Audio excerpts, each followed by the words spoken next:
Give me one sec, guys. Welcome, everybody, to the last Small Engine Saturday of 2019. Thanks for joining us. I'm going to get some links sent out here real quick. And I'll be right back.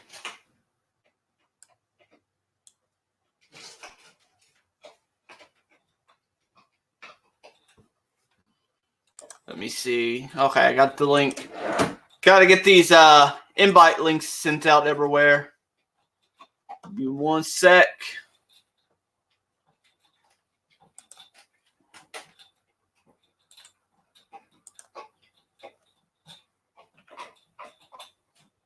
All right. Here we go. If anybody wants to join the panel, here's the link. Please have your camera on when you first join so I know who it is and it's not a troll. So here's the link.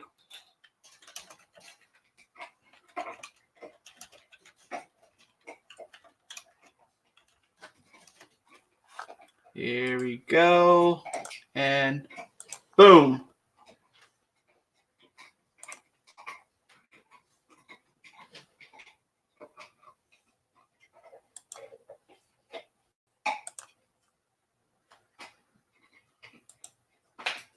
Make sure all my audio is set right. All right.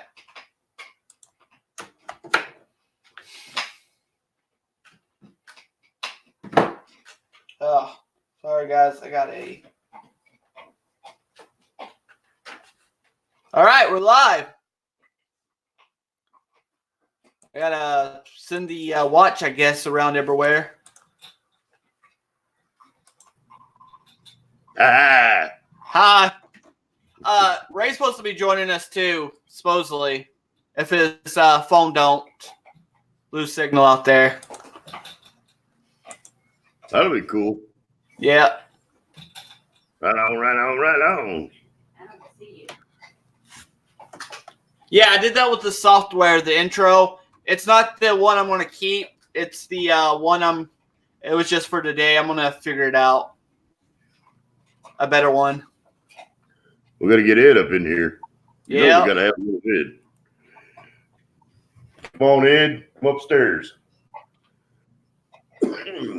He's afraid we're going to talk about Mrs. Ed joining the Women's Small Engine Nation live stream. Mrs. Ed. Yeah, the bear. You don't remember. That he had to trust. I told him Oh, my. make sure she's trust. All right.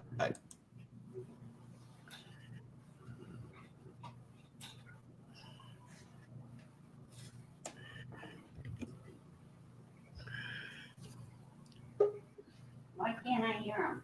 I don't know why you can't hear her. He's typing and working in the background. Brandon's busy, always.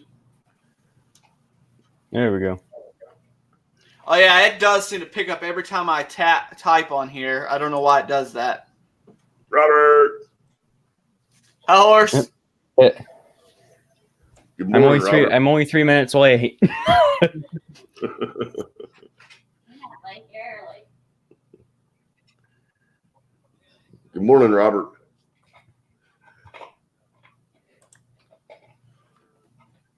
Okay, Ed. So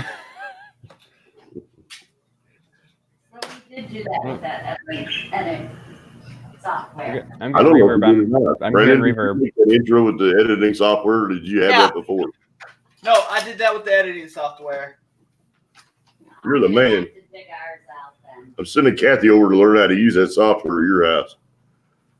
Maybe I'll do a video soon on how to use it. What I learned so far, anyway.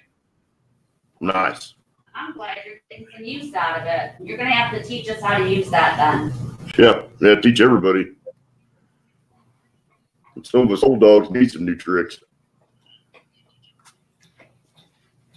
I had to switch the headsets because I couldn't hear anybody. Well, that ain't no fun. Can you hear us? Yeah. about Robert? Robert, can you hear us?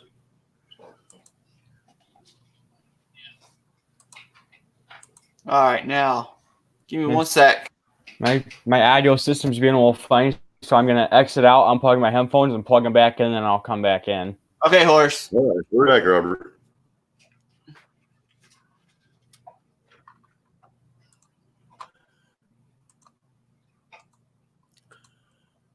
Uh-oh, Ed's over there making videos. He's on a Yeah, roll. I saw that. Nice. He's trying to keep up with me putting out videos every day here recently. You're going to have to catch up with Kathy, I think. She's Yeah. been doing like 20 or 30 videos a day. I got Can you hear us? Can you hear us, horse? For some reason, the stream didn't pause when I went to pause the stream on YouTube, so I didn't pause. Well, thanks for stopping in, Snobby. He disappeared again. Hey, Snobby. How you doing?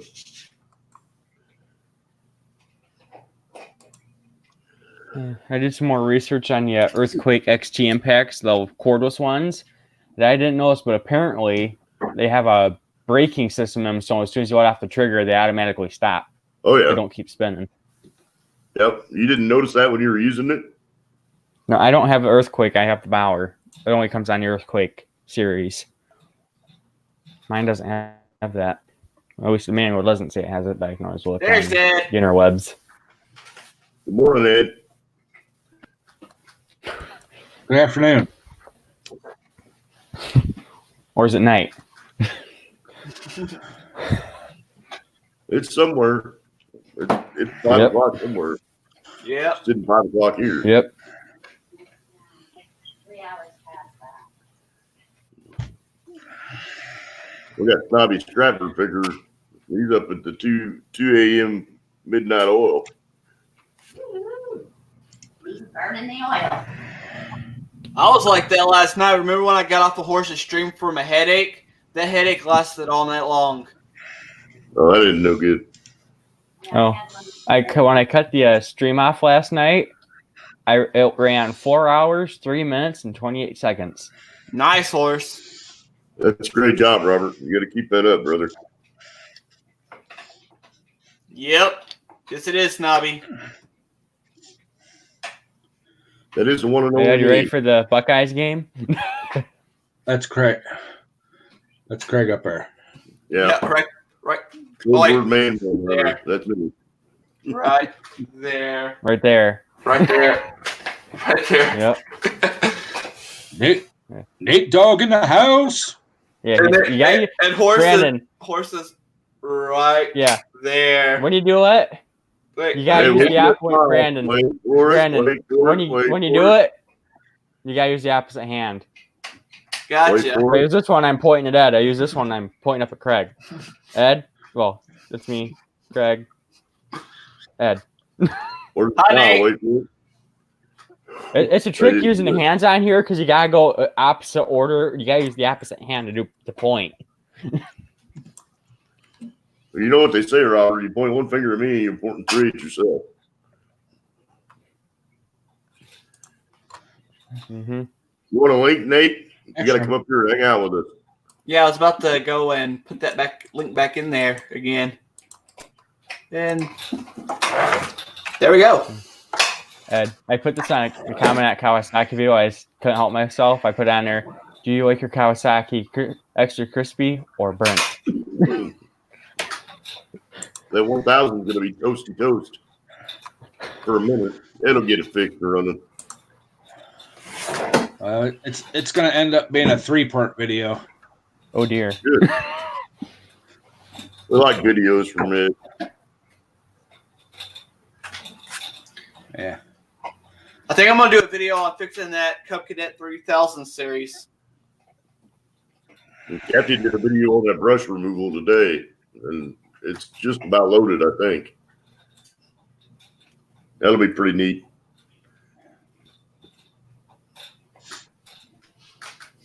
Yeah. Yeah, I want to see that. I want to see that skid steer in action. Yeah. I need to get out there this week and do that. They're going to be doing a bunch more. They got acres to do, so things a beat. And to be honest with you, it's made at the same factory that they make the case skid steer, the Bobcat, John Deere, and one other brand. They're all made in the same factory, basically the same machines. They just have different features on them. That thing's a tank.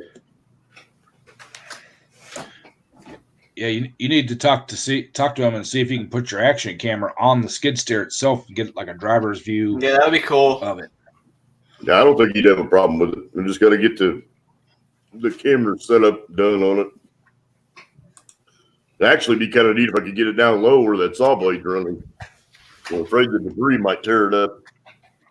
That or it'll fall on the blade and the blade will get it.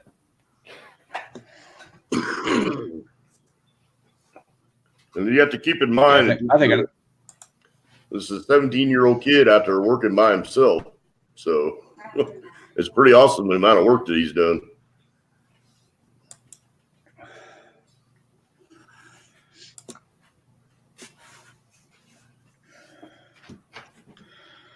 Coming up, Nate. Come on and join us.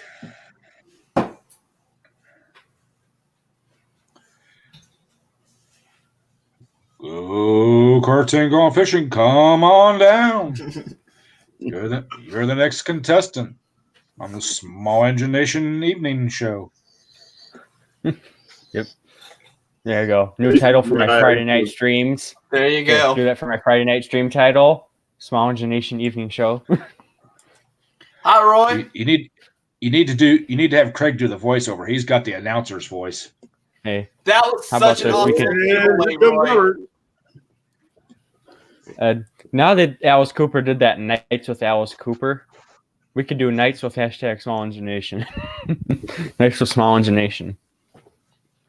Roy there in the live chat, Christ Center Ironworks, did a giveaway, and he had over 600 viewers in his live stream.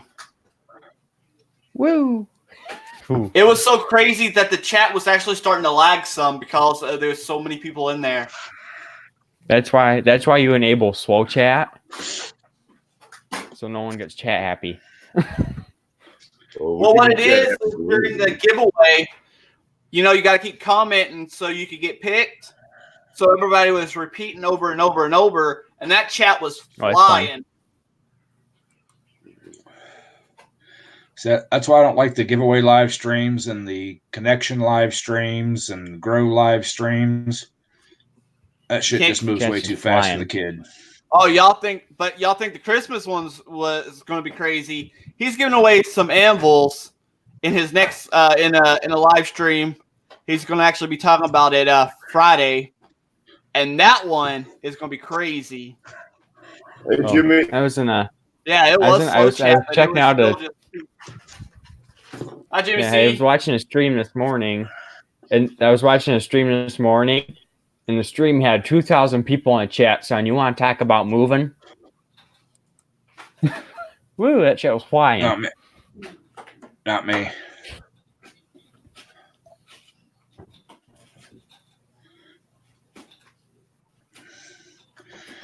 Things are moving too fast for the kid. Get You gotta over here, pump dog. the brake. More than pump the brakes, got to throw the old anchor out. Ed, kind of like we had to do on my stream last night. Drop the anchor. Yeah. Brandon dropped the bomb, the A-bomb. Yeah, it got derailed. You figured that one out yet, Horace? You use that? Yeah, I got it downloaded. It's Drive had to think about it all night and let it download. Yeah, I don't know what's If I going on download with it as a Google Drive. Because I can download it as a PDF onto my computer, but it's going to take freaking forever. To be like, just keep loading, just keep downloading, just keep downloading. Be the infinite download.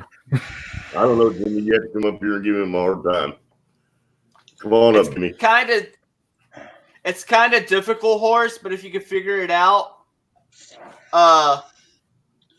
virtual webcam on OBS, you use it on your StreamYards, and then a virtual audio cable. Hey, And Fox that's Run how I Forward. did it. How Fox Run Forge? I ain't seen Fox Run in a while. You can't catch a fox that's running either. I'll tell you that right now. It's fast. What the fox say? Fox was fox. Oh, I hate that song. Yeah, with a Roy, you're passion. straight for a bigger channel. Yeah. Roy, your chat live chats are usually pretty laid back. But I always understand the giveaway live chats are always going to be packed. Right. You know, Ed, you know that song, It's Friday? I hate that song too.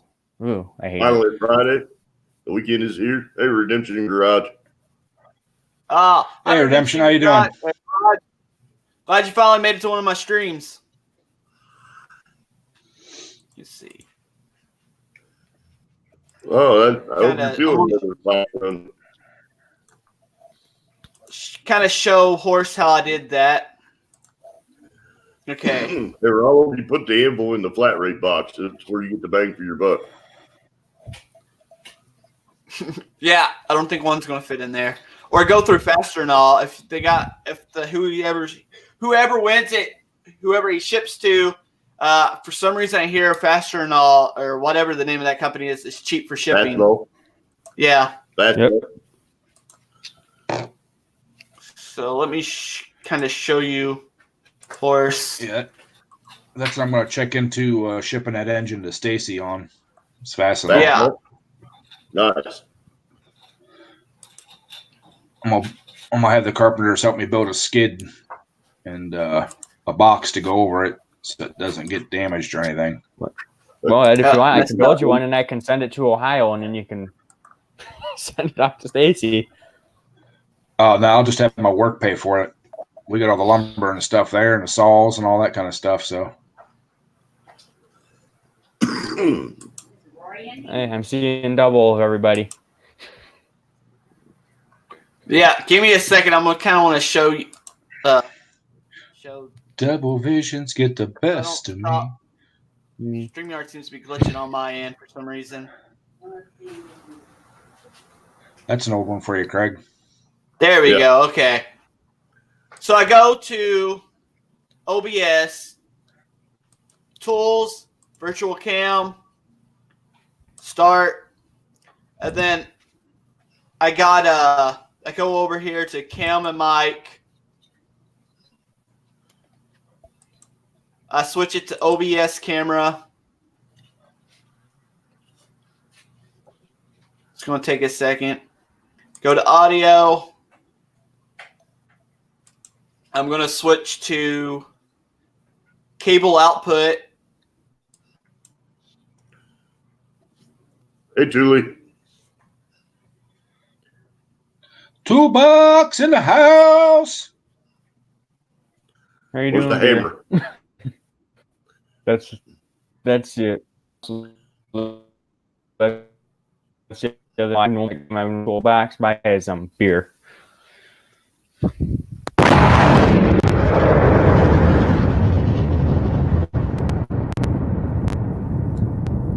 There's the bomb.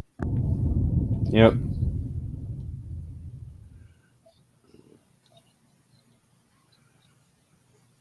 Yeah, it looks like a fist, Brandon, when it comes up.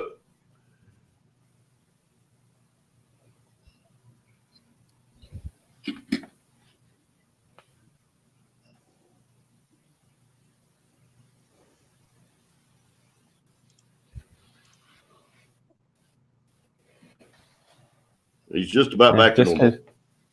Yep, because Jimmy popped in here, so I decided to switch my avatar to the trolls. Troll babies. Yeah. Well, I think Brandon knows how this all got started with the troll avatar. All right, Brandon.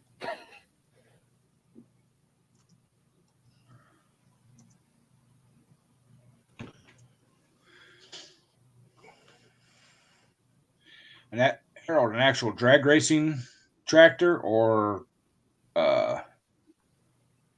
something along them lines or what? Or was it a tractor with a drag queen on it? No, we can't have any of that.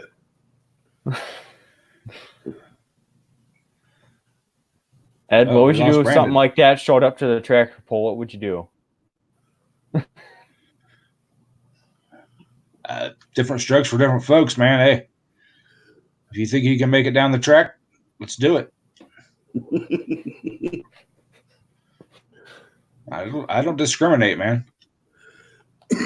Just don't want to see a short miniskirt. Yeah, exactly. You just don't have to look. Honestly, you just don't have to look, man. Yeah. Women breastfeeding in public, whatever. Don't look. Two Yep. guys kissing in public, you don't like it? Don't frickin' look. Whatever, you know. I feel everybody. Hey, I feel everybody has the right to get married, whether it's two men, two women, whatever. You're all welcome to be miserable as every heterosexual couple in the world. That's right. You know? Brandon, I can't hear you. Brandon, we can't hear you. He's Let them pay taxes. Let them pay taxes. Let them get the health insurance benefits that everybody else gets. Is that Whatever. better? It doesn't matter to me. Yeah. Yeah, there you go. Okay. I exited out of OBS with the virtual cam going, so it glitched the whole thing. So I had to exit off the whole StreamYard and restart it, the browser and everything. So now I'm back. Nice. Welcome back. Ronald says his Army brothers there, so Yeah, Brandon. It must have been I that think Taco Brandon Bell knows I the ate, story on the Roy. trolls. Must have been the Taco Bell I ate early, Roy. yeah, could be. Yeah. I think Brandon knows the story on the troll avatar. All I can remember is you singing "Tiptoe Through the Tulips." No, Brandon, that's the night we were screwing. Brandon, that was the night we were screwing with that troll, Bruce. That's when we started playing with Bruce. Hey, Ed, it should be okay call as me- long as he uses the full word and not just sub. Okay. From what I understand. Yeah, Scribbles works. I just like to say join my family. That works the best. Brandon, Or hit. did you talk hit to the your red buddies button. about that COPPA thing with your kids with the kids being in the background of the video with you doing the video? I don't know. If Roy's in here, he probably knows. Someone mentioned it, but I'm not 100% sure if that's true, that your kids can't be in the background of your videos. Hey, Patches. So I don't know 100% if Well, that's true. I hope Even though it's they're not in true. it, it's not for. Why would they mark it as for kids if there's kids in the background? It should still be as not for kids. That's just my guess. Yeah, I don't I don't know. I don't think because a lot of people has kids, and it's going to be hard to get footage without kids being in the background somewhere sometimes. So that makes no Yep. sense. Yeah, just No, because your there's kids are James. just because your kids are in a video doesn't mean it's made for kids. That's right. I've read a lot about that from YouTube themselves. So, I mean, Jimmy's well educated, and YouTube can argue with Jimmy because Jimmy's taller than I am. So, well, I try and when you hear all these silly rumors about things being blocked and this not being able, can't do this in the chat, you can't do that. I just go try and find it from YouTube, and I usually can't find it. So, Yeah. Yeah, And that it wouldn't make no sense because a lot of people, their video would have to take their videos down because somewhere in somewhere along the line would have kids Yeah. in the video. your kid is not considered a child actor. He does not get Yeah. paid to be there.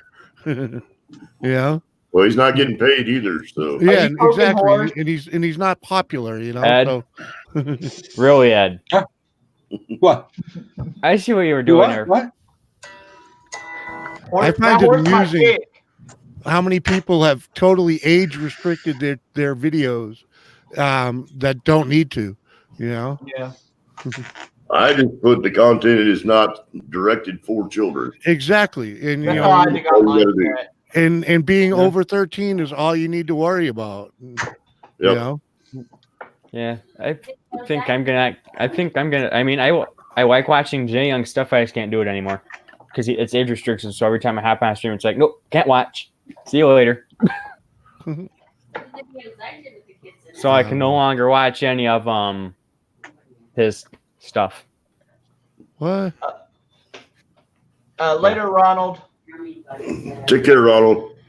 And See you, Ron. what you need to do is you need to make an account that says you're 18. Right. Aren't you like Or just wait 18? wait the 4 months.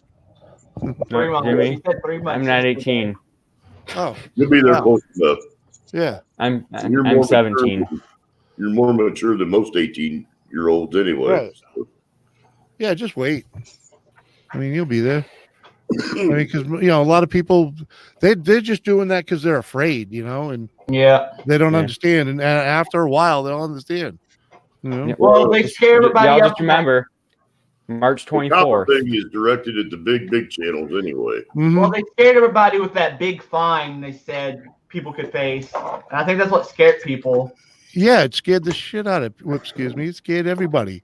But once you go and read, go to the what is it there? The Federal Trade FTC, the FTC. Go to their webpage.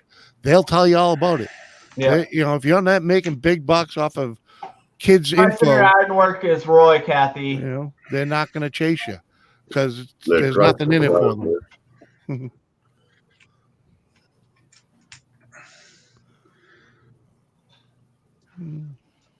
Yeah, what they really don't want to do is have Remember, a bunch everyone. of people creating content to lure kids into pedophilia situations. That's what they're after. Yeah, or trying to sell them stuff. March 24th is my birthday. So we're gonna have a good stream tonight. We better have a good stream tonight. 20. Well, you got to show up and maybe But I'm turn just your gonna- camera on. Sure. ends. But smile around, Robert. Right. I mean, we understand why Craig keeps his off. He doesn't want to break the lens, but That's right. And I also got that Yeah, I knew that. I don't want to break the lens either. So well, you need to That's not smile really- more. See, I got that fancy camera. If I don't use it, I lose it. Kathy's video just posted, so Ah, nice. a bunch of shrubbery removal.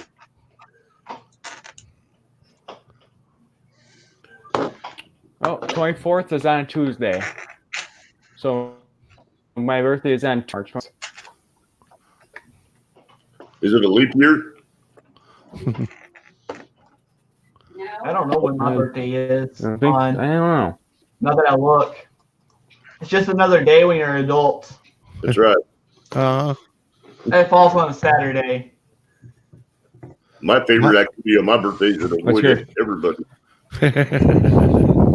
Well, It's when I'm you look probably at what not the gonna be Bauer able like to avoid impacts this one. online. What's funny, so I'm looking at the Bauer, same impact I have online. And it's weird, when you look at the photo, it shows the old design, but I have the new design. They need to update that picture. Yeah, Well, I think yours got a break in it too, Robert. Just saying, Harbor Freight, update your picture and I'll be happy. oh, you know how many different people That's a print great that live stuff for stream, them? guys. If y'all ain't never been to Roy's live stream, y'all should check it out. Yeah.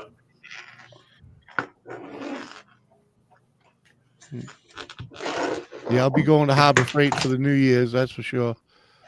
Got me one of them 25% off, coupons. I hear you. Nobody What you wants gonna buy, Jimmy? I don't know.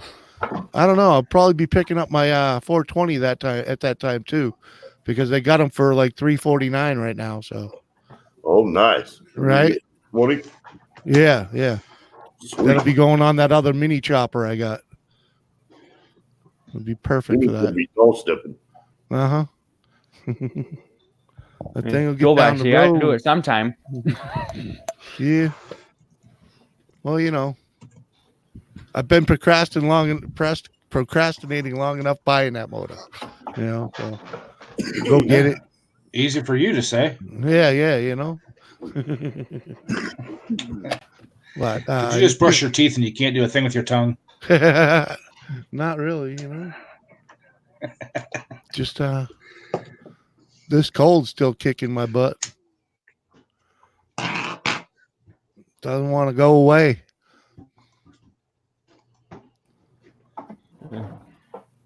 I wonder if my impact does have the braking system in it like the earthquakes, because as soon as I let off, it stops. So I wonder if it has the same really? system. It just doesn't say it does. Oh yeah, I'll go get it this weekend. Well, the first, because they got the big sale for the first. So, and I want to use the 25% off on whatever else I can find, that's worth grabbing. Oh, here's the kicker though: the 20% off and the 25% off stuff. You can no longer use it on the Bauer tools. They stopped doing that. Yeah, I guess it's because people are buying enough of them and they're using that and they're not making money, so they decided to end that. Well, they have other coupons for that stuff now. Yeah. It's just not 20% off. It's 5 and 10. There's still discounts to be had on them. I got a 30% off coupon today that's absolutely worthless. Ah. Pizza Hut. Oh, Jesus. It's bad when they get 30% off of the full order. Uh-huh. You're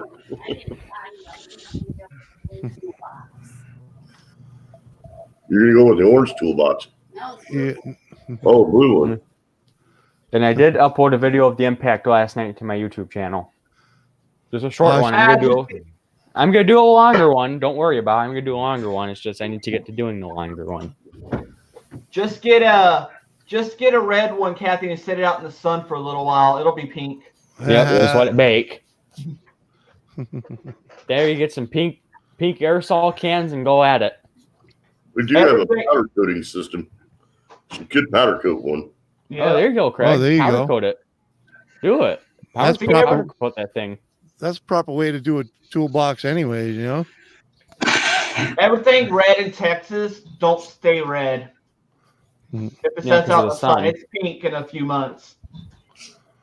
I don't know, man. I got a red Coleman, Craftsman.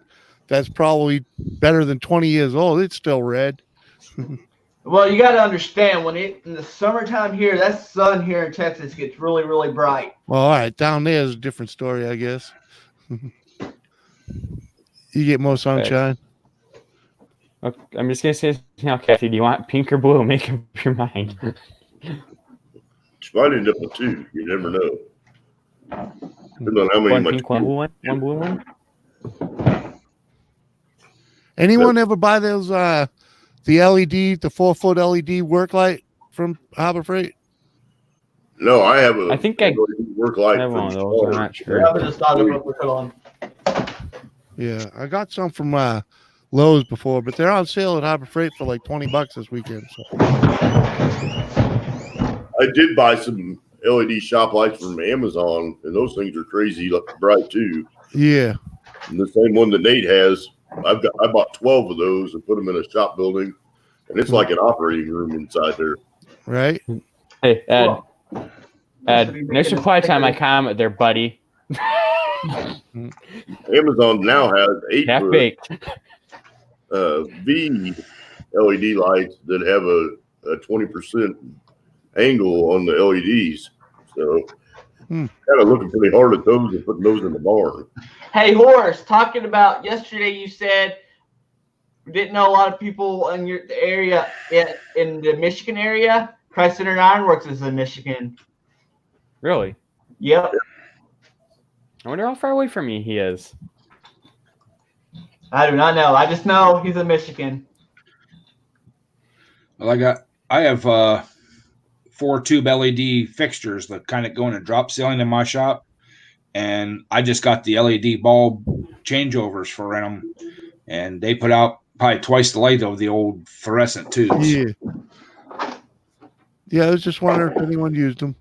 Because I got one in the garage. It's awesome. It was the best thing I did in there. But I'm thinking of hanging one above me right here. Light it right up. Yeah, said something like 5,000 watts or something like that.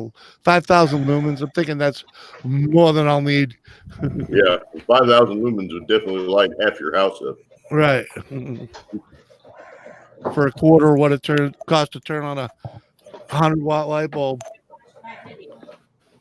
Honey, I'm gonna put these Harbor Freight lights in the house. They work better. Hey, Horse, we don't need as many. Pay attention, Horse. Or Michigan. Oh, I know where Harrisville is at. So how far is it? Here, so Lake Huron side, so he'd probably be like maybe hours. Oh, there you go. Collab. Yep. He's Course, got you really need to put out more videos on your woodworking stuff. You do awesome work, Course, and people would want to see that. yeah. I can't even touch that Lake bowl. Huron side, so Craig, don't worry, I'll make you one, Craig. I'm gonna get some pieces of tree trunk for you, Robert, this next week. You wait. I might drop off some wood to you. I might drive all the way up to your place just to bring it. You never know. Yeah, Craig, because Coldwater is only an hour and a half away from me. Yeah. Well, it's about only an hour and a half. I think it's about an hour from Coldwater to Detroit, or an hour and a half, somewhere in there anyway. Yeah, because I think I've been to Harrisville like maybe. I think I've been to Harrisville once or twice. I can kind of picture right where he's at. If you haven't seen any of Boneyard Garage's videos, you're missing out. Oh yeah, Boneyard's great. That mail call he sent me though, man, it was a mail call. That was a mail call. I wish she had stickers because I would have added a sticker on the wall back here. Everything in time, you know. That's gonna be faster if I do maps on my phone. A lot of people are busy making videos. They don't have time to make stickers. Yeah. I don't have time to make stickers either. That's why we have Dana. He does great stickers. Jimmy's getting a collection back there too. Yeah. Oh yeah. Board here before long. Yeah, he's gonna need a new board. Well, you know, I had to put that big old board. I had that little board right there, and I had to get this big old board, piece of plywood. Jimmy's probably out of stickers. Well, yeah. I finally got some artwork though, and I just need someone to do it. You know, like check this out. That's my No, new never mind. icon. I was wrong. He is 3 hours and 18 minutes away, 188 miles.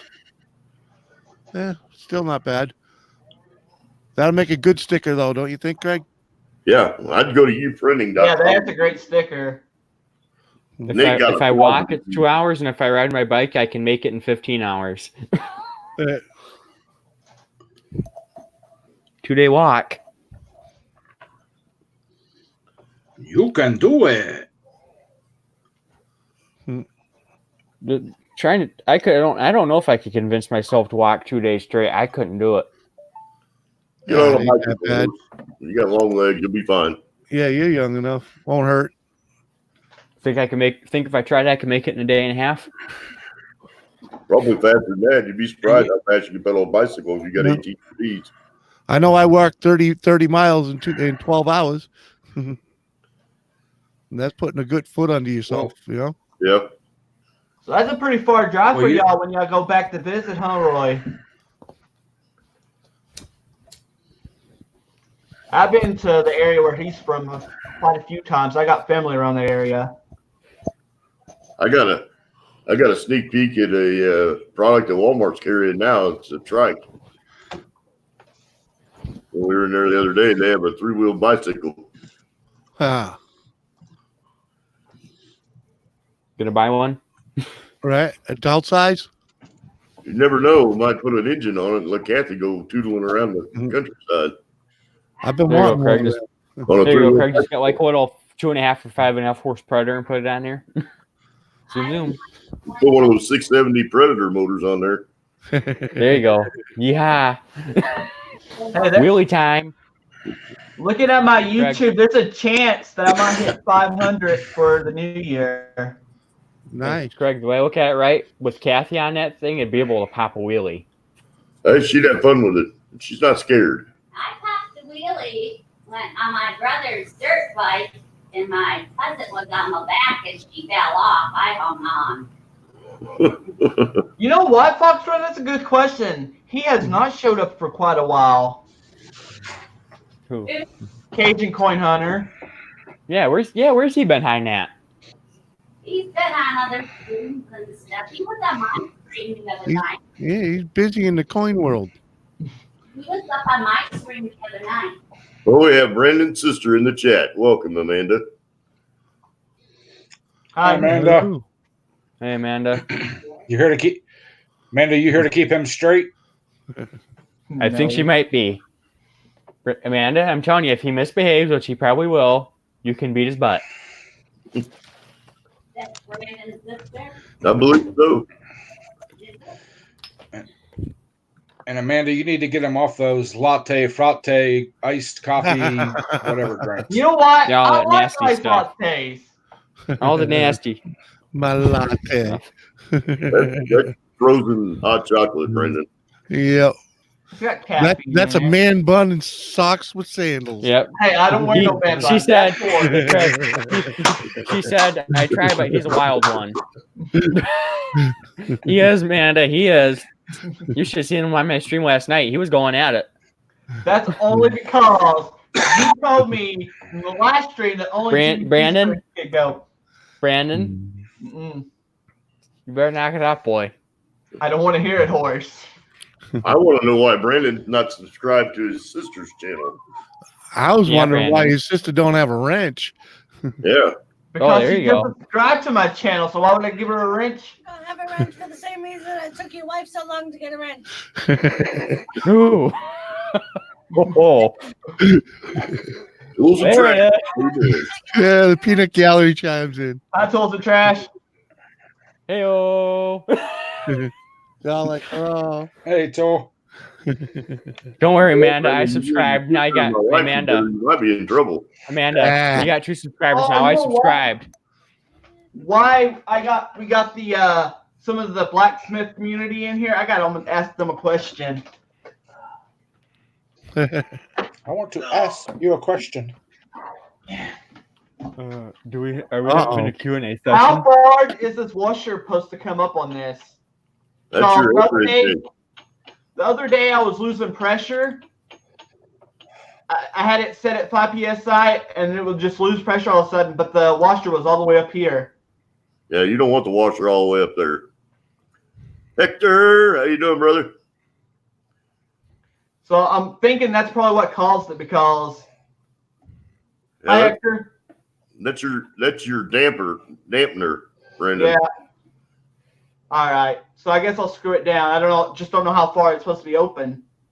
Yeah, give it 1/8 of an inch, and if it didn't throw a hot enough flame, you could open it more. So, Hi, Neil. hey, TLT. Hey, Neil.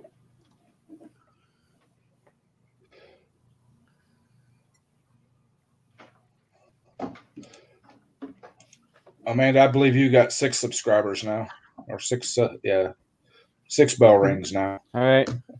All right. Time to start making videos. Hi, Box. Yep. Hey, Hector. Hey, maintenance man. What's up? Really? Because someone told me 5 psi. So I guess that's probably why it takes forever to heat up a piece of metal. All right, so I'll turn it up. What? Hey, you need to get him in a hangout, and he can help you get that burner set right. So I need to get some more fire bricks so I can put on the backside for a door. And because I'm losing a lot of heat off the backside too. yeah, I also got to recoat that. I noticed the other day. Yeah, the guy I got it from coated it, but I noticed the other day it's starting to fall apart, so the wool is showing. And I hear that's some wicked stuff to breathe in. yeah, you got to be careful of that stuff. You need to be wearing a respirator when you're putting that furnace concrete in. Oh, 15 psi. So I've been doing it too low for a long time. That's why you're not getting that metal hot enough to work it. Well, it got hot enough. It just took forever. Baby, Yeah, work it. there's a big difference between 5 psi and 15. Yeah, that's Yeah. quite a bit. Hey, Carson Camera. What's Hey, up, Cart. Cart? Hi, Cart. Hey, Think Kurtz. about we got too many carts. Go karts and gone fishing, carts and cameras, and carts and motorcycles. It's like there's too many carts to keep up with. Oh, that's easy. Hector's gonna have a good Chili, dinner. chili dog. Hey, Roy, I'm thinking Yeah. about going ahead, though, now that I got good at it. Or I'm starting to get used to it. I'm thinking about going ahead and buying a double burner forge and just keeping that one off as an extra backup. Hello, Drayson. Hey, Drayson. Hello. Grayson. Hi, Grayson. Jason's yeah, you were just talking about forging too, so good to see you. I need to build a forge, but just for melting cans.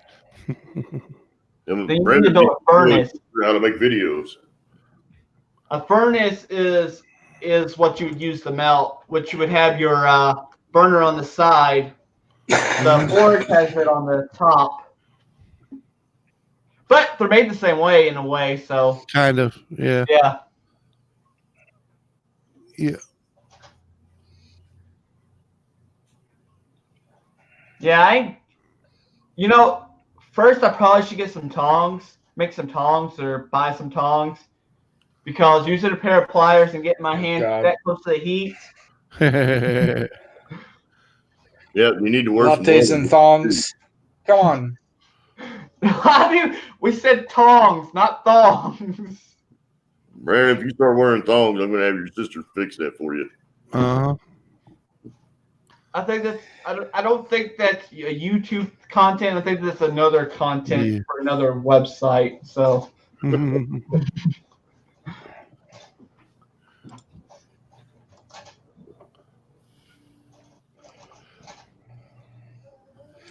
Jason, I just rang your bell too there, bud.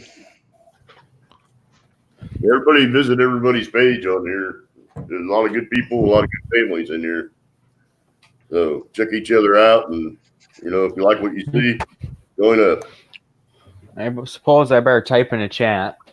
shut up, Amanda. No, I don't. Uh-oh. Amanda, you need to come up here on the panel. We got one more spot. I like you. Amanda, Come come on up up here. We like you. No. Amanda, we like you. Come on up. Okay, maybe it's when I drink. We can get all the behind the scenes. But no. Amanda, it's hot in please Texas, come but join it us. It's hot in Texas, but it ain't that hot. Brandon doesn't want to buzz. Come on, Amanda. We need all the behind the scenes. Come on, Amanda. No. Come up here. Start yelling at Brandon. No. Yeah, I took her streaming camera. That's the camera. The $high camera I got is her camera. Her fiance in Canada bought it for her. Now. You can use your cell phone. It's easy. Just click on it. Come on. Let's click the No, do link. not use your cell phone. It will not work. I promise you, it will not work. Yes, it will. Horse. Brandon, you've given me enough crap. I think your sister ought to come on here and give you some crap. I don't know. People lately have been able to use the links with their phone. I know a lot of people had trouble with it, but Yeah, it definitely will work on an iPhone. Not at all. Yeah, it will. It probably will. Brandon, you're Yeah, trying you have- everything you can. You're What's trying that? everything you can not to get her up here, aren't you? there's a special browser for the iPhone that they have to be on. Yeah. Phoenix or something like that. And his younger Firefox. sister. Not I don't yet. know. Believe it or not. I do a lot of vintage engines, but I do not do hit and miss yet. So I can't afford that, but I want to. Brandon, is that your older sister or your younger sister? That's my oldest sister. So she's the one that's really the one that's been trying to keep you in line anyway. I don't know Yep. about that. I think I'm keeping them in line. She's the Sure. one I don't that know. changed his diaper and powdered his butt. No, she Yep. ain't that much older than me. She's only 3 years older than me. She's the Oh, one I that's bet doing all she your Cheerios.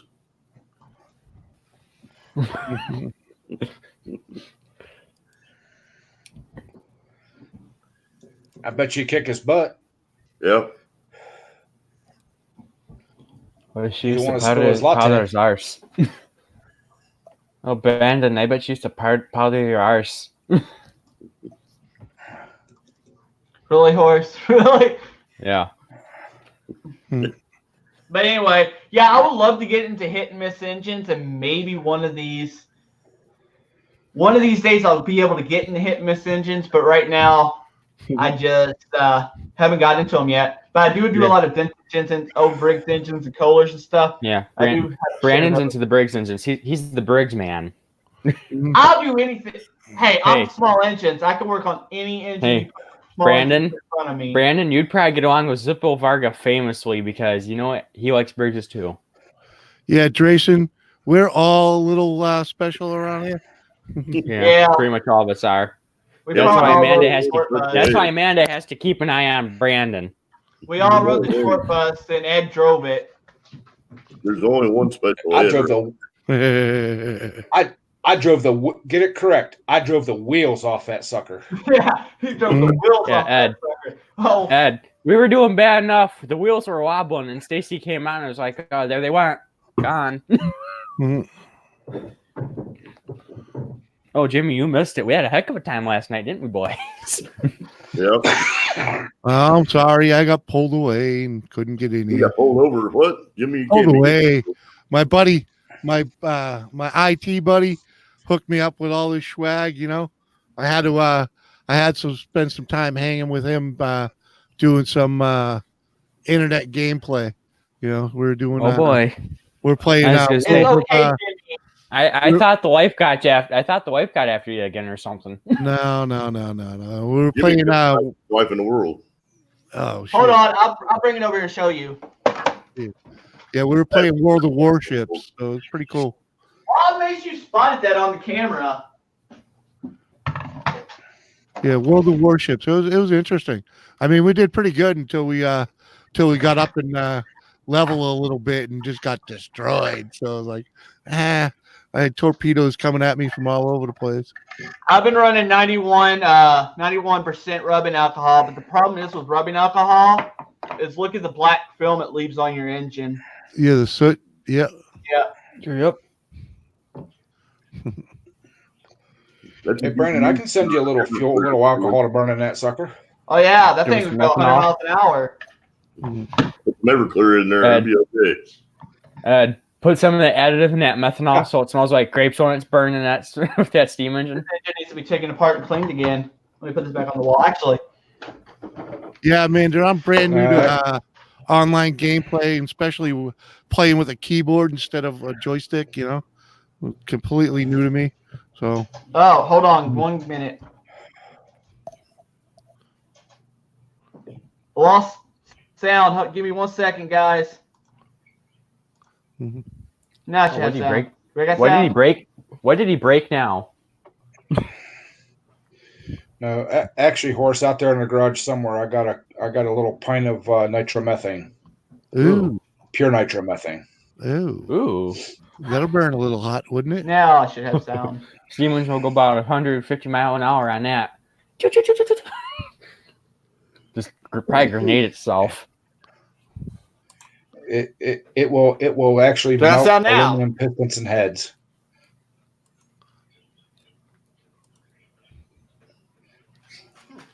We were playing around with an old K series, Take care, kid. doing Get a toolbox. like 1% and 2% in C12 race fuel mix, and it'll turn a exhaust pipe cherry red.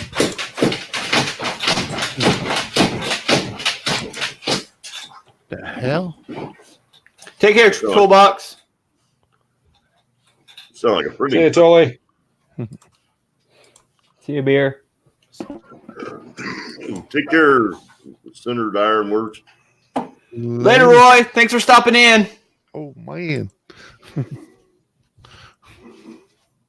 Thanks, Centered. Holy cow, it's 9:55 already for me. Dang. For some reason, Hurry back, Bones. for some Right. reason, I found when I unhooked these, so I had to hook this back up. So let me go put this back on the wall.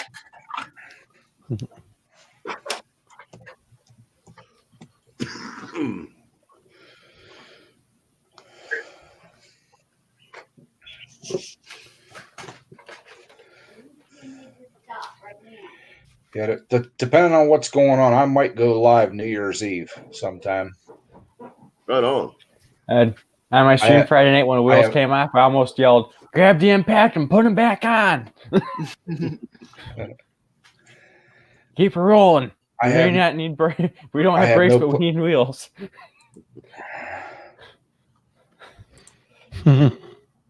No stop signs, no speed limits.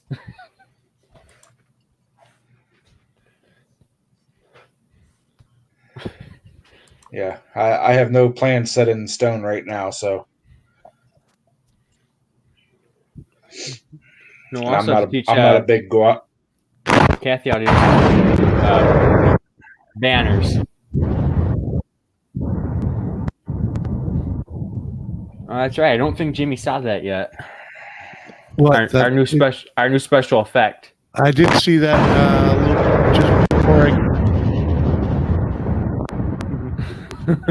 just before I came in. I saw it. Nice. That's really loud with headphones on. By the Yeah, way, it is. Yeah. Kathy. Dadgummit, Brandon. All right, Amanda, where you hiding? It's like Hiroshima, right? Hiroshima and Nagasaki. Or for Ed's case, it'd be Hiroshima and Kawasaki. Derailed. I'm glad these things got a dial on it. Yep. In Ed's case, it'd be Hiroshima and Kawasaki.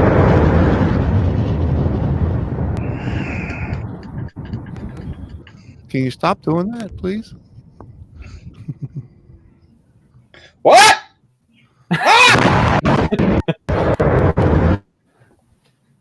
Kathy, I can use walnut or cherry, but it has to be anything 10 inches or smaller because my blades can only handle up to 10 inch. Oh, there went Brandon. There went the neighborhood. It's gone. He blew up the entire neighborhood. Right? Breathe, Ed, breathe. Down there in that Oh, basement. hey. There went the whole state of Texas. Gone.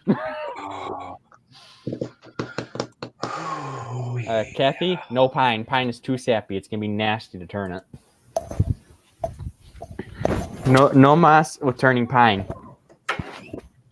The sap is gonna be a nasty cleanup. I don't want to get into that issue, but I prefer turning hardwoods because hardwoods turn really nice.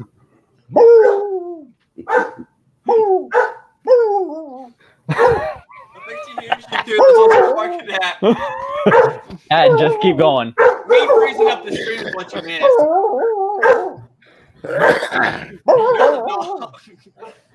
Bro, stop! What's up, Matt Man? Yep. Kathy, Not bad. walnut will work, but it has to be 10 inches or smaller diameter. I can't run anything bigger than that without taking it and trimming it down with a chainsaw on the outside. Where are you barking at? Done.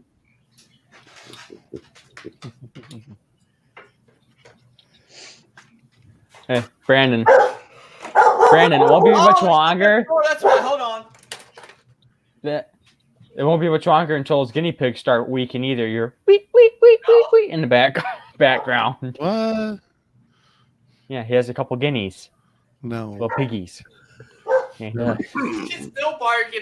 And she don't know why she's barking. She just wants And she attention. won't stop either now. She wants out of You the can box. thank Ed for that. You can thank Ed for that one. She wants out of the box, Well, you Brandon. gotta thank Amanda for that. Yeah. You gotta thank Amanda for that. Amanda said she tried to open the door. That's why we broke it. Hey, Amanda, if it doesn't open, just run at it and break it down. Don't do that. Please Yeah, don't. don't break any of the doors. We no door breaking. We don't want to break down the fourth There's the wall. piggies. Yeah, now Don't want to bust down the fourth wall. Are going. Yep.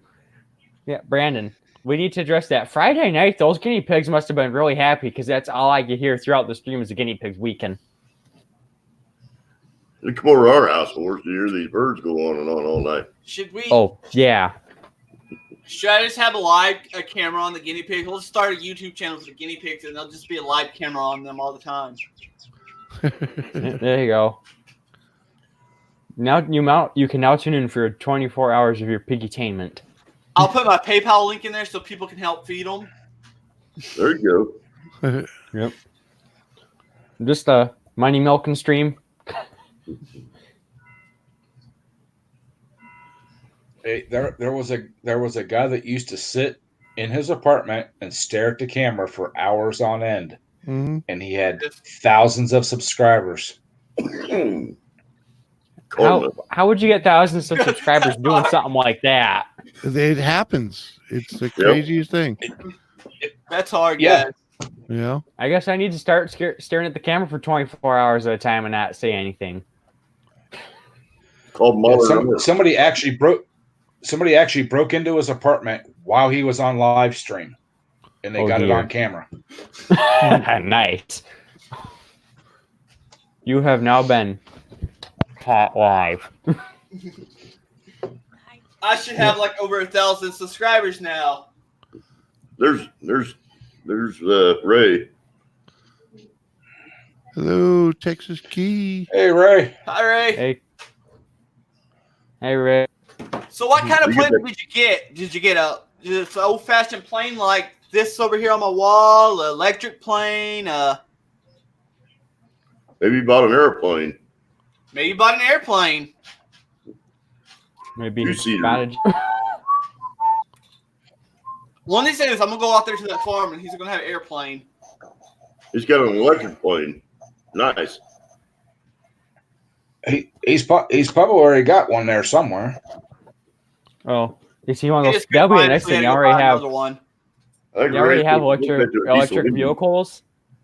You already have the electric vehicles, right? What's next? All electric aircraft. It's probably coming. Mhm. It's probably already in the works. engine. Probably is. Hey, Robert. Robert in the house. Hello. Oh, now there's Robert. two. Now there's two Roberts in here. Yeah. Now there's two Roberts in here. There's me Ray's and planning him. on doing some fancy woodworking. Now we just need Happy to come back from last night. Oh hell no. That's We're not going there, Ed. We're not that- going there, Ed. No, we're not. That Robert is Yes, mother. that's for rich people, Robert. We replaced him there for a little while. Hey, we already Ed. got room for one more. Come on up, Ray. Let's Right. One go. more, Ray. I'm short-lived Ed. anyways. Pick it. Ed, we don't need Miss up here. We don't need her in the chat right now. That just no. Mhm. Jimmy. What? She kept hitting on me last night. Who? Miss, you know who she used to be, Dolly and Dolly Dolly Beanie. Beanie?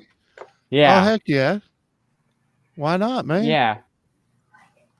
Something like that do you good. You'll learn a little something. She was all over him. You may be like how to She use was. your tools. Okay, Ray. You know we go a long time anyway this time, man. Best thing ever happened to me was a 10-year relationship with an older woman. Oh dear. Big Just saying. Engination. That's right, Ray. Big Engination. Just saying. She was 9 years older than me, and she taught me everything I needed to know to keep a woman. Be right back, guys. hurry back, Brandon.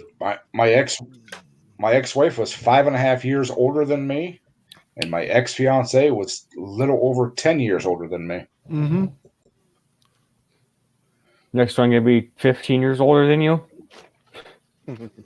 Now I'm splitting it in half. Yeah, gonna go for 7. All right. No, I'm getting two. Oh, there you go. 225s. There you go. Yeah. All right. Sounds like a plan. One for cooking, one for cleaning.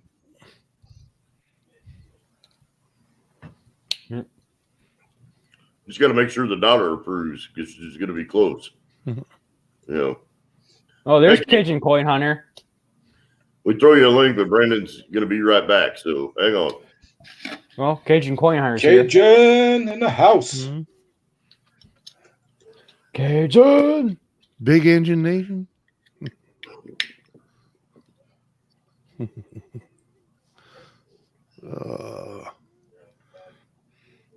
Yeah, I'll be taking off here in a bit. I gotta go hang out with Monica. Yep, we got to drag Robert over there to hang out with Monica too. Ooh. No. No. Yes. We all know what's gonna happen when I go over there, so I Cajun. am saying an absolute no for that one. Maybe I'll stop in and say hi, but if I stop in and say hi after that, I'm gonna leave. Stop in, say hi, leave. Mm, You know, you got to go over there and check on her cat and make sure her cat's okay, Robert. Make sure the cat's not drunk. Yeah, yeah. Not tumbling over drunk. or tumbling over the tumbler that's got the liquid in it. Yeah, luckily she has plenty of spares. We try Oh. to be good people. You know, Yeah, I'm Dr- not gonna be perfect. 'Cause I know I'm not. Grayson's, you haven't seen us when we're all wound up when the wheels come off the bus. Yeah, Drayson, we're all just a big family here, man. We all just joke and have a good There's time Miss with Jimmy. each other. There's Miss Jimmy C in the background. Passing by. Yep. You guys live stream once in a while. Hi, Cajun. As I said, hi. People, we like her. All right, shall we get Cajun up here? Yeah, throw a link in, Brandon. Yeah, hold on. Let me see. Oh, wait. No, let's share screen. Just share the screen. We can look at doubles of ourselves. Oh, that's not on camera. Okay, guys. I'm terrible tonight. Take care, Fox. Yeah, later, Stop Fox by, Run. bud. Later, Fox Sure, Run. Fox. Okay, Brandon. Get Okay, your we got buttons in order together over there. Good grief, man. All right, here we go. Just type a bunch, like a bunch of. Robert Waters, buses with wheels are for rich people. See, I told you. Yeah, that's not an easy task, Buses man. without wheels make good storage units. Just saying. Yeah. Well, we didn't have any wheels on my stream last night because they were hobbling and Stacy popped on and off they went. No wheels, no brakes, no turn signals, no steering wheel. Hashtag derailed. Yeah, just keep it kind of like PG, Amanda. You'll be okay. Yeah. You'll We'll be just fine. try and keep the F-bombs and the A's to the minimum, you know? One of these days, we'll get Brandon to show you how to be a camera person, and you can record his live streams and his shop time. Get Hey, a Amanda, those. if you want, I can hop off and you can hop on here and give Brandon a hard time. No horse. Get Brandon one of those 4K cameras, and Amanda can run while he's doing his videos. Uh-huh. What I would do to have a camera person. I'm telling you. Hey, I was having issues with my. Okay, Drexen. With Okay, my Jason. what? Yes, my love. Thanks for Nancy. dropping So in. I'm being Appreciate paid it. by she who must be obeyed. All right. I'm guessing that's the Yes, missus. my love. Mhm. Yep, we all know that's the missus. Well, no, we know you don't. Yeah. Come back anytime. Amanda. Hey, Amanda, I know they'd be better if you had a camera person. Mm-hmm. Without a Yeah, doubt. but can he afford her? I don't know. Uh-oh, that's not good, Rayson.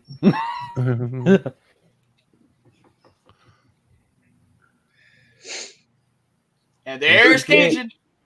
There's a man of the hour right there.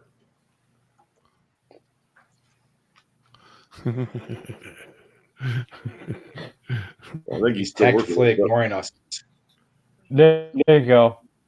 You should not give her false expectations. Never start listening to her, and she will respect it. Robert Waters, 2019. Yeah, if you're always ignorant, you can stay ignorant.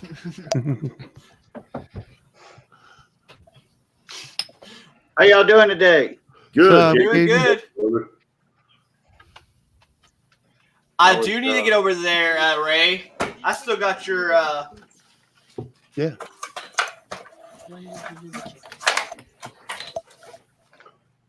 Brendan needs to get over there and get all the tractors running, right? So you can drive them. I'll go. Like It would 7 take years and lots of money to get all those going. probably. I still got this for you, Ray. She wants to go out because you're home too anyway. So How was that gumbo, Cajun? Oh man, it was good. 2 nights in a row. Nice. Oh, I bet you it's better the second night. And the third night.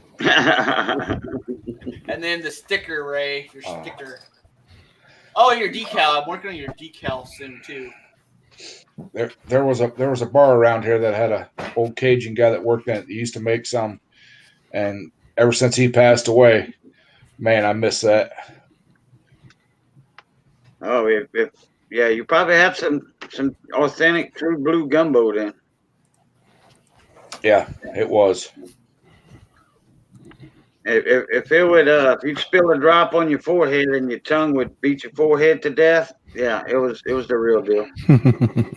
Oh, Fox Run dropped out of here as soon as Cajun got in here, and he was needing to talk to Cajun about a chainsaw. And I remember Cajun talking about working on the same type of chainsaw before, and I told him he needed to talk to Cajun on that.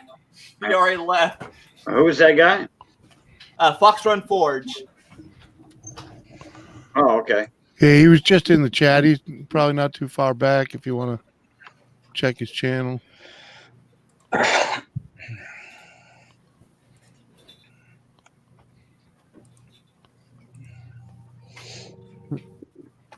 I'll be right back too.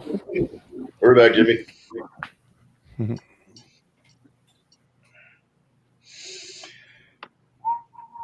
What's good with Cajun? Anything today?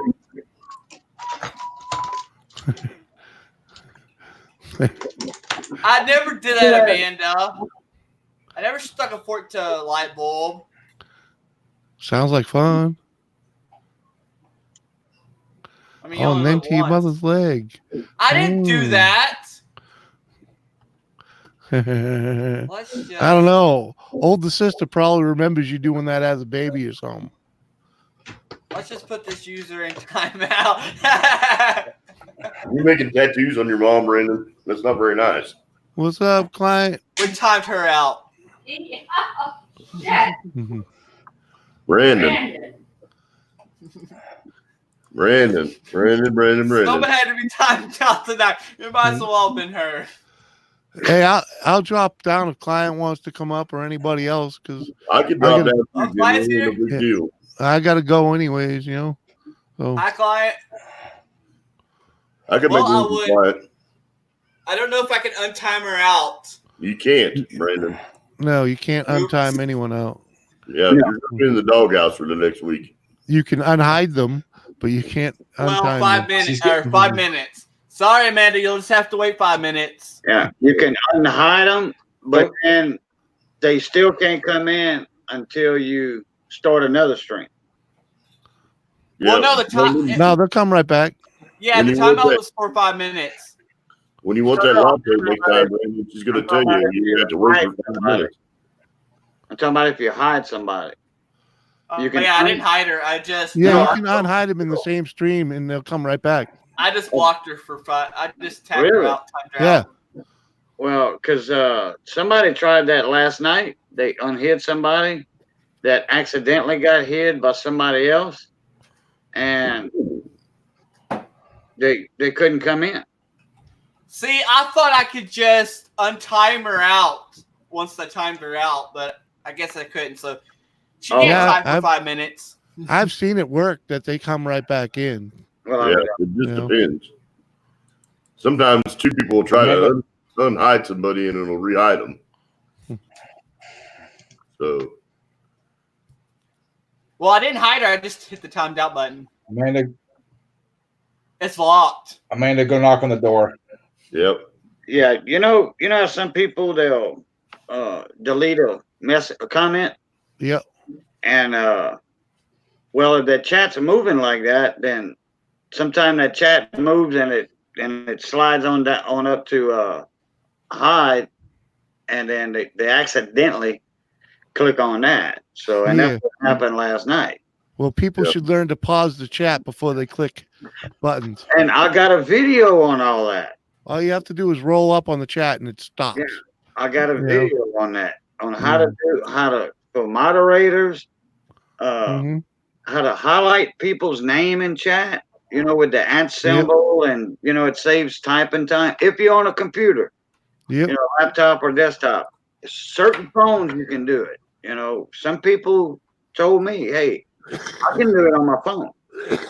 Oh, well, hey, that's even better, you know. Hey, Brandon, I'm going to drop down and let Chris get up here. Okay.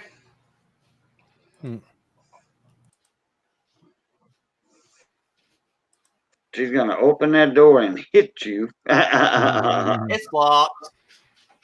It's locked, and I got a cat dog. What? She got liquor to death. Gas her out. This dog is a farting machine. All right, I'm back. I had to go get myself some chocolate cake.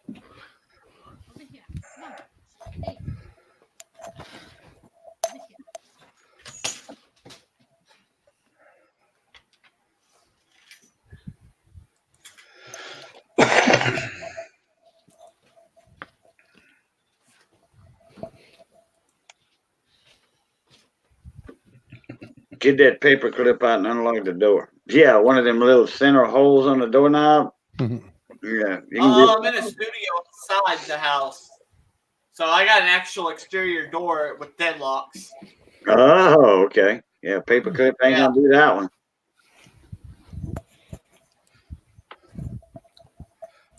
Locks only keep honest people honest. Yep. Yep. Yeah. Poor Bearhead 2019. If they want in, they can get in. Like my house. If they want in, they're gonna have to work for it for quite some time too. And then by that time, the law will be there. My neighbors are gonna hear a lot of noise. You know, just say if I'm out for a few days, you know, like in Chauvin, whatever, down southeast shrimping. Well, yeah, my neighbors are gonna hear a lot of noise, and they know when I'm gone. You know, Don't do Ray. Come on now. That's just wrong. That's wrong, Ray. Off grid. Well, I bet we're probably pretty quick too. What kind of chainsaw did Fox have? The one that starts with an M. McCullough? McCullough? Yeah. She's back. Welcome back, Amanda. Welcome back, sis. I thought I could untime you after I timed you out, but I guess it don't work like that. All right, Amanda, go light that Cub Cadet on fire, and I bet that door would come open pretty quick. Do it. Do it. Horse. Let's open up that gas tank lid and throw a match right in the gas tank. Horse.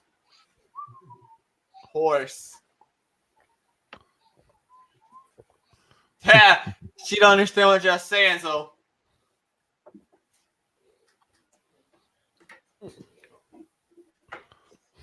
I don't get fancy hot chocolate. I get iced lattes sometimes. Lattes. This might as well be hot chocolate. There you go. There you go, Ray. Yeah, okay, you can get it. You won't sell me one, Ray. I could probably sell my yeah, because I could probably sell my Farmall Cub for the price of what people want for a Farmall Cub, especially with all the attachments, and actually get a bigger tractor. Yep. I'm sure Ray would be more than happy to buy your Farmall Cub too. He's got one and he hates it. We used to have one. I loved that. We used to have one here at my house. I loved that tractor.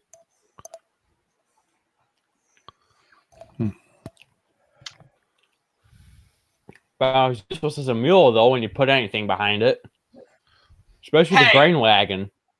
It's not No pull and power. but it's not Starbucks, guys. It's Dunkin' Donuts. I don't go to Starbucks. We know you do. It don't matter. No, I don't. I'm too poor for that.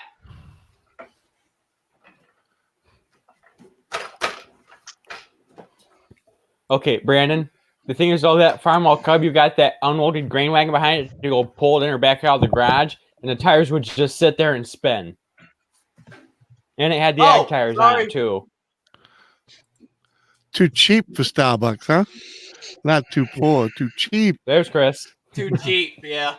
On that note, I'm going to bounce. Hi, Chris. Thanks for having me out, man. We'll catch Jimmy, you later. Later, Jimmy C. Thanks for friends coming. later. All right, Jimmy, later on, brother. There you go. Oh. Hold on, the dog is Hey, on Jimmy. Let me out. Seeing as Chris is here, I got some new toys. phone. Oh, is that the 3/8 inch drive? That's the half. That's a half. Huh. Yeah. I tried out a couple in the store. They're not That's a good one. bad. I Where do you mean, get that one from? it's a Harbor Porky Freight one. Bugger. It's a Harbor Freight one. Yeah, I thought I seen that Harbor Freight. Somebody gave him a good review.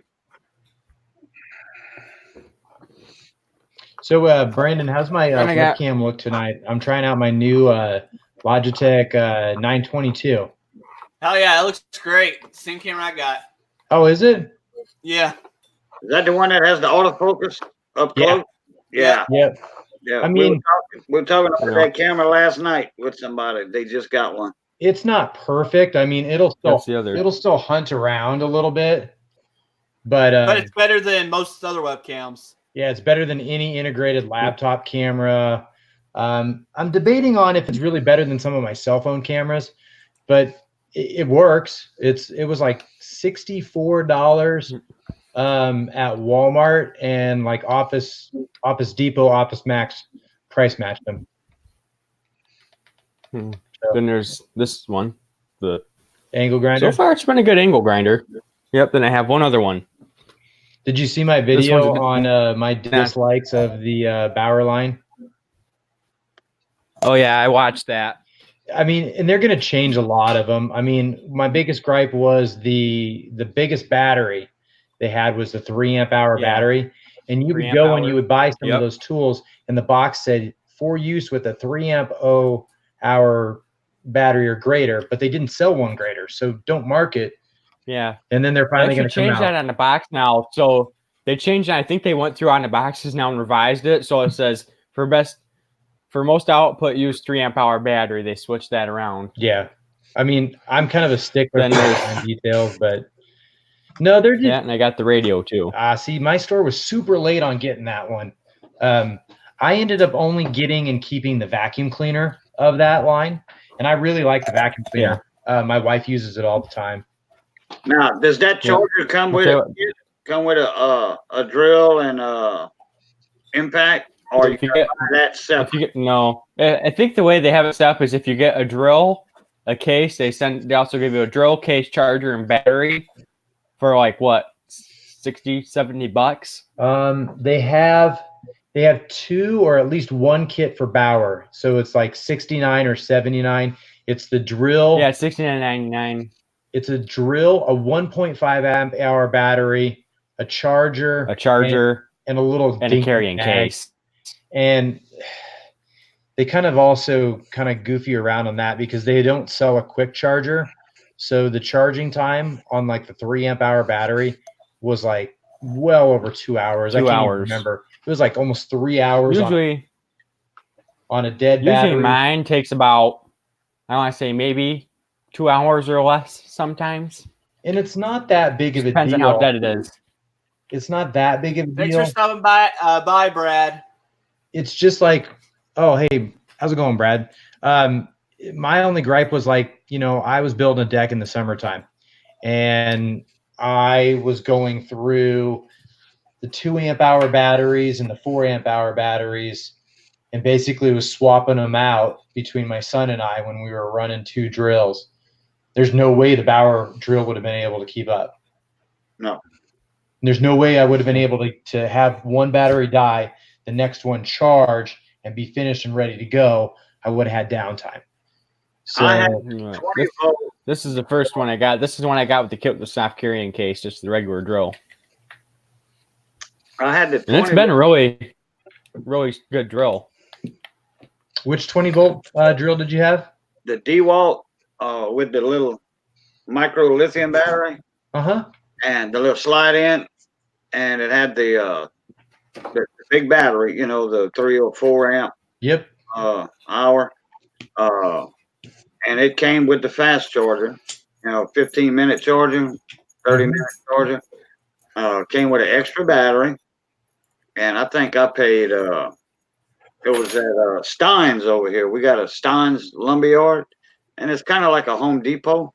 You know, it's a small chain. They got them in Mississippi, one or two in Texas, East Texas, and a lot in Louisiana. The original base of the store in Lake Charles. So anyhow, you got a $50 trade in on Me too, Ray. drill you turned in. Any cordless drill you turned in. Yep. I took just an old junk drill I had, Black & Decker, turned it in on that, traded in, and I think I paid $60, and it was $200. Then it was on sale. Then it was on like another little extra sale, plus that trade in. I think I paid $69, something like that, for that kit. Let me tell you, that was the best DeWalt drill I ever had in my life. I forget how many 3-inch screws, deck screws, and I used torque screws. I forget how many I could do on a battery. I mean, I would just lose count. It was over several hundred, 3-inch. Nice. Because I was doing a lot of radio and all that back then. A lot of pretty pick butt radio. So far, I've been liking that radio. It actually works really good. Besides, I like that I can plug my phone into it and charge my phone. Now, if I can't buy a Bauer, and if it don't come with the big heavy duty charger like you showed, if that don't come in the kit, I'm not gonna buy that brand name. I'm just gonna spend, because I'm gonna have to buy a charger. That's extra money. I might as well just Yeah. go to Stein's or Lowe's, Yeah, for get a Hitachi or something like that. it's for yeah, it's for $70. You can get the drill I have, the carrying case, the battery, battery, and the charger. And there you go, $70. You have all of it. Well, I can get an Yeah. Hitachi, which used to be the most expensive brand name they had out there, you know, for carpenter tools. I can get a drill, an impact with the lithium battery, the fast charger, the case for $70-$80. Yeah, these are the 20-volt lithium ions too. And so far, I beat the crap out of this drill. I mean, I've abused it. Keeps on going. That It little works good. that little impact you had. Well, no, I mean like a 1/4 inch or 3/8 impact. That'd be perfect for tearing apart lawnmower engines. You know, I mean, working on them. Yeah, I think the quarter. Yeah, I got the 1/4 inch hex impact. I think that was on sale for like $59.99 with a battery, a charger. Yeah. And those 4-inch Bauer hex impacts seem to be pretty strong little impact guns. I love impact for small engine work. I've got the Earthquake 3/8 impact at work. I love that thing. I was looking at the Bauer, but there's only by the time you buy the battery and a charger, there's only a $75 difference between the two. Oh, but that Earthquake, man, that'll beat the crap out of anything. That 3/8 inch Earthquake impact is supposed to do 370 foot-pounds of torque on that. So you should pretty much be able to take off anything that you need for the most part. There's few exceptions on your small engines and mowers, but that should get everything. If you got that much torque, that's gonna take lawnmower blades off easy. Oh yeah. Yep. I know. I use mine at work to take lug nuts off. My dad bought one of the earthquakes, except he had to order his because that's when he first came out and were popular. We got the 1/2-inch drive pneumatic earthquake, and that thing is wicked. Cordless? Pneumatic. Oh, pneumatic. Okay, never mind. I missed that. Yeah, I've got a Milwaukee 1/2-inch at work, the M18 fuel, and if I would have seen the earthquake before that, I would have bought the earthquake 1/2-inch in a heartbeat. I think the earthquake looks this is the 1/2-inch drive Bauer one, $120. So far, it's been pretty good. They claim with this one, they claim 450 foot-pound bolt breakaway torque. But it's not. That one's a little shy, actually, if I recall correctly. I think it was, 380 or something, isn't it? Yeah. But that's still more than enough than you need for things. I mean, it's not going to do what the M18. Pretty good nut buster. It's good enough. Good enough. So, Brandon, I saw you did a video about some of the new stuff that you're going to be wishing and dreaming for 2020. Yep. Got some cool stuff. Can't wait to see it. So you're thinking about going? Yeah, I've been You want a Hero 8 for a? Yeah. I think you might be better off to get a Hero 7, like gently used or refurbished. Honestly. Yeah, I'll look into that. Hey, Dean. Because I was going to start looking at that too, because I have one. And I mean, there's the biggest difference with the 8 is it's got that new unit that can wrap around and have the microphone up front, all built in one. Yeah. But until you really hear it and how it sounds, because the Hero 7, to get any decent audio, you really need an external microphone, which means you got to spend $50 to get that adapter for it. So that's the only one downside, unless you can pick up a deal where you're going to get like a Hero 7, the mic adapter and a stand for like $250 or something like that, or even $200. It might not be worth it, but the batteries are, I think, interchangeable between the 7 and the 8. Yeah, I've been using this 3 for 3 or 4 years now, so I think it's time to upgrade. Yeah, the low light functionality that you'll get on like the 7 or something like that, and most likely in the 8.2 is going to be, it's just going to blow you away. You're going to have to figure out what you're going to do with all your meg and gig worth of footage, though, when you start shooting at 1080 frames per second to get your low light kicking in. Yeah. 5 minutes to 10 minutes or even 20 minutes of video is easily 4 to 8 gig worth of data. Yeah, I did the last video I did, or the long video I did, putting the jet out. It took 4 hours for it to render on my computer. Yeah, that's crazy. What do you have for a computer? What are you running? I'm running an old Dell, and until recently it had Windows 7. And after I put Windows 10 on it, it slowed down a lot. So it's time to upgrade the computer as well. What do you have for a video card in there? Because that's really one of your bottlenecks for video rendering, or for video rendering. Yeah, it's using the stock off the motherboard, so that's probably it. And it's one of the slimline ones, so you really can't upgrade that much. So when you say slimline, are you talking one like this? Yeah. Micro tower. Yeah. That's the bottleneck on these for me too. I think the best video card I got in those is like still crappy. Still kind of crappy. I thought I was doing good. I had like a Quadro CAD card in one of my desktop computers, and I switched it out to just a cheapy a 1050. It's one of the lowest power cards that doesn't need an adapter to run off of it. I think they might have a new line, but that's all I could find on like Craigslist for like $95 or something like that.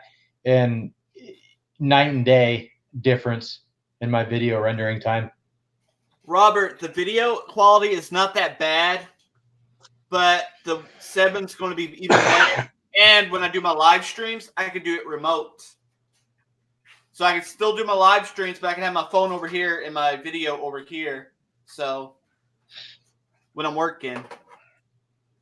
Yeah, but you're running OBS, ain't you? When you do that? No, when I run it on my phone, I'm running Streamlabs. Can you do Streamlabs with your GoPro? I don't know, but might be able to. I'll have to research that. Because the GoPro app you can go live with, but you have to have the 1,000 subscribers for it. Really? Yeah. Yes, it's a mobile device. And there's no way around it. And I bitched and moaned to GoPro, and they don't care. Because Wait, what if you hooked a GoPro to a laptop or a desktop? I don't think you. Yeah, No. there's It's funny. apps for that. That reminds me. There's a thing on my HDMI phone. If I go into a You got it. if I go into a desktop mode on my phone, because I have the Android, so if I go to like desktop or PC mode on my phone, I can go into YouTube that way and live stream without having 1,000 subscribers. But the actual GoPro app, because I ran into it. You go to desktop version, like on StreamYard. When you get on StreamYard on a cell phone, you click the 3 dots up on top, and it'll say desktop version. You click the little box, you can go live. It thinks it's a desktop computer. What do you got? I can use my 8-man action camera as a webcam. I've done it a lot. Cool. Yeah, you're actually using the GoPro, like I was saying earlier, as a webcam with this certain feature. You got to download it on your computer. Yeah. So Brandon, I don't think you'll be able to use it like wirelessly. But that's okay. I'll get to 1,000 soon enough. I'm still growing a little bit faster and faster, so that's a great way to look at it. Yeah. You can use a cell phone as a webcam.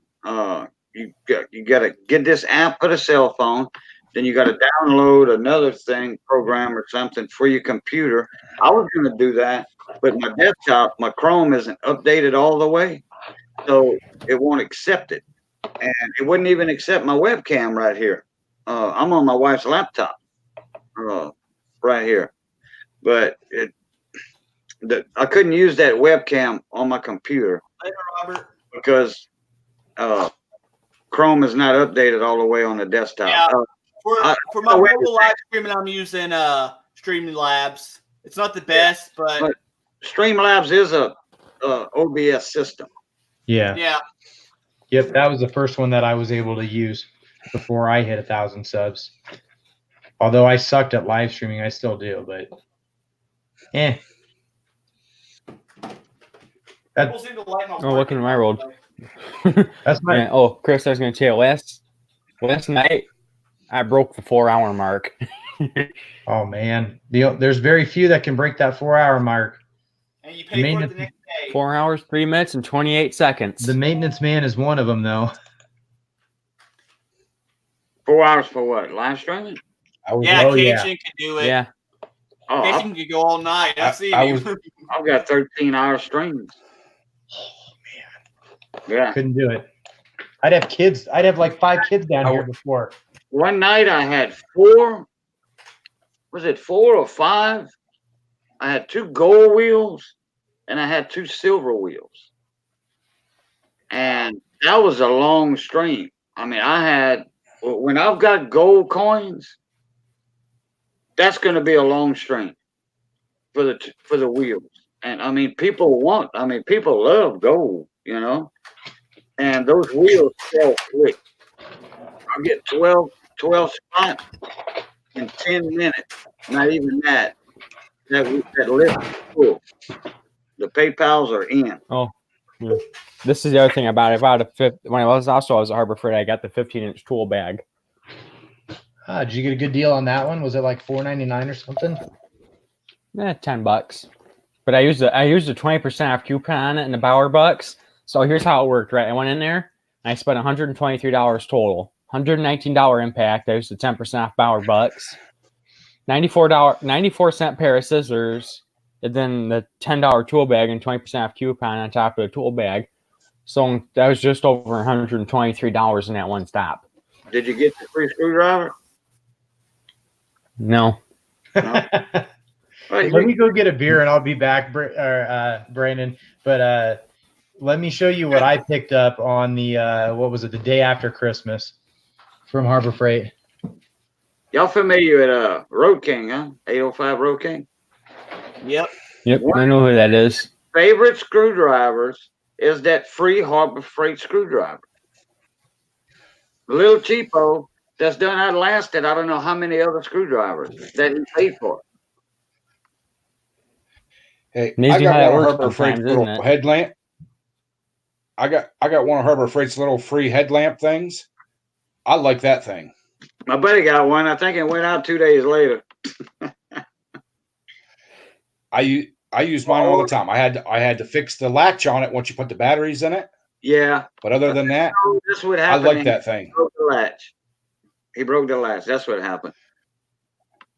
So he taped it. Yeah, mine the molding where it got molded wasn't sharp enough to hold it shut. So I just took my X-Acto knife and cleaned it up and made it a little sharper, and it snapped shut. Oh. I use that thing all the time. I like the batteries from Harbor Freight. Yeah. Like I got this flashlight right here.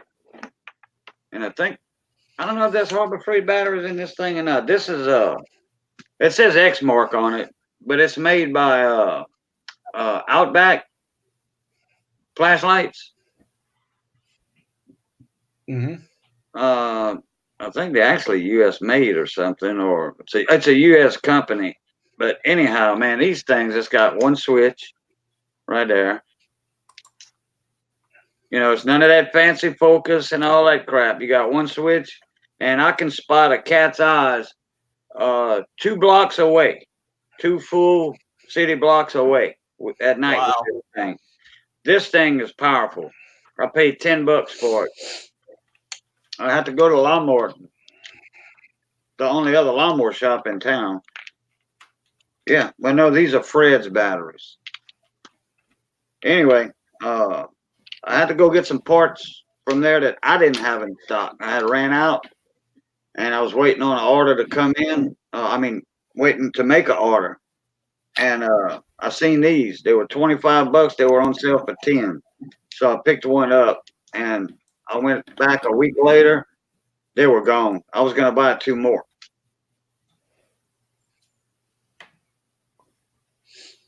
I mean, that is a nice, and it's heavy. It's all aluminum. It's thick, thick, thick. You can tear it apart completely. I mean, it is. Look how thick that is in there. Oh wow.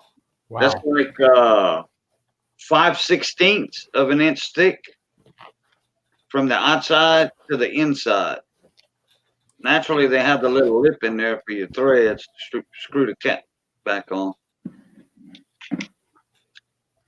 And it's LED. Lifetime warranty. I love it. Batteries are about dead in it, though.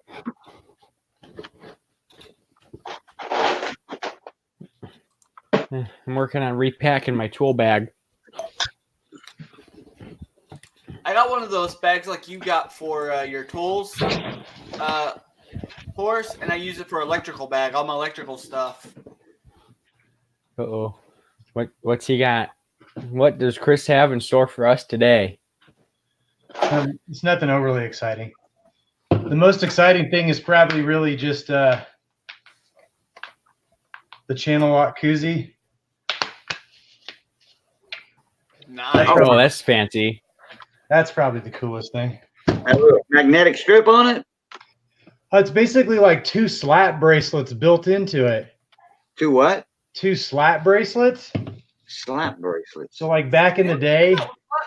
Yeah. Oh, yeah. Okay. And then just wraps right around anything. Yeah, okay. Gotcha. So that was a pickup from a trade show. Wow. That's probably one of my favorite little things. The kids like to play with that too. So Brandon, when I go and actually have the coupon situation figured out, so some people like batteries, some people don't. Some people like other free things. Well, the battery coupon they've discontinued a little bit. So these AAA ones, while they suck really, really bad, my kids have so many toys like little Thomas the Train engines and stuff like that that they turn on, they forget, and we need batteries. So we went in with the entire family. We used a coupon on the flap disc, got free batteries. We got some magnetic welding arrows, and then we got some free batteries. Free batteries. Yeah. Then we got another flap disc. The flap disc, they had a coupon for like $1.99. And we got some more batteries. Right. Then we got another flap disc, and then we got some more batteries. And then we got a pack of grinding wheels, and of course, more batteries. Free batteries. I like the cutoff wheels and the grinding wheels, but their flat discs don't seem to last as long as other places. And then we got the big 5-pack of 14-inch cutoffs. Yep, I got the same pack. And some free batteries. Yeah. Then You better. we got the 14-inch cutoff saw. Yeah, I got the same one. And free batteries. So They're giving away free batteries with almost any purchase then. yeah, because they used a coupon that was it was like a 3 or 4 day sale only. So it ran from like, I don't remember. Oh, It so ended- you get coupons for the batteries. yeah, Oh, I got you. they were free. And that coupon ended on like the 26th or something like that.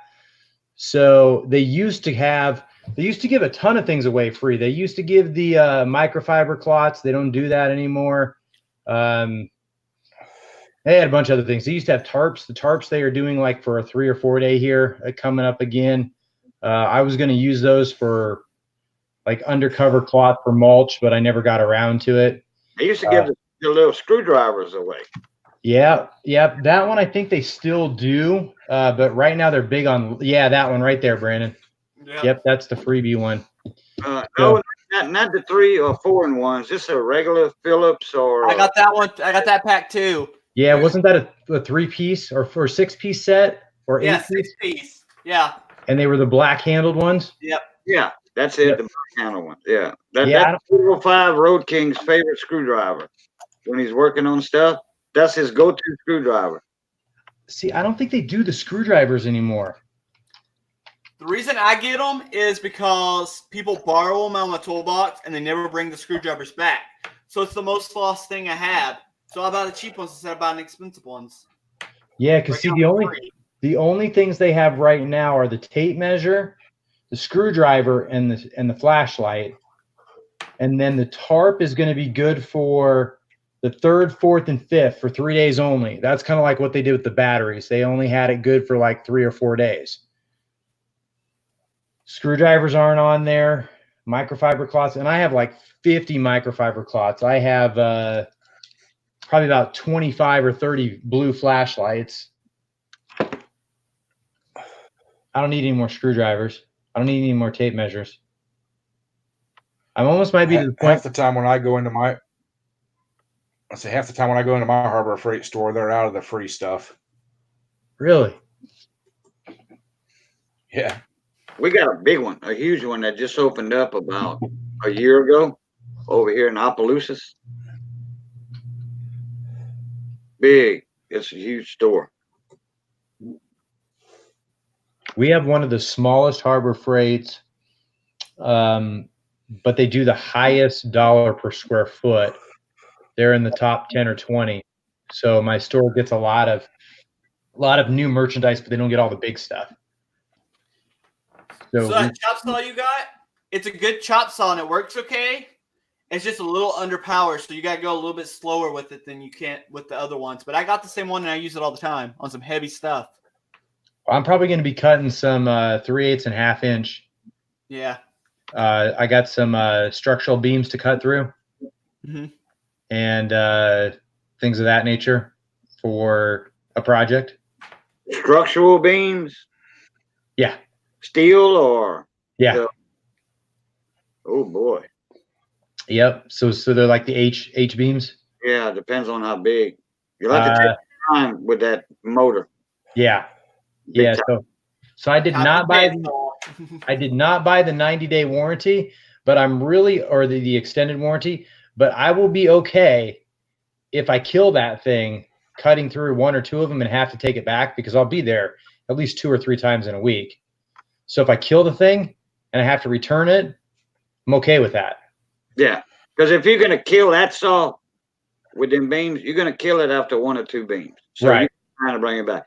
My buddy, I was running a crew for him, plumbing and electrical crew, and there was 2 crews. I was running one, he was running one, and that's where he gets his cutoff saws. You know, because the young helpers are using them, and if a young helper can't burn it up, then I'm not gonna burn it, you know, because I know you know, I mean, some of them things are 4 or 5 years old. Yeah. From Harbor Freight. Yeah.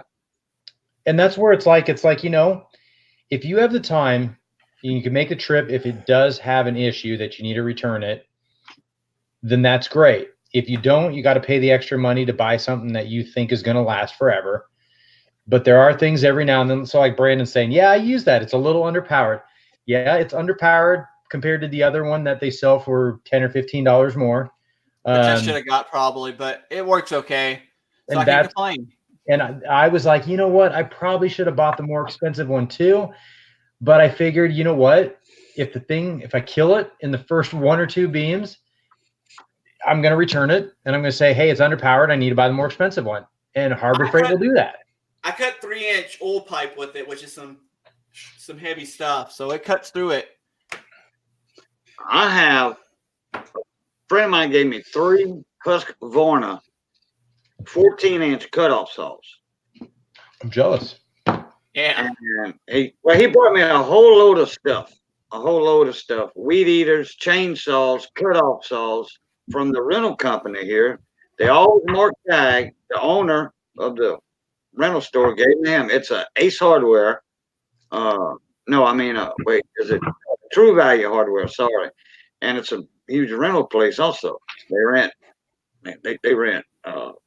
anything and everything. Freaking genie lifts, man lifts, all that crap. Anyhow, their mechanic there, the technician, is not a technician. He just knows how to change spark plugs, fix a flat on something. He's not a mechanic. He's not a technician by any means. Everything was tagged, not repairable, take out of inventory. So the owner of the store gave my buddy Richard Ardwine that truckload of stuff for him to scrap out. You know, so Richard said, "Hey, Boudreaux, I got a truckload. My pickup truck's loaded with stuff." He said, "I'm gonna give it to you," but he says, "I want 1 weed eater and 1 chainsaw, the whole deal, for running." You know, I'm like, "Cool." I got 80% of that stuff running, still running till today, and this is 4 or 5 years ago. That Husqvarna, that's a 70cc saw. Or 80cc saw. I think it's 70cc. Anyway, I put a carborundum blade on that thing. Hey, if you want to cut some H-beams like you got, that would do it. That would do it in a heartbeat. I mean, I think I'm going to go ahead and hop off the panel. It's almost 11 o'clock for me. You're gonna go through some cutoff blades, but that motor's not gonna die on you.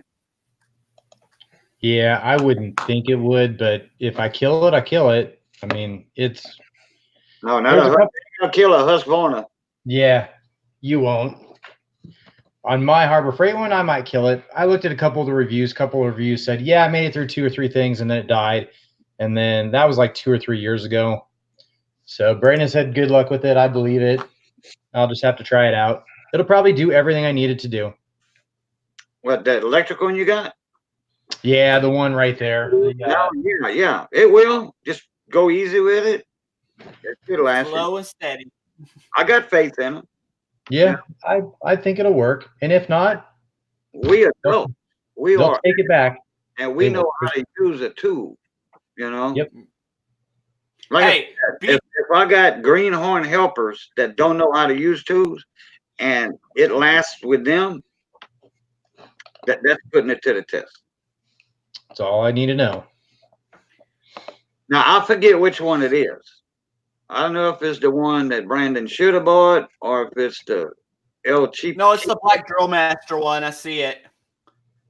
Yeah, that's mine. I'm talking about the other one is what, the Chicago Electric.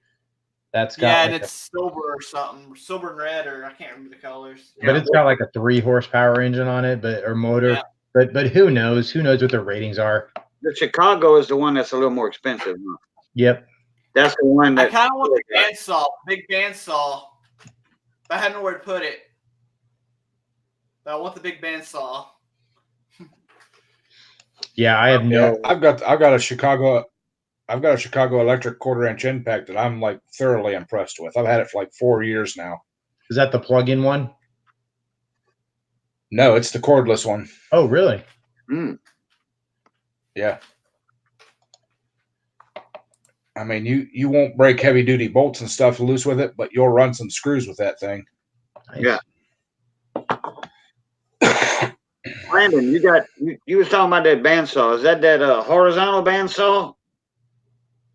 Yeah. Like in a machine shop? With the red one, I can afford the green one. Yeah, okay.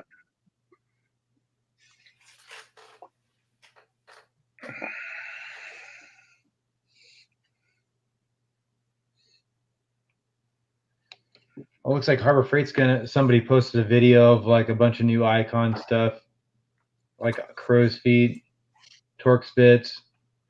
Honestly, I have a set of crow's feet. I think I've used them twice, and I probably didn't even need to use them. Crow's feet? You talking about a nail puller? No, it's the basically like an open-ended wrench that's got like, it's probably like about like this big. It's got the little square that you can stick it on the end of a ratchet. Oh yeah, It's good for pulling off certain lines and stuff. Okay. Yeah, it looks like Icon has some of those coming out. I can't tell what else they got here. I've got a couple of sets of the Carlisle's metric and standards, and I also bought the crow's foot metric line wrench crow's foots. They come in handy. Yeah, they had those. May not use them all the time, but they do come in handy. I think they had some of the adjustable line wrenches on sale this Q4. I never did a video on that. I meant to, but they just haven't. Napa hasn't had as many good quarter deals that they used to. Yeah. Well, I was working on a Ford Crown Vic doing a brake line on it, and you could not get a regular line wrench down into the ABS module. And I bought the crow's foot line wrenches set, the metric ones, and dude, I love them. Like I said, it's not something you use all the time, but I very seldom use my regular line wrenches anymore. Man, I have to go to Harbor Freight and see if my store got any more Icon stuff. And I don't even. I don't know. It's none of the stuff I need though. I don't know if I even want to get started in that stuff because the price of it, you can go ahead and you can get Gear Wrench and Tecton stuff. And I've used that stuff, so I know it's good. Well, the Tecton's pretty easy because I know that their warranty's pretty easy. The Gear Wrench stuff, it takes a long time for me to warranty some of that stuff out. My Fastenal does it, but they usually take a week or more. But there's nothing wrong with that. I mean, yeah, that's why. Go ahead. But the reality is how often do you really break a socket or something like that? So it's kind of a moot point. I mean, it happens at the most inconvenient time, but it does happen.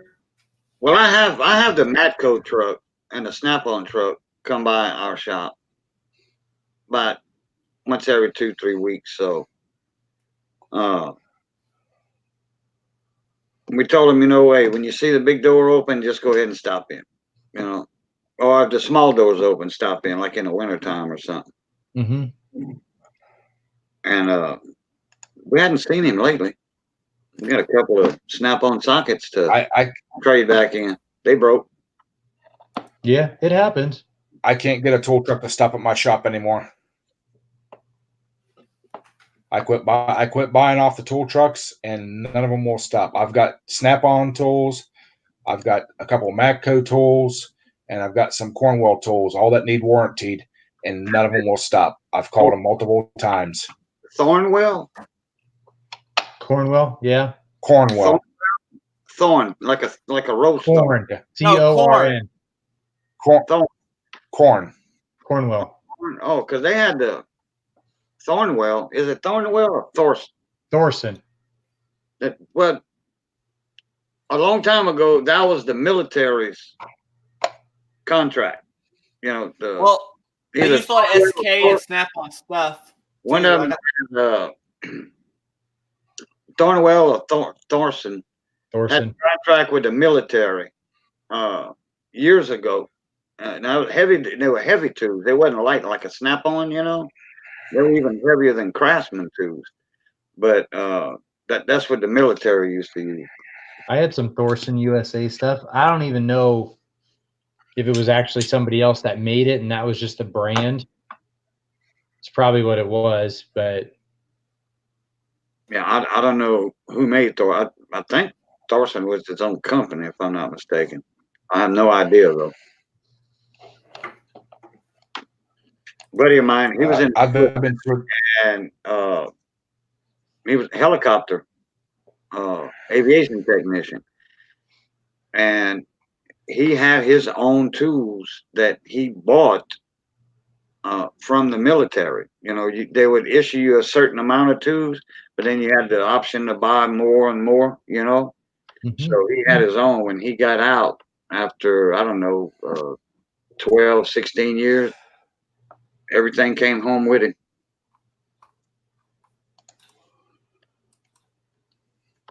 Yeah, I've been slowly switching over to the Napa stuff. I'm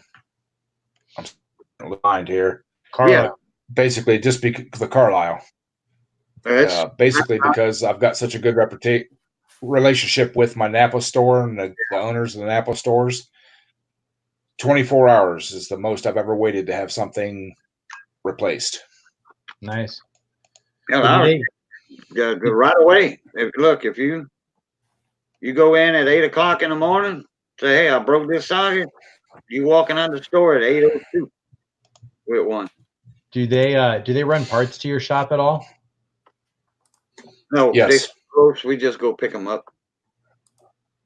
Because I've heard guys that they'll get a parts run once or twice a day or something like that, and they'll warranty out tools through that parts run. Oh, okay.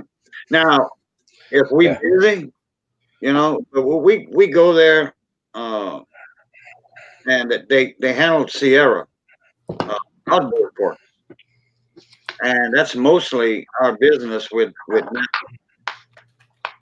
outboard parts. I'm gonna post a link to a tool guy that's he's mostly a gear wrench dealer, but every now and then he has some cool deals on some good tools too. I'm gonna post the link in. Does the Matco dealer does he do some gear wrench? Because I've heard some of them do, and I've heard some of the I've physically seen it myself with my Mac guy. He will do gear wrench. Oh, like for warranty, you mean? He sells it on his truck and he warranties it. I don't know about the Matco guy. I've never seen one. They apparently have one in my town, but I've never ever seen him. Kathy, that's true for the most part, but there's some tools that you pretty much have to, some specialty tools that you pretty much have to get Snap-on. I mean, I want to try some Matco stuff out, but I mean, I hear so many mixed reviews. Some of the Matco 88s, they're pretty good. Some people say they skip. I don't know. I just really, one, I don't have a dealer. Two, I have never seen the truck. Three, I'd either have to buy it online through Matco.com or eBay, and then it's like, I don't know if I really want to deal with it. Well, there's a body shop and there's another mechanic shop that's not for automotive mechanic transmission, but they work on engines too. It's a transmission shop. Not for. I'm talking about within a 4-block area, and across the street from the shop. I'm just talking like 200 feet. There's an auto body shop right there, so that Matco truck goes there frequently. I don't know, Craig. I've heard there's some engine tools, specialty engine tools that Snap-on only makes.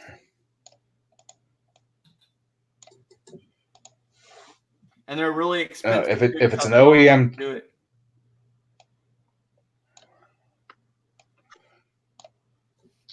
My Napa store treats me real well. I spend somewhere in the neighborhood of $3,000 to $5,000 a month usually with them. So wow, I take care of a big fleet. Oh, okay. Like I said, they handle Sierra onboard parts. So if they don't have it, and we need to order from Donovan Marine in New Orleans, but we have to have $100 worth for free shipping. With Napa, don't have to have it. $100 worth. Like for a power pack, or trigger or whatever. That if we're not in a rush for it, they'll have it in a couple 3 days. Or sometimes the next day. But if we got something to order that's, like some fuel treatment or something like that, because we get our fuel treatment through Donovan Marine. We get the K100. That's some good shit. Oh, excuse my French. That's good stuff. K100. That's fine. K100. We got the G. That newer one they formulated. That will make water burn. Believe me. We sell that stuff. Fast. So old school, I do go to Harbor Freight and buy some tools, but I'm not as much on their hand tools as other people. I would rather go through Gear Wrench or Tecton just because I've used them and never had them fail on me. So, or some of them. Well, Brandon will do some of the Tecton, or he'll go to pawn shops, which is another great place to find. Yeah, I like pawn shops. That's how I buy my Snap-on stuff. I buy Snap-on. Pawn shop. You get stuff that's brand new or right at brand new from a pawn shop. You can. It's sometimes pretty sad where you're like, you feel bad that somebody either had a tough time or they're changing their careers or it's stolen. Yeah. And you're just like, oh. Sometimes it's really sketchy. Other times you just never know. Tommy over here, this is the only pawn shop in town. And if he suspects it's stolen, he ain't going to do it. He ain't going to do it. He knows all the people that come in. He knows the thieves. From what I understand, they're supposed to run, a lot of states, they're supposed to run stuff through this database, but I don't think they actually do it. He does on a lot of his stuff. Guns. Guns definitely have to do. Guns, some of the bigger things like a Snap-on toolbox maybe, because it's going to have a serial number. But, I mean, if you're talking like, a wrench set or ratchets, something like that, it's got a part number. It doesn't have a serial number on it, so it's really hard to track down that exact item.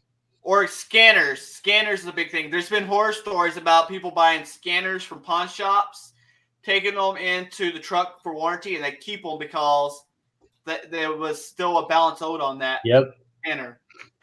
Yeah. Scanner. Talking about a police scanner? No, like a diagnostic scanner. Oh. Code reader. Yeah.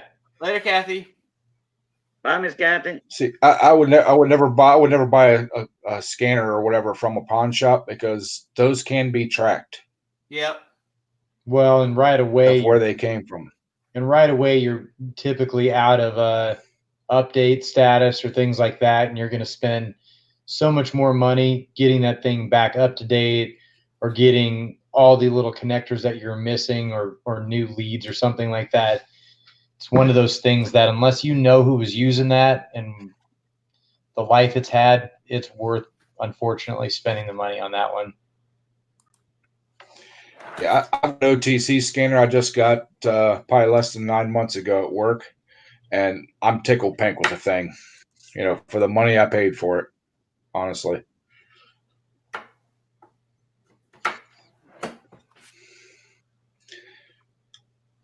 Those things. The only thing it has the capability of doing it, but I did not buy the subscription for it. Is flashing ECMs and PCMs and stuff. I don't do that enough. I'll pay the deal. I got friends at the dealership. I'll pay $100 at the dealership. They will reflash them for me when I do them, and be done with it. You know. That's probably the smartest, easiest thing. It's cheaper in the long run. Like my buddy that worked. Well, like my buddy said at the dealership, you know, if you have the scan tool and you're not up on doing it, and something goes wrong, yep, you just trashed a 1500 ECM or PCM. Yep, you know, and you trashing it is different than the dealer trashing it. Exactly, because it's not fun for you as a smaller business to eat that $1,500. I'll let the dealer do that all day long. Yeah. Yep. And we, where I work at, we do enough business with that dealership, that Chevy dealership, because we got mostly all Chevys. They cut me deals all the time, you know, so they, you know, they'll get me right back in. They'll get me right in to do stuff like that. You know, it's not like I got to wait 2 or 3 days to get it done. You know, I'll call them up ahead of time and say, hey, I'm going to put a computer in this whatever. And I actually drove it up to their lot, pulled the old one out, put the new one in. They came out with the laptop, flashed it, and I drove away. Nice. You know, so well, like I said, they really good working relationship. So that's one of the benefits of working where I've worked at for almost 20 years. You know, you build relationships with, you know, other garages and suppliers and all that kind of stuff that, you know, you can, they'll do stuff like that for you. I'm forever having like AutoZone and O'Reilly's and CarQuest and all them guys stop in and try to get me on their fleet programs and stuff like that. And I'm like, you can't beat my Napa store. I'm sorry. And they always argue with it until I start laying out prices and stuff like that. And they won't do it because they can't. But like I said, I've been dealing with these guys for 20 years. You know, they give me good pricing. It's good. We have an account with O'Reilly's here. Hey, welcome back, Craig. Welcome back. And they give us like, I don't know, 20% off, what have you. It's, you know, a lot cheaper than a regular customer going into the store, put it that way. Yeah. Well, I've got such a good relationship with my Napa store. I've got the owner's cell phone number and his head counter guy's number 24 hours a day, 7 days a week. If I need a part and it's in stock, I call them. They will come open the store up and get the part for me. Wow. You know, it sounds like a relationship. Like I said, I mean, is it like I said? I mean, there's. Is that a corporate store or a franchisee? Just out of curiosity. It's a franchisee. That's good to hear because our Napas just got bought out. They were a corporate store. They got bought out by a local franchise, so now they're franchise stores. And I'm interested to see how their relationship or cost or pricing change, if any. Probably won't change much. They have guidelines that they have to use for pricing. They did change all of their like corporate store discounts that they were running. So they used to do like 30% off second Saturday of the month. They don't do that anymore as a franchisee. There's a couple other local discounts that they ran as a corporate store for certain businesses, and they don't do that anymore. But it'll be interesting to see. Ed, your Napa store, do they have a machine shop where they bore and redo heads and all that stuff? No, they don't do that anymore. But there is a local machine shop that they work with. That's that they couldn't keep.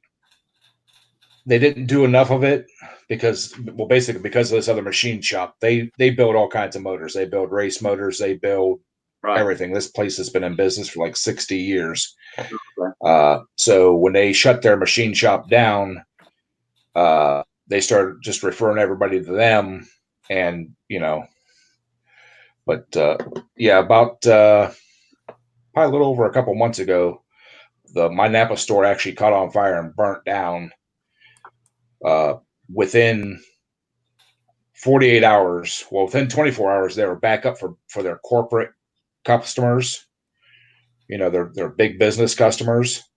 Within 48 hours to 3 days, they were in another store selling to the public. Their Napa actually stepped up, the corporate end of it stepped up so quick. They sent a crew in, and there must have been 20 guys in there setting that store up, putting shelves up, stocking them, running inventory numbers, bringing stuff in. About a week and a half after the fire, where I work at, we got a 14-foot Isuzu box truck. I took it up and drove. I mean, they moved like 3 blocks down the road. I took it up and drove, I don't know how many trips from their old store to their new store. And the owner of the Napa store said, "You just stay in the truck. We have guys that will load you. You bring it down here, back up to the doors. We have guys here that will unload you." And I spent like 6 hours running trips back and forth for them. Well, our Napa is Sattler Brothers, or Sattlers for short. And like I said, they bore. We'll bring them outboard engines. Now they can't blind bore. They have to go through bore. They have to have like a Mercury engine, Mercury outboard. Mm-hmm. Put it this way: you can't see through and through the cylinder. I mean, you can, but you can't take that back part of the block off. Okay, that's called blind boring. So they need an open style, like a V8 or whatever, like an Evinrude Johnson, B4, B6. They'll bore that. Now they will blind bore, but they're not responsible if something happens to the inside of that block, if an accident happens. But they redo starters, they'll rewind electric motors. So yeah, they're popular. Put it that way.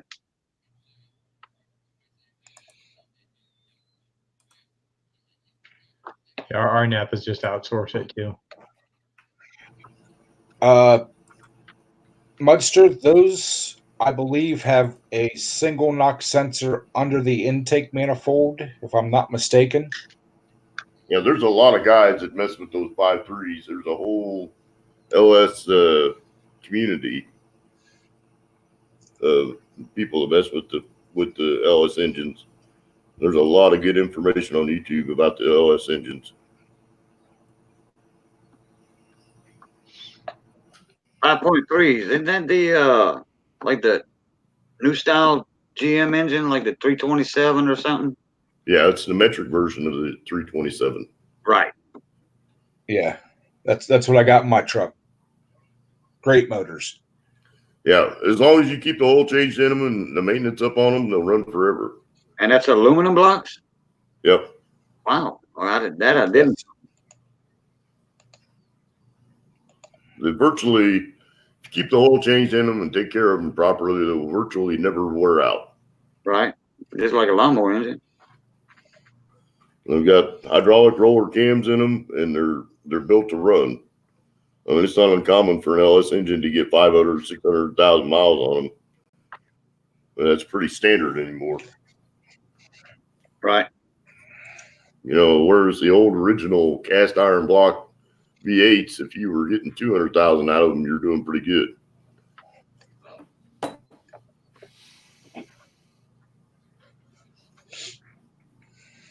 A friend of mine bought a motor. Yeah, I'll take a 5. Go ahead, Craig. A friend of mine bought a Modus scanner from Snap-on, and the power button went bad in it. And Snap-on couldn't warranty it because they couldn't get somebody to fix the button in it. So they sold him another Modus, brand new model, half price. And we found him a company in California and shipped his old Modus out, and they replaced the main board in the Modus. So now he has 2 Modus computers. Nice. Those are expensive. I mean, it's not something that the average DIY guy has. You got to have all the different keys for all the different vehicles to work on and stuff. I'm just fortunate that he has keys for the things that I own. So if I need something worked on computer-wise, he can plug into it and work on it for me.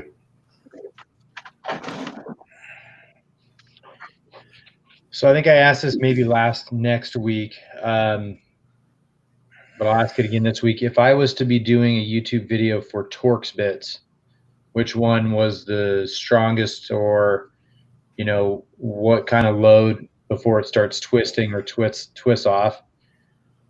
What size would you guys want to see? Like a T25, T27, T30, T40? T27 is the one I use a lot, but that's because that's a lot on 2-stroke exhaust and stuff. Use that size. Yeah, T20, T21, T25, T27 are the most common used torque bits that I know of. Unless you're a GM mechanic, then it's a T55 for the caliper bolts. Yeah, I think some of the Fords use either T40 or T45 or both. Yeah, a lot of the Polaris Motorsport stuff use the T27. Ton of them. I've got 4 of those T55s in my toolbox right now. 1 brand new one and 3 backups, just because they like the bolts like to seize, and you know, if you can't get a ratchet on there good enough and run an impact on it, you know, none of the Torx bits will hold up to an impact very long. My youngest kid was having trouble with this. Oh, sorry, Ed. Go ahead. I say none of the T55s or any of them will hold up to an impact. I don't care what brand they are. They can be, you know, Snap-on $80 ones. They will chip off. Oh yeah. Our youngest boy had the transmission go out on his 2007 Silverado. I had to buy one of those enhanced torque bits to take the bell housing off that transmission to rebuild it. And it was cheaper to buy the whole set of enhanced torque bits than it was to buy the single. If I bought the single, I had to pay shipping on it. If I bought the whole entire set, then my post office would pay for the shipping. And the shipping alone for that single one Torx bit was more expensive than buying the whole set. So I got a Sonics a Torx enhanced bit set.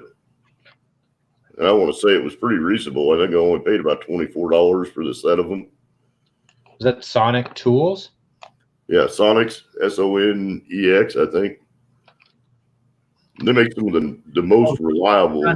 Sonics. Yeah. Because I was going to say there is a Sonic Tools. Yeah. I was checking them out. I haven't ended up buying anything. But Sonics makes some good stuff too. Yeah, and they do a lot of transmission specialty tools too, and the valve bodies, and they make reamer tools and drill tools and to replace some of the valves and the valve bodies. Yeah, I think I'm going to do at least a T27. and then I wasn't sure if I should do a T40 or a T45. I would like to see what that Harbor Freight set goes up to with when you do it, because that set actually is one set. I broke a lot of the Stanley sets, but that set seemed to last so far in the small engine field. The which one of the Harbor Freight one? I'll tell you which one I really like. I really like the that quarter-inch one. The black impact ones. Yeah, that's the ones. Those are one of my favorite sets. And they're cheap. They're cheap as shoot. Yep. I don't know why I like those suckers. I have like 3 of them because it seems like I can never find one that I need because I've misplaced it. And then by the time I find it, I've used the other one or I didn't have it. But that is my favorite one, Brandon. I have 3 sets of the socket style torch bits from Harbor Freight. And we have 1 set of the snap-on. And to me, the snap-on ones don't stay on the tool as well as the Harbor Freight ones over a long period of time. They tend to be loose and they tend to fall off of extensions and ratchets and stuff. And I've almost melted down a Milwaukee M12 ratchet working on Polaris slingshots. I put one into thermal protection mode. It stayed that way for over 4 hours. Wow. So I've heard that you don't have that issue with the earthquake ratchet. So I've never seen a heads-up comparison between the two over a long day period of use. But I would be interested to know what the comparison is on the workload time, and that I would call that like a duty cycle, if you will. Mm-hmm. I know that my Ryobi cordless tools will outrun my Milwaukee cordless tools as far as repetitive work. My Milwaukees tend to go into thermal mode a lot faster than the Ryobis do. But, for the average person, you're probably not going to hit that kind of a duty cycle just doing an average project.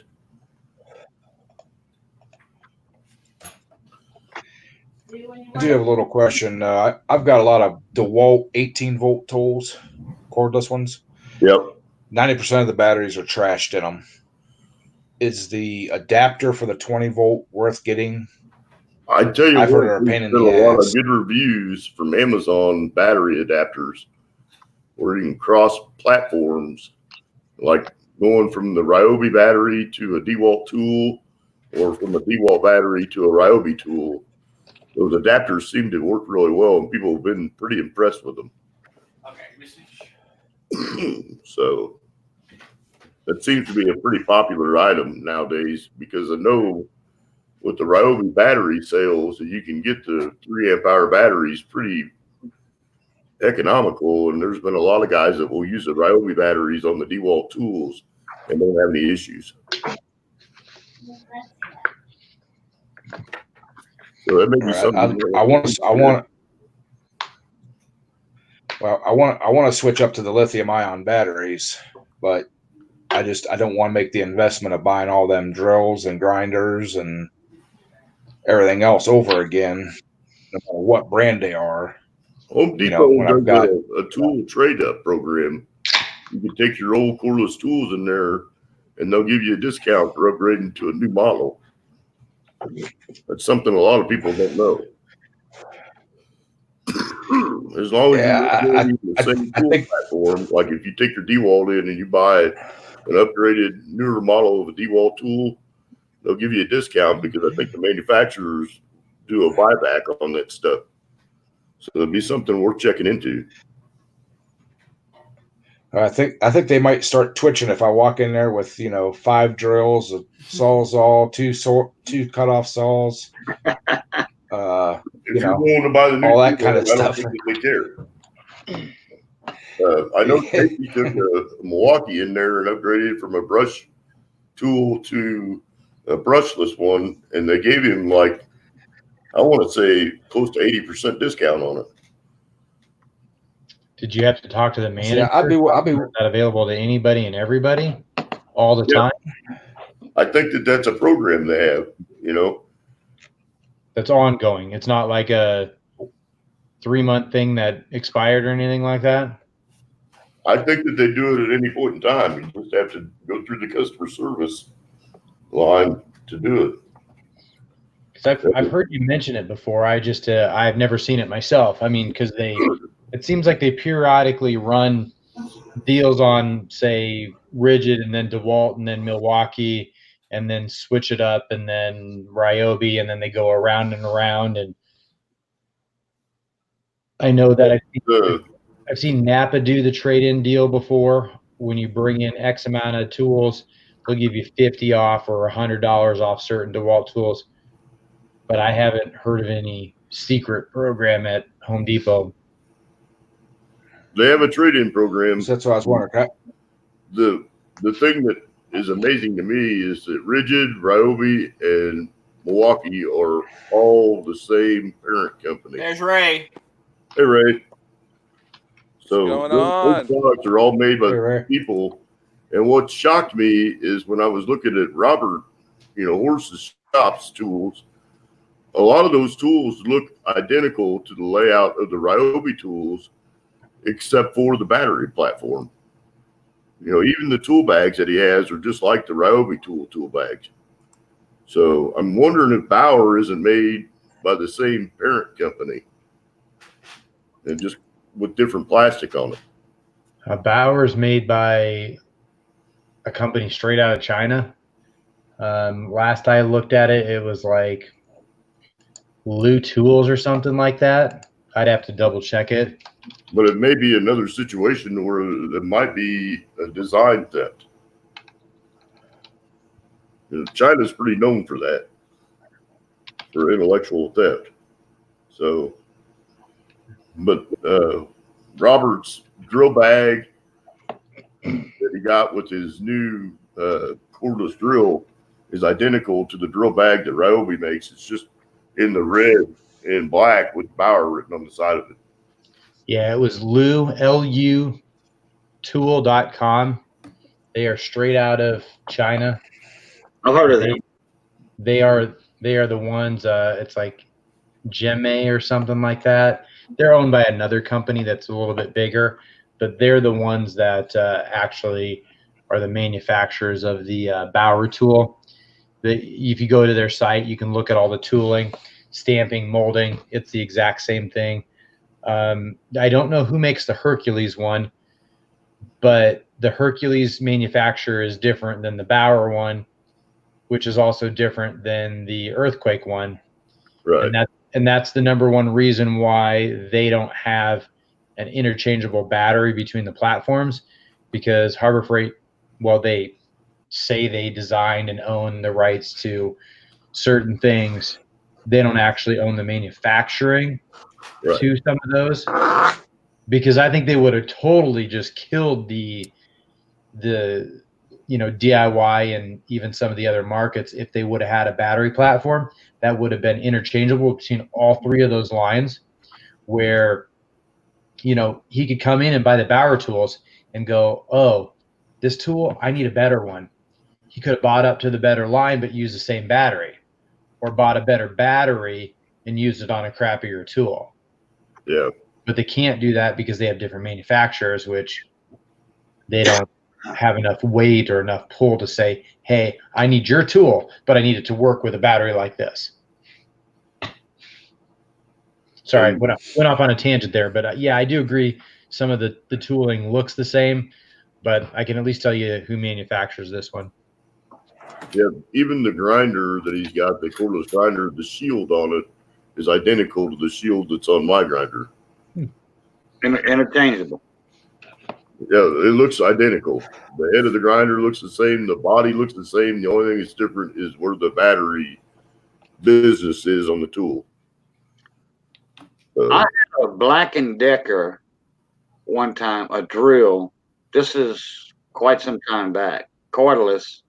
That's back in the 16-volt days, or 14, and it it would take a DeWalt battery. Yeah, well, that is in the Firestorm era. Firestorm. That's it. That's it. And that was at the point where Battery. Decker bought DeWalt. Was right in the middle of the Firestorm lineup. Oh no. Black & Decker had DeWalt already.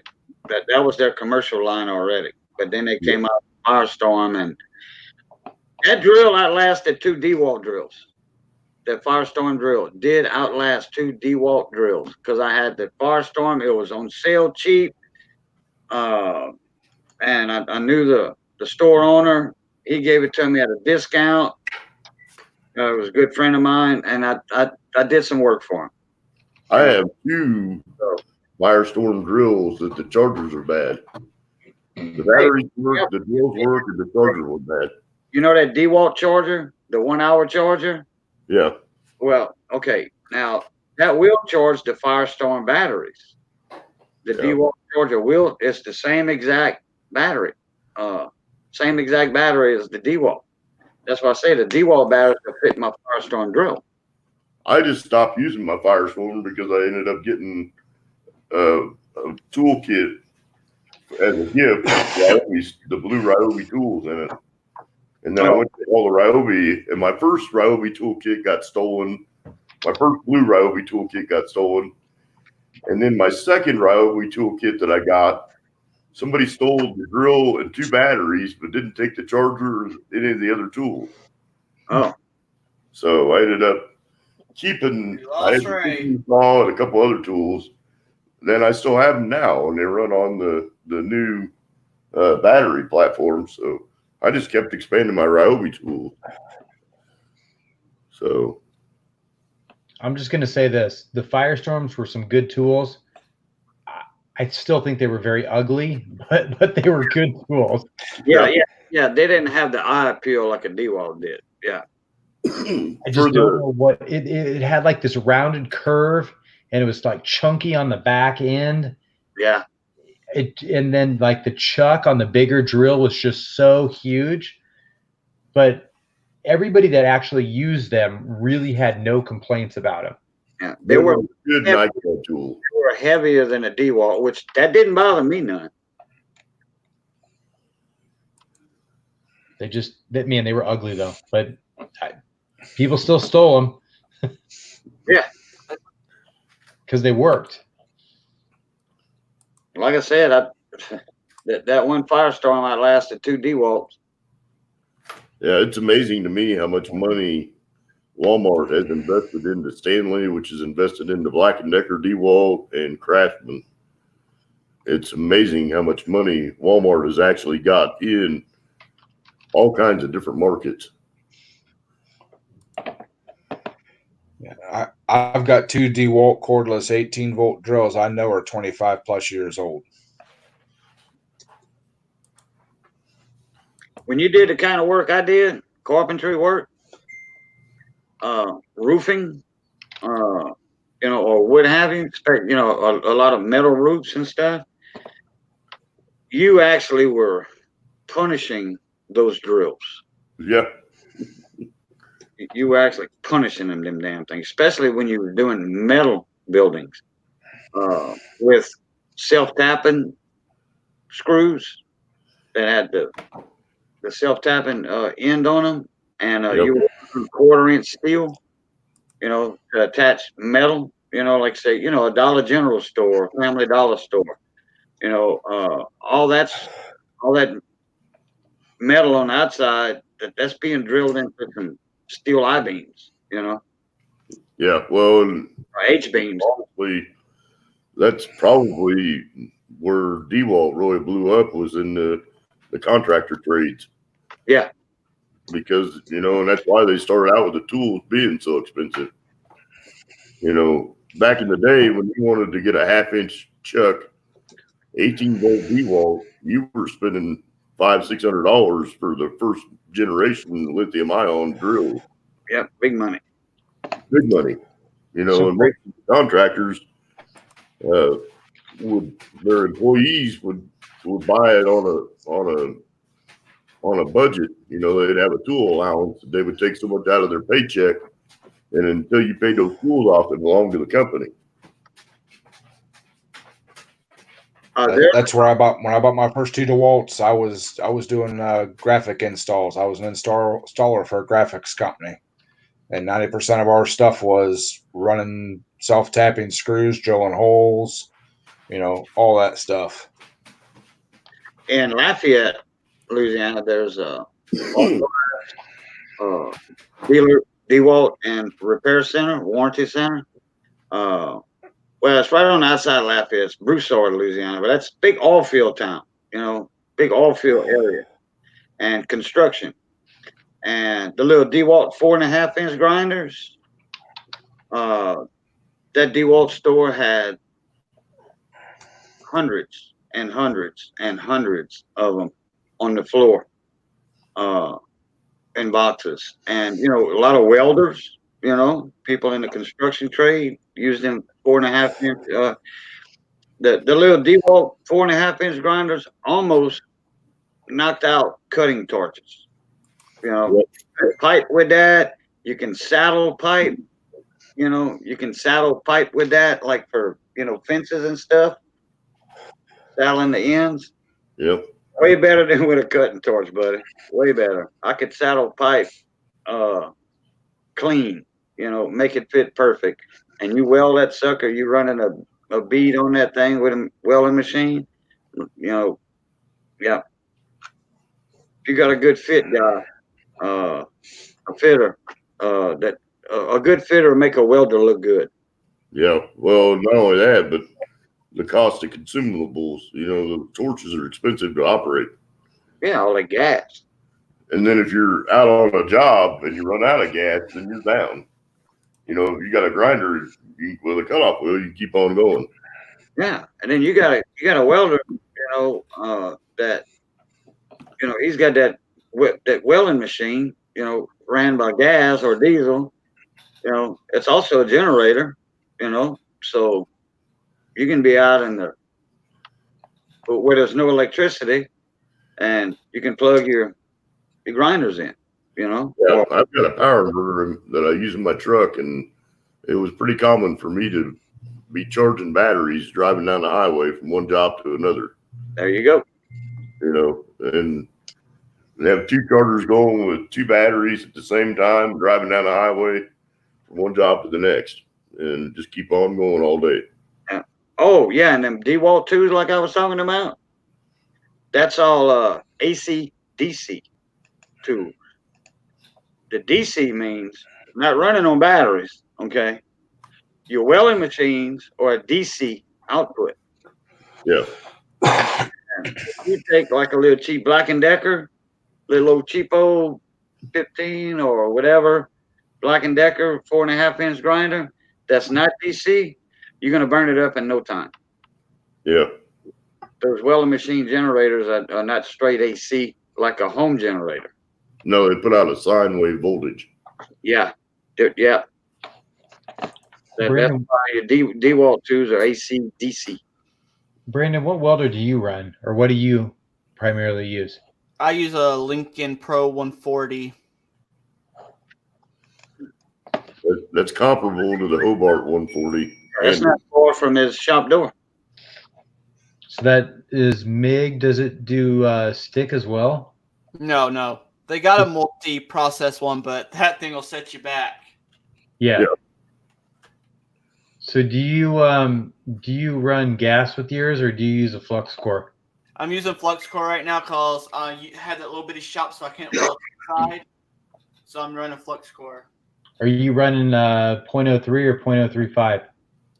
Depends. Sometimes 0.30, some 0.35. And I never use Harbor Freight wire. I use the Lincoln wire. I've tried the Harbor Freight wire. I don't like it. It was real oily. It did a terrible job when I placed the bead. So I threw that stuff in the trash and went back to Lincoln. It seems like the the Vulcan flux just has too much spatter with it. It's just, I don't know. I tried. The only thing I run is Lincoln wire. I got a big Miller welder at work. I got a 110 Miller at work. I run Lincoln wire on both of those. I have a Lincoln welder here, and I run nothing but Lincoln wire on all my stuff. They make a wire that is a flux core gas shield wire, which is supposed to be the absolute best for a low voltage MIG welder. You use the gas, and it's got a flux core in the wire itself, and they say that is the primo way to weld. If you're using a low voltage 220 or 110 wire welder. I think yours is 110, huh, Brandon? Yeah, 110, 120, you know. They say 120, but, you know, 110, 120. It's actual 120, but they just call it 110. Yeah, and I think that you can buy an adapter for that, Brandon, and run it on 220.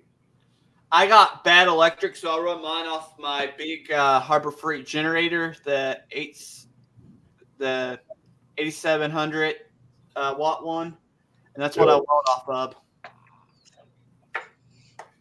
Brandon, do they make a 2-pound spool in that Lincoln wire? I think so. The 10 pounds are expensive, but I would like to buy a 10 pound because I go through a lot of wire. Will your machine take a 10-pound? Yeah.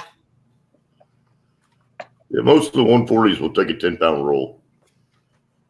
Most all the brands of 140 welders will take a 10-pound roll. Y'all got you got a Tractor Supply in town, right, Brandon? Yep. That's where you get your wire at, don't you? No, I go to Lowe's and get the Lincoln. Really? You can just walk into Lowe's and get it. Tractor Supply don't have the Lincoln one? No, it's Hobart there. They're strictly a Hobart dealer. I think that they started carrying Lincoln online at Tractor Supply. I thought I seen Lincoln wire at my Tractor Supply. I get it from there, or we got Home Base here, and I go to Home Base and get it. The Home Base is owned by Sutherland's. Yeah. See, I think my Lowe's only has the 1 pound. You know what? 1 pound might be as all they go on those Lincoln. Maybe if you go to a welding shop. I hear you can sometimes get better prices at the welding shops anyway. I've never tried. Do you have a Praxair there, Chris? Do I have a what? A Praxair? No. Okay. I've never heard of it. Praxair is a welding supplier, and also there's another one that's Air gas. I'll think of it. Yeah, Air Gas is nationwide. Yeah, Air Gas, Praxair, and then there's a third one. Never mind. We do have a Praxair. We have 2 welding shops in town, welding supply houses, and it's cheaper to buy there than going all the way to Lowe's in Opelousas because it's a 25-mile drive. Yeah, Praxair usually has decent prices. I won't say that they have the best prices, but they're usually pretty decent. You know, they're not high-end prices and they're not low-end prices. They're usually about middle of the road. The thing too, if you go to like Praxair, Air Gas, any of them welding supply stores, and you're going to be buying the flux core wire, it's going to be fresher wire.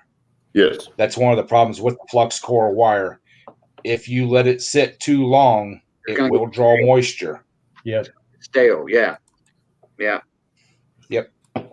That's probably why the Harbor Freight one's crap, because it's made in China, sits on a boat in a shipping container for 6 months. The flux actually leaches out of the wire at the Harbor Freight wire, and that's part of the problem. So you end up with that flux. I'm going to post a link. You know, all you welders down here have an old refrigerator, and I mean the old style refrigerators with that latch on the door. Mm-hmm. You know, and they burn a light bulb, like a 40, 50 watt light bulb, 60 watt light bulb inside. Now the refrigerator is non-operational. Right. They're using it as a climate control dry storage area for all their welding rods, you know, and wire and stuff. And they burning that light bulb in there, and that keeps that air dry. Yep. Yeah. You know, that's a must have down here in South Louisiana. Put it that way. If you're in Oklahoma or Arizona, no need for it. I posted a link to these things that goes on your wire that Justin from Good of the Land swears by, and it cleans your wire before it goes into your liner, and it also lubes it. Has like a special lube on it Wow. Yeah, you can use a piece of Scotch-Brite pad and a clothespin too. Yeah. But these ain't bad price. You get 6 for $9. For what it costs to buy a liner to put in one of those MIG welders, you're gonna save a ton of money by cleaning that wire before it runs through that liner. Yep. And don't wrap your liner up too tight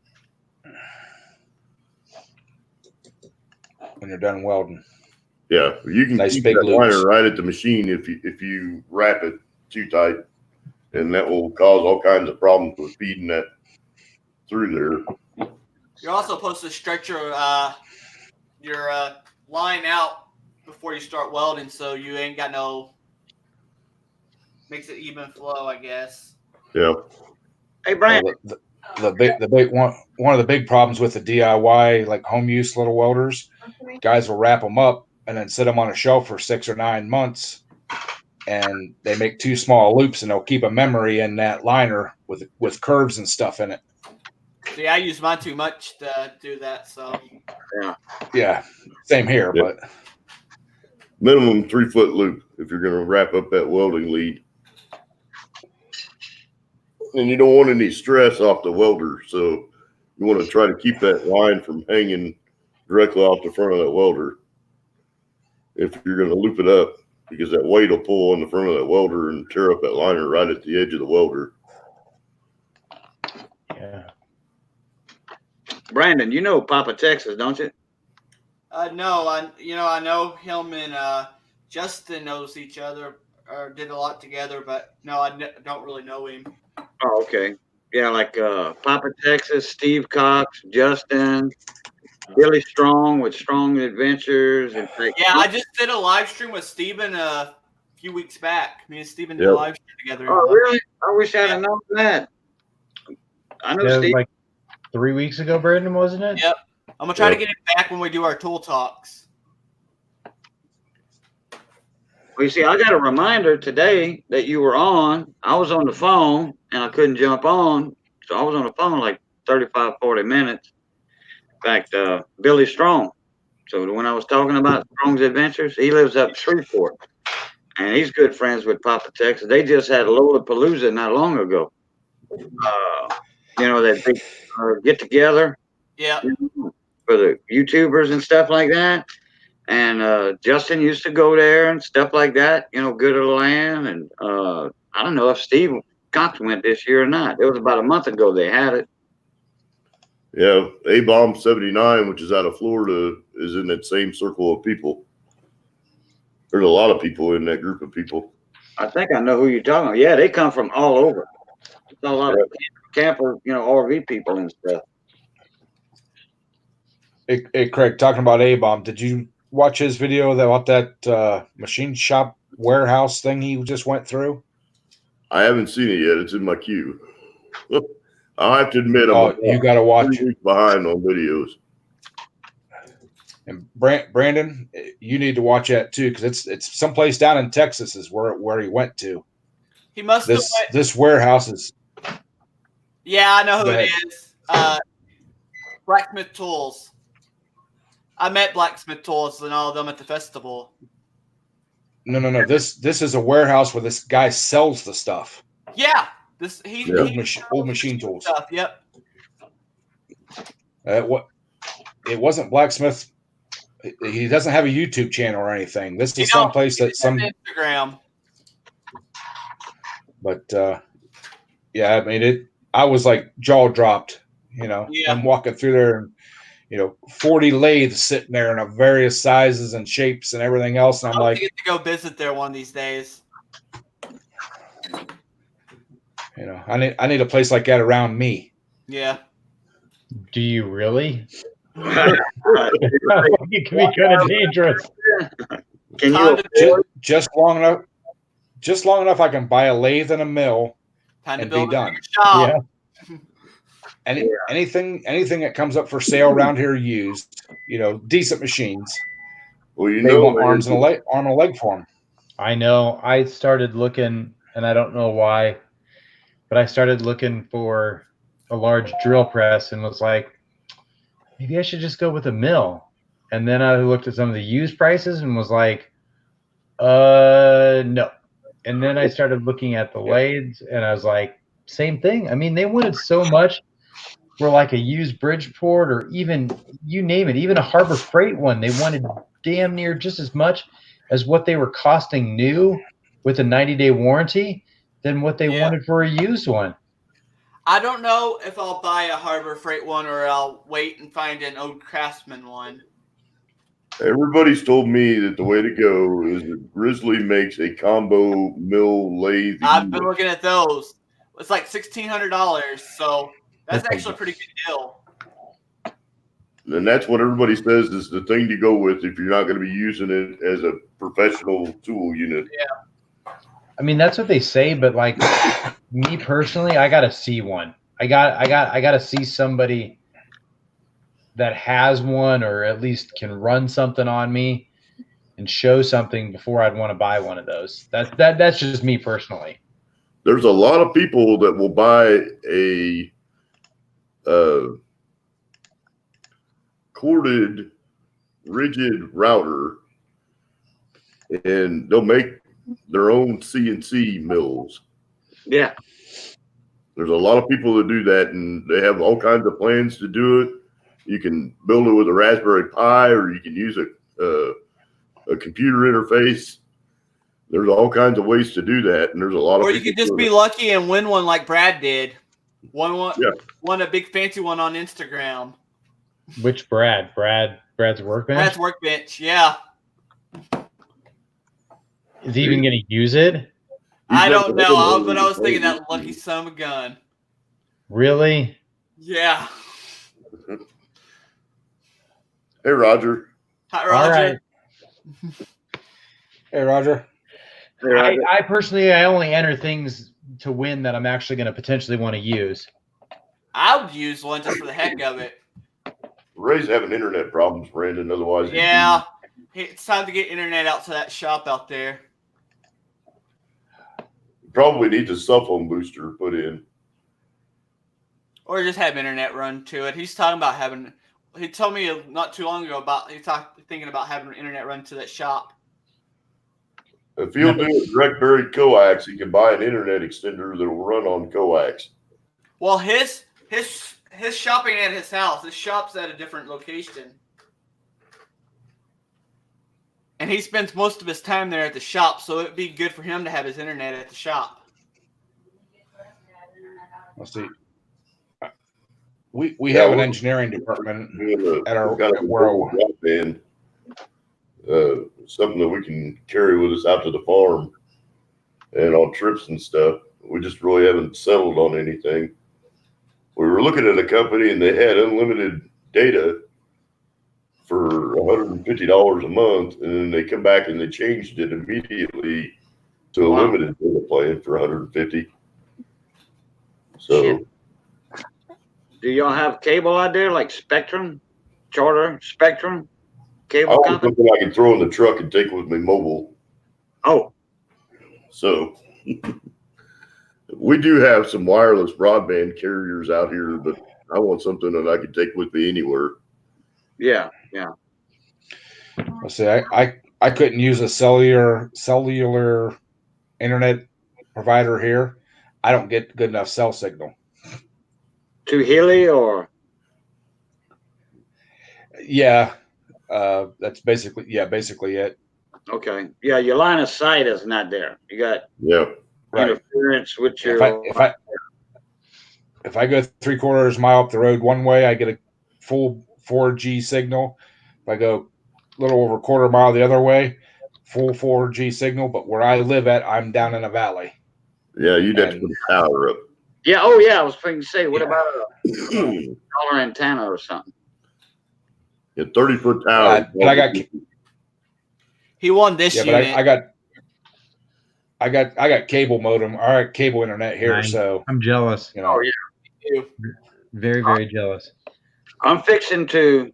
Okay, next month, y'all gonna see me in a totally different type. Like on my live streams.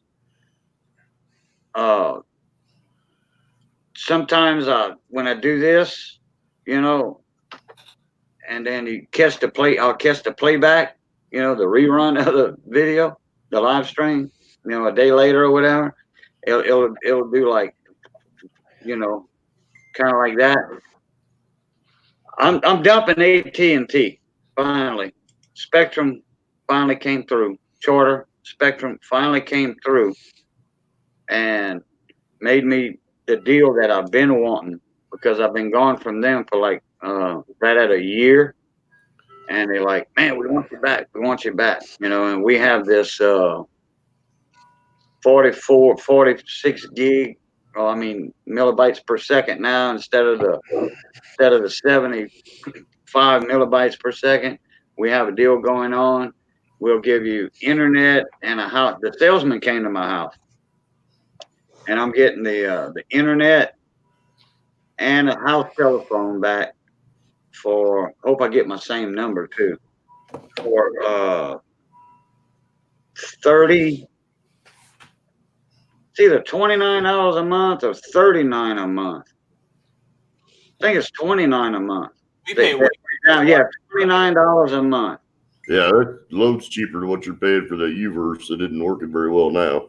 And I got that down. AT&T is just the internet, and it's only 14 megabytes per second. Wow. Yeah, and then I'm getting 44 from Spectrum, and then I'm only getting not even, I think maybe one upload. Yeah, download is no problem. It's your upload, and I'm getting like 1.2 or something, which that's good for AT&T. It is, because my upload speed's about 0.4 to 0.49. Yeah, Hector, and you know Hector, Coins and Interest. Yeah, Callie, when he had AT&T, his was like 0.3. Yeah. 0.3 or something, and he finally went with the Infinity or something. Oh man, way better. You can tell the difference in his live streams. Well, y'all gonna better tell the difference, because a box is supposed to be in like the third or something, the second or the third.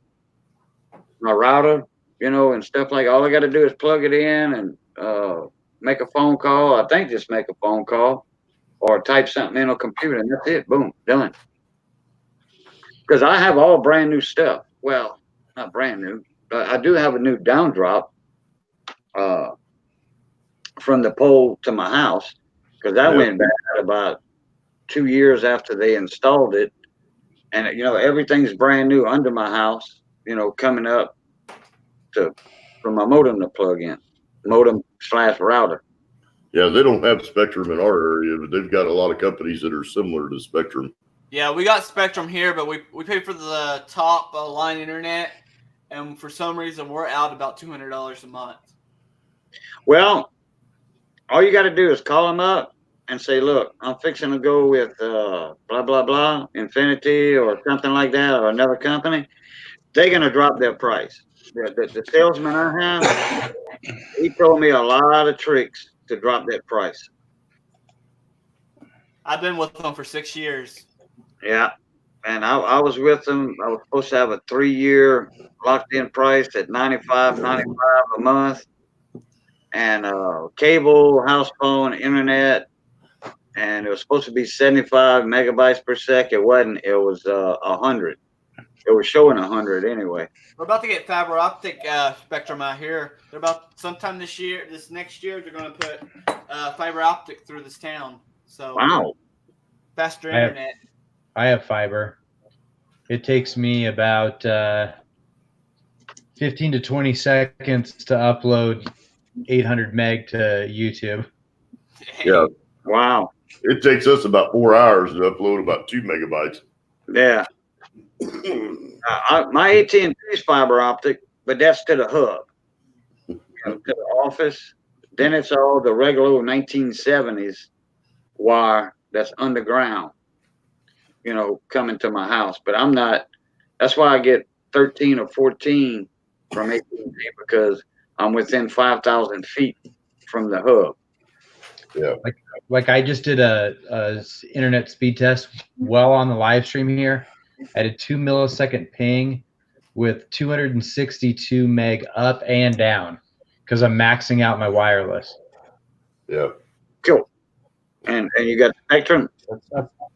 We have a company called Allo, and they run fiber right to your house. Fibers? Oh, they fiber to your house? Yep. Wow. It's kind of like a competitor of like the Google Fiber stuff.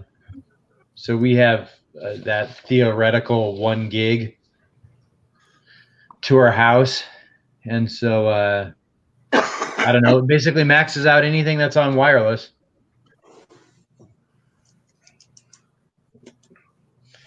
Hey, type something That's in. what I'm thinking about.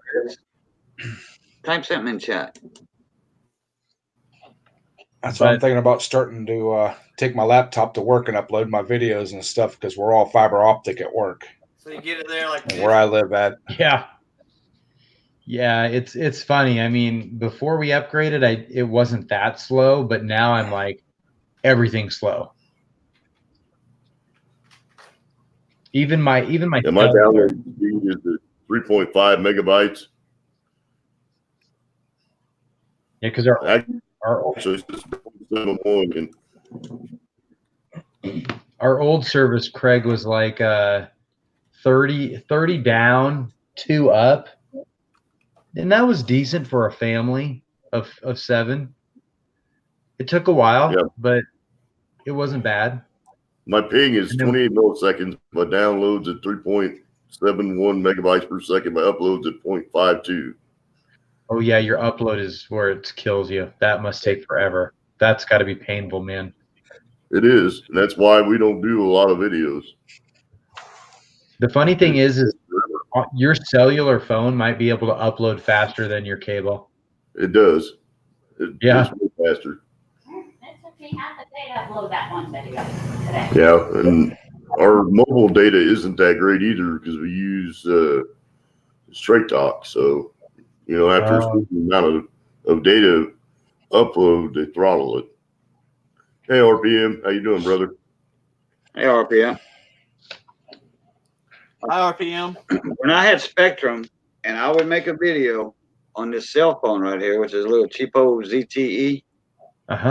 When I do a video on here and upload a video from my gallery through Wi-Fi on YouTube, it would take 5 minutes to upload the video to YouTube from here through Wi-Fi when I had Spectrum.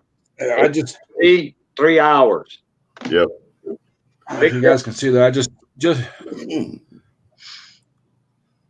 see if I get that. Where the hell did it go? And look, and then I could upload a video from here while I was live streaming or watching a video. If I do anything besides upload it, I got to go to sleep and then upload it. I can't watch a video and upload. It interferes with the video I'm watching and makes that 10 hours to upload. Your upload speed's faster than my download speed, Ed. He's got 5. And that's on my cell. 5.42 upload. Yeah. My internet's slow, but we got 2 people in the house gaming, playing World of Warcraft. So, Chris, I don't see that's comment in chat. That's the thing with that's the thing with my internet too. Where I live at's way out in the sticks, and it'll drop off every once in a while.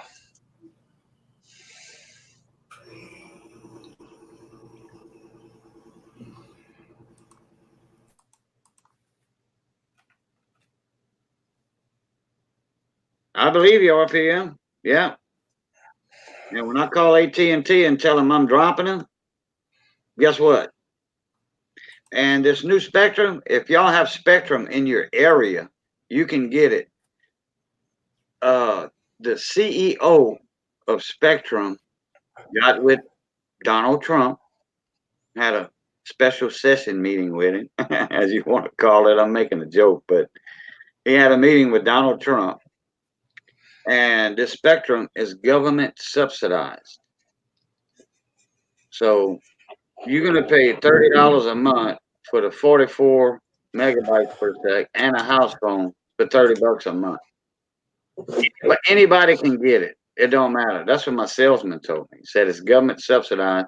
No. Well, I wish somebody would do something about the electric here in Central Texas, because the rates here is so high that we're paying anywhere between $300 to $500 a month on electric. They do something with mine too. That's crazy. I know, man, it's not the electrical usage actually. It's all the freaking taxes and fees and storm damage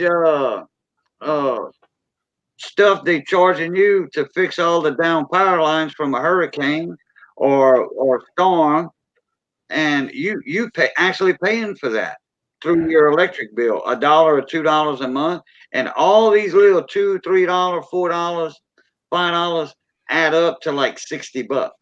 Yeah, man. I mean, it's ridiculous. I'm gonna start looking at laptops just for doing my editing and stuff on, because I started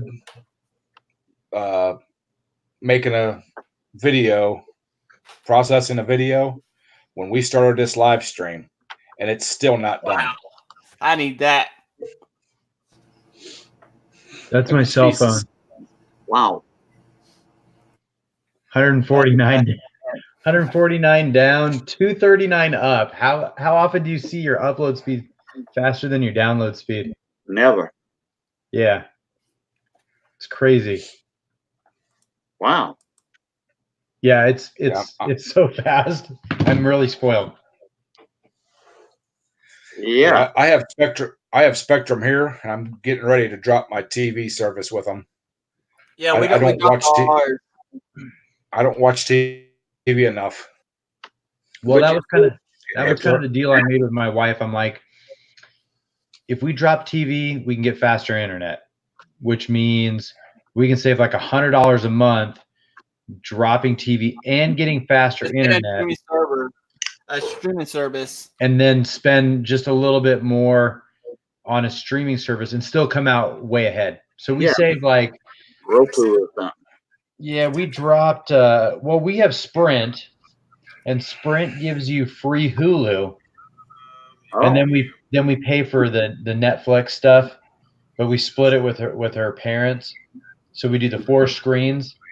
They use 2, we use 2, and so it's super cheap for us. Yeah, well, Netflix, I think for one household, 2 devices, I think is about $14 a month or $12 a month is what we pay for. And then we got time. So, Ed, you can switch that new one they got, and watch sharing your Netflix and stuff, guys. Sometime in 2020. They're going to crack down on people sharing their Netflix accounts and stuff. Hey, guys, I'm going to post the link in the YouTube. If y'all can, go show Mark some love. He needs it right now for all the cancer battle and stuff he's going through. He's now.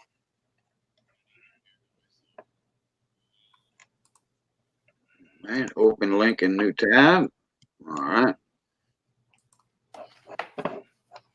Got it. Chris.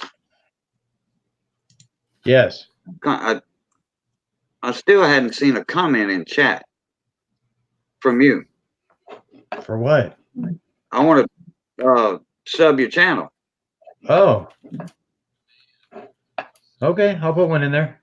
I think I have you. I'm not sure. I want to make sure. I've got him. I love watching his videos. Except most of Brandon's friends, me and Brandon have been friends for quite some time. He gets his coin supplies from me and all that also. You're about to run out, ain't you?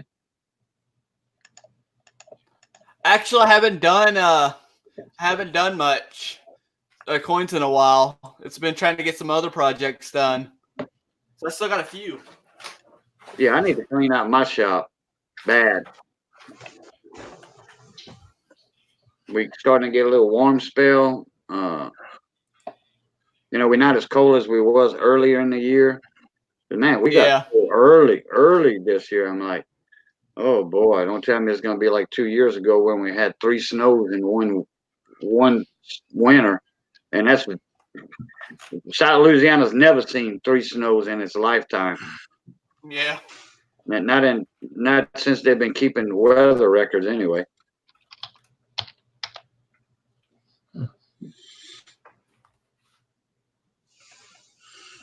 Oh, he must have accidentally hit the wrong button. It happens. I've done that quite a few times.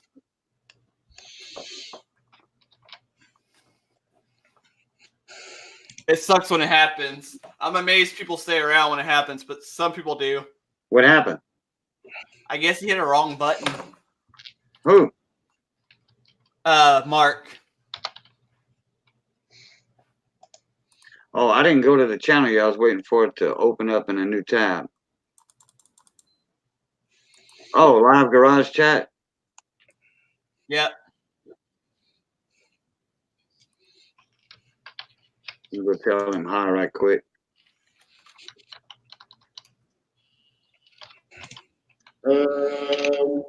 Turned his phone. Okay, question.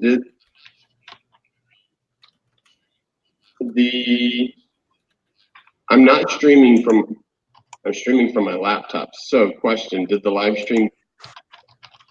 I'm gonna mute myself right quick.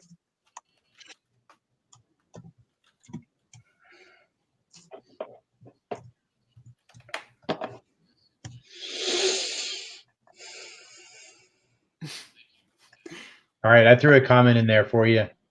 If you Thanks, guys. Want to check out my channel.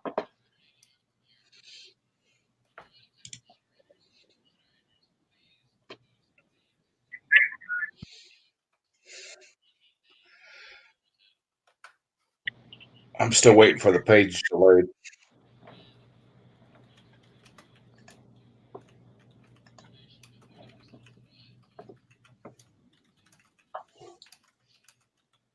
It's so funny with the echo and the sounding back of somebody's mic picking that up.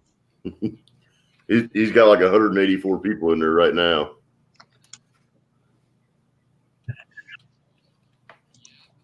I talk to him all the time on Instagram. He's a good guy. The chat's rolling in there. Yeah. Yeah, it is. Mine's just spinning.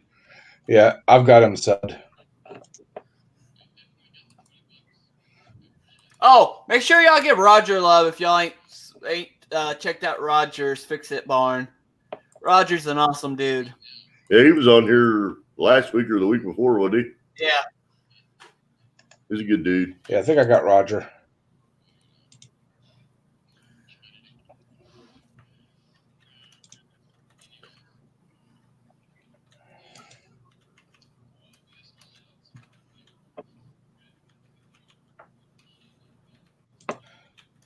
Woohoo, I've got under 8 minutes left for this video to finish up. That's what Kathy was. She got home and she uploaded that video from the farm. And she was like 2 hours later. And then it didn't load the whole entire video. It left out like the last 5 minutes of the video. So she was kind of bummed out. We missed the donkey in the video. She forgot to get the video of you, Greg. What the We heck? drove by the old hotel where they got the farm animals on the front porch. And she thought she had it in the video, but it didn't get loaded to YouTube. So I don't know if Chris has seen her video with the porch cow. I haven't. I think the last one I saw was her using your Dremel tool, your Ryobi battery cordless one. Yeah. He was making a sign. That's the last one I saw. Yeah. About what, 3 months ago, Ed? I want to say. Yeah, something like that. There's an old hotel in this town of probably 20 houses, and it looks like a house, but it's an old hotel, an outhouse style hotel. And the guy that has this house has been trying to fix the outside up and redo the siding and the windows and all that.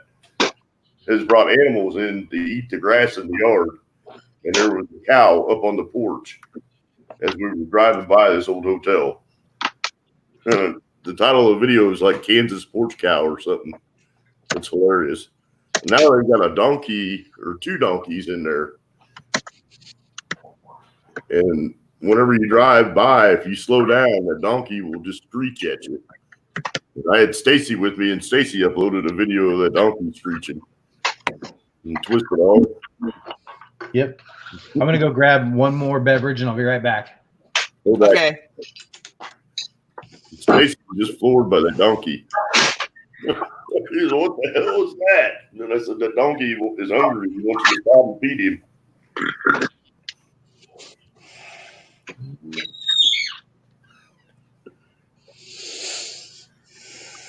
Horse went over there.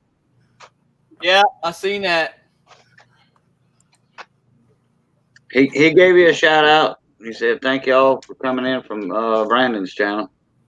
Yeah. Mark was the one I sent the reverse box to.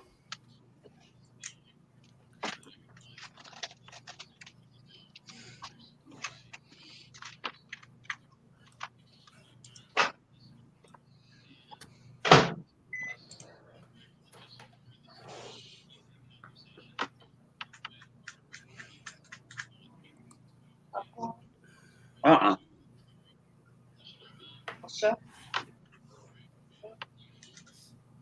No, I want a little small piece bite of that ham though. How long did horse go for last night? You said over 4 hours. I think it was 4:12. We'll go to 4:13. In a competition with horse now. Yeah. Yeah, no, I think. Wait, somebody said he went 3 or 4 hours. Somebody slept for 2. That was Dean. He's starting to come out of that eggshell a little bit. So Yeah.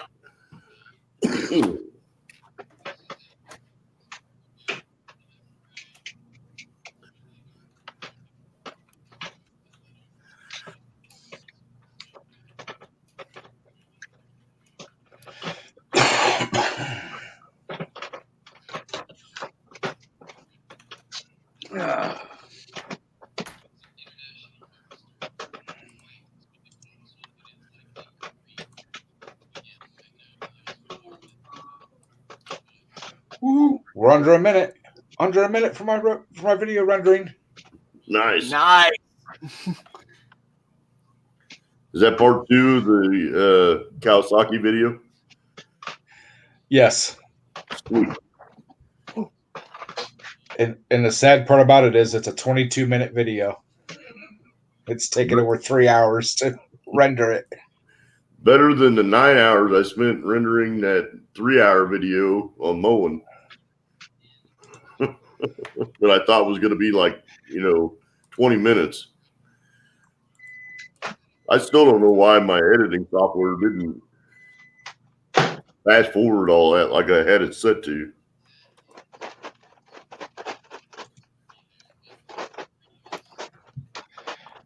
And it is done. Woohoo! All right, my phone will be going crazy in a minute. Oh, no, that's not uploaded. That's just editing and then rendering the movie to be able to upload it. Oh, so you got another 30 minutes to upload. I'll wait and do that overnight. Like I said, I got to get another laptop or something to either one to do like chatting and all that kind of stuff on, and use this one for doing my video editing, or get one specifically to do the video editing and stuff on. Do you have an SD port on that laptop, Ed? Yes. What I have found, and I'm really extremely happy with, is using those SD cards to put video stuff on. You know, you can edit the video, and then you can save it to that SD card, and it saves a lot of hard drive space, which frees up a lot of room. Well, it's not. I got plenty of room. It's just I don't know if it's the processor or whatever in this laptop. My Vegas, when I use the Vegas to edit the videos, yeah, it takes forever. Usually if it's say it's a 10-minute video, it takes it 30 minutes or more to render the video. Oh wow! Is there when you go to render, look in the settings and see if there is a checkbox that says use like graphics card or use something for acceleration.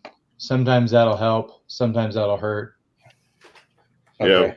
Yeah, I usually render to MP4. It seems to get the best rendering time. Yeah, And that's what I render too. That usually the shortest time, but it's still even if it says it's going to take 10 minutes to render, it'll take 20 minutes or more. Yeah, it's got to be something in the laptop itself, the processor or something. yeah, I'm gonna probably go back to a desktop for video rendering and video production. And I'll probably wait until after we figure out what we're going to do with our broadband. Like I said, I'd like to have a broadband service that I can take with me anywhere. We go to some areas where there's no broadband at all, so it'd be nice to be able to have broadband in areas that you don't. Well, see, I want to stick with the laptop because there's a lot of times I'll take this out there, like if we're live streaming or something, and chat on it. But there's also times when I'm out there working, I'll like be editing a video and doing stuff and whatever all at the same time. Yeah, if we don't go with a mobile broadband service, then I'm probably just going to bite the bullet and put some kind of a wireless internet at the barn so we have data out there. Now, Ed, what if you're not streaming or watching a video? Just say if you edit one and then render it with nothing being used on your laptop. How long does it take? I got Vega 14 right now, Roger. Yeah, that's what Ed's got too. It seems pretty good. It reminds me of Power Director. It's got a lot of the same features as Power Director, to be honest. For an average 20-minute video, it'll take probably 35 minutes to render with nothing else running. Okay. That's not too bad. No, it's not. But like tonight, I've got the chat going and a couple other tabs going and everything else.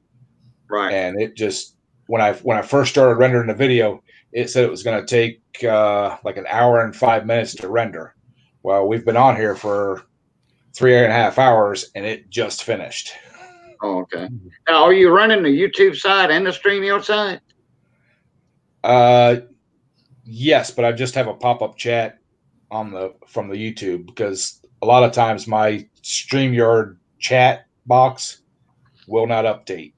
Right. Yeah, it'll like freeze. Yeah, it doesn't necessarily. So after you popped your chat out on the side of your StreamYard page, did you completely close that YouTube tab out? No. If I do that, it closes the pop-out window. It shouldn't. No, I completely closed my YouTube tab out, for Brandon's stream, but it's still giving him watch time because I'm still on the chat.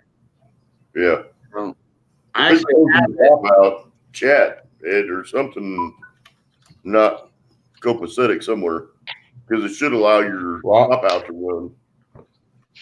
Yeah, I stand corrected, guys. I stand corrected, guys. I stand corrected, guys. I just did it, and the pop-up chat stayed. I'm sorry. Yeah. Okay. I do it all the time. I close the YouTube part of it out, but I'm still on the YouTube side giving it watch time because I have the chat open. I mean, the pop-up chat next to my StreamYard But like if I look to the next one next to the StreamYard, it's a different YouTube tab.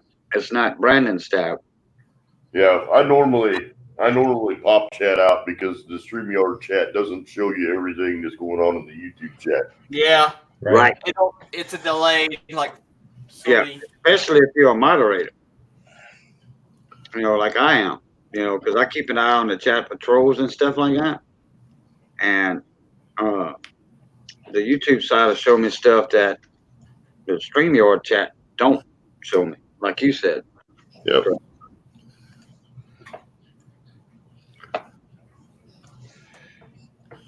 That's what Kathy and I were working on when she was doing her live streams the other day. It was showing her how to pop the chat out and see both chats. You know, she's got the StreamYard active and then the YouTube chat active. Because the same way, it doesn't give you all the chat. Well, so usually I put my pop-up chat right over top of the StreamYard chat. So, yeah, that's what I was showing her how to do. So she can do her StreamYard live streams now pretty effectively. Oh, I just shrank mine down a little bit, and the YouTube part, I shrank it down to about 3 inches, and then I minimize the StreamYard page, 3/4, and all I got to do is move it over just a little bit to touch the YouTube pop out. Well, it makes the pictures a little smaller, makes that a little smaller, but I don't know how to pop out the chat over the StreamYard chat. Well, when you pop out the YouTube chat, it creates a new tab at the bottom. Oh yeah. So yeah, that's an overlay. Yep. But you see, like if I'm hosting, if I'm live streaming, if I'm the host, and every time I add somebody in or whatever, it does away with it, and I got to put it back up. Yep, that's just the way that it works, Cajun. Yeah. So it's either that or you put the windows side by side and deal with this. Put it on the side, because every time you click a button like mute, if I mute, like right then, if I click mute, boom, the YouTube chat goes away. And that's the advantage of using multiple monitors, is because you can put the video on one monitor and the chat it would be nice to have an extra monitor. Yes, it would. I just don't have one. Anymore, you can get those USB video adapters and plug it into your USB and pop another monitor on there. Pretty inexpensive. Yeah, I don't have another monitor. I mean, I could find flat screen TVs on side the road, and even though the TV doesn't work, you can still use it as a monitor. Yep. If that part's working, put it that way. I mean, there's some you can't. It's just totally blue. Totally crapped out. Yeah, I fixed a lot of those flat screen TVs just by replacing the capacitors on the power supply. Yeah, or the diodes. Sometimes the diodes go out on the power supplies. I'll be right back, guys. I got to use the restroom again. All right, hurry back, Brandon. Need a restroom in the little house. Well, I'm glad you talked about all that stuff, Craig, with the pop out and whatnot. I just figured out that I can pop that out, and it looks 10 times better now. Yep. Was that the chat?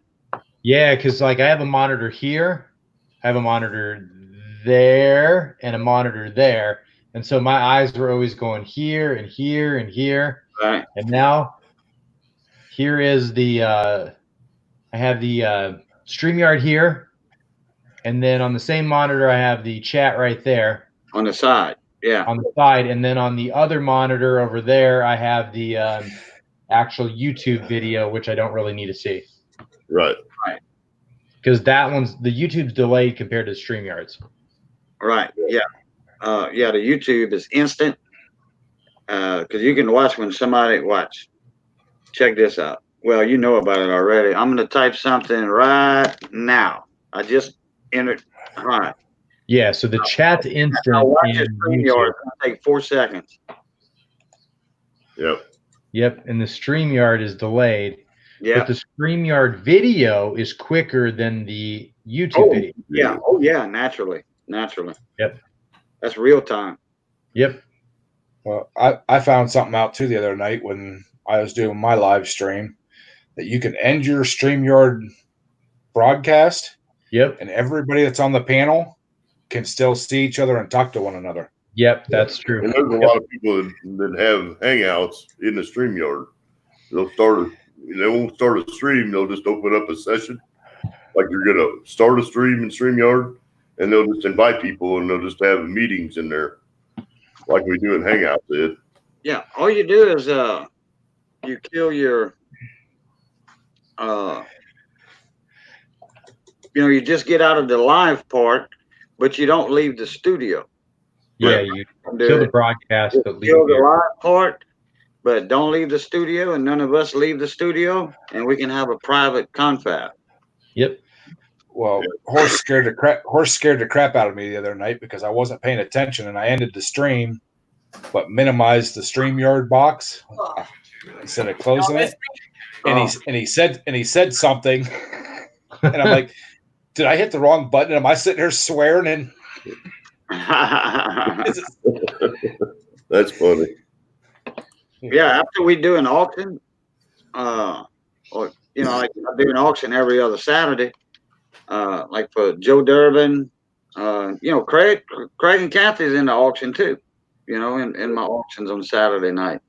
And we'll talk about, how it went and all that, after the actual auction's over with, and we tell everybody bye. We just stay in the studio. I kill the live part of it, and we talk about how it went, which one, the next one.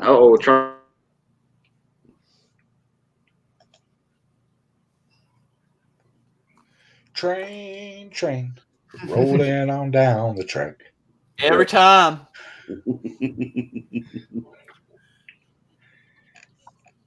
That damn old train. Just about like my clock. Yeah, but Craig, I must be used to your clock now because I don't even hear it anymore. Once in a while, it will just come out like at 200 decibel, but most of the time, it's pretty quiet anymore. It runs on C batteries, so the batteries have been in there for about 3 years now. So the chime's getting a little weak. Yeah, I turn the volume down, but every once in a while, it will just go full volume. Wow. So it's electronic, but it will ring out and override everybody. Of course, the microphone on my laptop's pretty dynamic. You can hear my neighbor's mice running across the floor. Damn. Yeah, my laptop mic is very sensitive. My wife and her sister or her best friend or whatever, they can be talking on the sofa, which is 25 feet away from me, and they can be whispering, and it'll be louder than me. Yep. So how is mine? I use this little Jabra.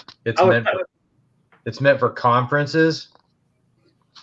If you're doing a conference call, does that kind of mute, you don't hear my typing or anything, or does it have a lot of feedback?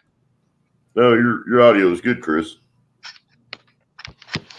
I have a feeling people can hear me when I'm typing with my microphone. You can hear me type when I type on my keyboard. This microphone picks up everything. It's a good mic, but it picks up everything. Yeah, I tried a couple headphones and I couldn't do it. It just felt unnatural. Didn't feel right. It just looked wrong. I had mine on tonight because I'm having a hard time hearing. Damn it. Yeah, because it sounds like RPM got some new headphones for Christmas. He says they pick up everything, which is sometimes too good, and I agree with that. I have that same problem. And this Jabra one works really good. It was like a $40 eBay purchase.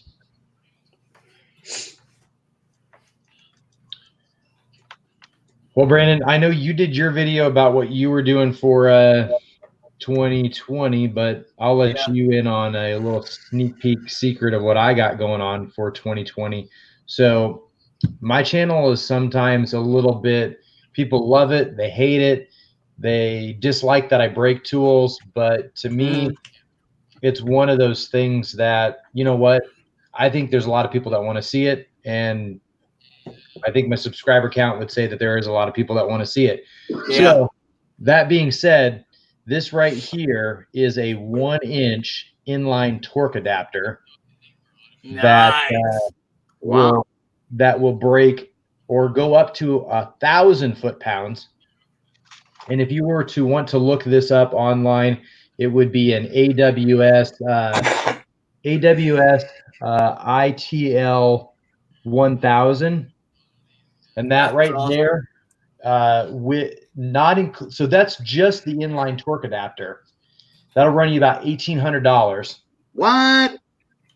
And then you need a digital display for it. That will run you about $1,500. And then you need to buy the cable to connect the two for about another $125. So we have invested everything that our channel has earned in that for 2020, but I'm not done yet. Santa was really good to me, and this one has a story behind it. So inside this little box, we'll show you what it is here in just a second. So have you guys ever purchased anything by word of mouth from somebody that you know and trust or something like that? Yeah. Have you ever bought anything just because somebody had the same name as you, or again, you know, had a good story with it? Well, that's kind of what happened here. So I called a bunch of different companies trying to figure out a use case for what I do and how I'm doing it. And there's a lot of companies that said, no, we don't want anything with that. There's a company that's called Rad Torque out of Canada that doesn't sell directly to customers. But the owner, his name is Chris, hooked me up with their reseller out of Texas, which is literally, if you know Twisted R, so Stacy, he's in Texas, and he's about, I think he said 15, 20 miles from Tomball, Texas, and North Houston. Yep. And there's a company out of there called Torque Tools Inc. So Torque Tools Inc., the owner of Torque Tools Inc. happens to be named Chris as well, and talked to them for a while. And again, my name's Chris. So really, really interesting story. And, you know, between talking to those guys, and it doesn't stop there. So the lead engineer that has worked on this product for the last 5 years and helped design this product, his name is Chris too. So it couldn't have been a sweeter story about talking to a bunch of guys about a product. And so I haven't started the video yet, but I think everybody on here knows that some socket brands are more expensive than the others, whether they be Snap-on, Matco, things like that. Yeah. Now we're talking, what I'm going to show you here is one single socket. And my video, when I do title it, it's going to be the world's most expensive socket, and it's not Snap-on or Matco or Cornwell or whoever you want to be. But this socket right here is a $3,000 socket that has a torque transducer built into it. Oh, wow. So basically, when you put this on a fastener and you start torquing on it, and this is a 1-inch drive, by the way, too. So like this would go in here if you wanted to, but just an example.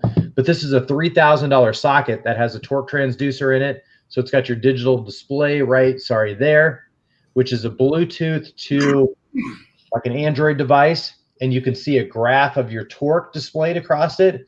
And so we'll probably use this to break a couple tools because this will do 1,500 foot-pounds of torque. And we'll put this on a fastener. We'll have adapters for going down a 1/2 inch and 3/8 in here. And then we'll get our torque reading off this. And then the long term, we'll be using this.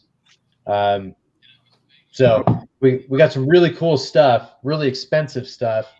I see where you're going with the Bluetooth device, thing, because if you have to torque something down to a certain torque spec, when you see the readout, hey, you had 350 foot-pounds of torque, you there, you can stop. Yeah. Yeah, okay. So this is technically more of like an auditing tool per se. So this would go in a fixture, and you would have a gun that would be running down this on a fixture that you'd be able to measure the gun to the actual device. But you could use a 1-inch breaker bar on this, because technically this here, they've used it. Their use case for it is in the wind energy, the big windmills that produce energy. So they've used this a lot in that, and they've used it in some of the heavy machinery like the Caterpillars, some of the very, very, very, very large dump trucks, some very large bridges that were built, and I can't remember what the other, and some of the oil in the oil field. Right. But yeah, the socket that I have is 49, it's a 49 millimeter socket, and they go all the way up. They'll make that up all the way up to 100 millimeter if you wanted to purchase it. It's probably a pretty common socket size for those blades on those wind generators, because those blades are about 40 feet long. Yeah. They have Chris, all the blades on. Chris, just out of curiosity, does that do torque angle also? These, because of where they're at and how they're positioned, it's basically just, yeah, you know what? I don't know. I think it just says torque as far as I know. Okay. And this one's definitely just straight on torque too. Well, somebody in one of the live streams the other day was saying that they still like the old beam style torque wrench, and somebody's comment was, you don't work on very modern stuff then, because 90% of your stuff now, head bolts and that on vehicles and that, are torque yield. So yeah, I want the quick type or digital. But I've done a couple head bolts in my days and things of that nature. There's only so much space on top of that engine bay, but if any, and it just might be me talking, every application that I've used it for, I know where I'm starting at, and I know where 90 degrees are. I put a piece of tape there where I start and where I end, and you wouldn't have to do that. The manufacturers have tolerances for what they need for their actual specs. And if your device is within specs, which could be up to 5 or 6% of margin of error, the manufacturer is going to give you a spec. They don't tell you they're giving you another 5 or 6% of error, but between those two, there's literally a 10% tolerance that they're not telling you that is allowed for those. So if you're at 89 degrees versus 90, or if you're at 85 versus 90, there really is, it's kind of a wash per se. Yeah. And the only place that isn't true is in the military spec. Military specs are a lot less tolerant.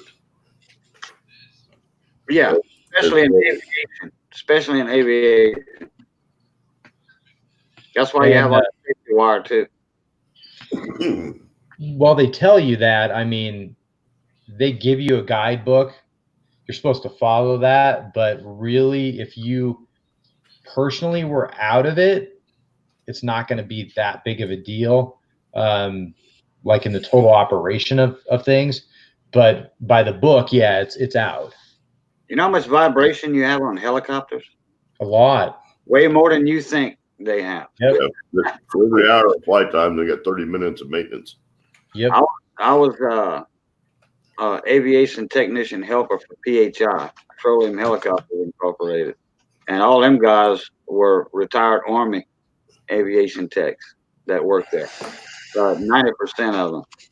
And let me tell you something. When you change a rotor, a main rotor, or even a tail rotor, and then you do a ground track, you got what they call a ground track. Like time and light, you know, you're checking everything out. You change one but anyway, then you do an air track. You're actually taking the chopper up. And we used to work on the Bell 212s and the 412s. I was in big ships, in the big ship department, not heavy ships like the Pumas and all that. Them Pumas, look, when they land, you better not be nowhere around them because that's 140, 150 mile an hour winds, and it's going to blow you down, you know? Yeah. So anyway, you do an air track, ground track, then an air track. And you're doing that air track for about an hour trip, air trip. And then when you land that chopper, well, then somebody's going to come and they're going to clean the engine. You know, they're going to hook up a nozzle to it with a special washer. You turn on the faucet and all that and everything. You're going to have they're going to clean the hell hole, you know, everything. Man, them things have vibration like you would not imagine. Hey guys, I'm going to have to end this soon. My shoulders are giving me issues. I got to go get some ibuprofen. I thought you was going to 414 or something. Well, you know what? We're close enough. Let's go to 414. Well, go get your stuff and then come back. Yeah. Go take ibuprofen. We'll handle the chat for you. Hell, I just. What's the recalibration spec on those tools, Chris? What was that, Craig? I'm sorry. PHI. Look, yeah. And I done had a lot of safety wire in my time, believe me. So it's actually funny you mentioned some of the military specs and things like that, because before I settled on like this and this device here, I'd been talking to a couple other engineers and things of that nature, and they're like, why don't you get torque multipliers? And I'm like, well, because I want people to easily be able to see what the readout is instantaneously. That's the difference of my angle versus somebody going with like a hydraulic press or things like that. And I almost ended up purchasing some of the CDI that they're like the DPT 1200 or 2500, which is a torque multiplier that the military had. They used it on some transporters. They used it on some of the propellers on some of the airplanes and a couple other different applications. And I almost got a torque multiplier that would do like, basically you'd put about 14 foot-pounds in and it would do up to 12,000 foot-pounds out. Yeah. And then it was a matter of how I would rig it up. But I almost got one of those. Almost got two of them, actually. What's the calibration? You put that up. How often do those tools have to be recalibrated? Did they tell you? Once a year. Oh. You put a torque multiplier like that on a 1/4-inch ratchet and you sneeze, you're going to break the bolt. Yes, you are. Yes, you are. Don't breathe too heavy. But see, that's the thing where like I thought about going that route of a torque multiplier, but if you think about it, so pretend like this was the output of the torque multiplier. So your ratchet or device would go in the end here, and then you'd have your handle out here. Well, you're putting all of the force directly on the anvil, where that's not typically how, when you actually use the tool, where the force would go. The force would go on the outside of it, and you'd still be applying it here, which is technically correct, but that's not how you use it in the application. So that's where I just still decided that to get the best readings, the most accurate as how anybody would truly use a tool, you have to basically get the readings from here in this area, but still have your ratchet affixed to the device and still use a pipe on it, because nobody in their right mind is strong enough to destroy something unless they've used it for years and years and years, or just got a defective tool to just naturally have it break. Oh, I know some big ass rice farmers down here that would they go about 280, 300 pounds, got like 24-inch arms. Yep. That worked hard since they was 5 years old. They well, with a cheater pipe, they could probably break something. A short cheater pipe. Yeah. I don't disagree. Corn fed and rice fed down here. Yeah. Hey, Chris, I got a funny story about that. 20 years ago, we switched over to Schaefer's synthetic oils, and one of the things that their salesman does when they come in is they have a little grinder thing that has a bearing that goes in it. They put their oil in it, and it makes the little notch. Yep. And when he come in, when they put their oil in, he's like, yeah, this thing, you know how you stop the machine with that, with their other oil? Nobody's ever stopped our machine. I made his draw drop. I stopped his machine using his oil. I know what you're talking about. Nice. He made me do it 3 times. And you stopped it each time? Each time. He let me keep the first bearing. He took the other 2 with him. One he sent back to the factory, or the head corporate, and he carries the other one to this day. When he comes in, he still has that bearing. He said, "You are the only one that has ever stopped my machine with my oil in it." But and that, I was bearing down on it. He's like, "You'll never stop it." And the guy that was my boss at the time, he's like, "Man," he goes, "don't break his machine." He goes, "Break my machine. If you break my machine, it's okay." Right. No. And that thing come to a dead halt. And he's probably just like, there are people that you will meet that are stronger than what you typically think. I'm not the strongest guy in the whole world. I'm not the weakest guy in the whole world. But the reality is that people do things to their tools that they shouldn't do. There's people that do things to their tools that they'll never tell you that they do. And if there's people that'll say that they've never done that, then they're probably lying, because they probably know somebody that's done it. It's just what it is. Yeah. Just like the Snap-on guys down here. Okay, these rice farmers and stuff, they mostly deal with Napa, and use their tubes. And when Sattler or David or whoever, when the farmers walk in with tubes in their hands, like, y'all stand by, y'all get ready to pull some sockets or break a bar or something, for exchange. Farmers that come in and they, farmers down here are their own mechanics. Right. Now, if they go buy a brand new John Deere or a Case IH from Progressive, like 3 blocks from me, they buy a brand new tractor. Well, they're going to bring it in for warranty service, up until the tractor runs out of warranty. Yep. And then after that, guess what? They're on their own work. They got their own mechanic shops. Yep. They're not spending no $150 an hour for a mechanic after warranty's up.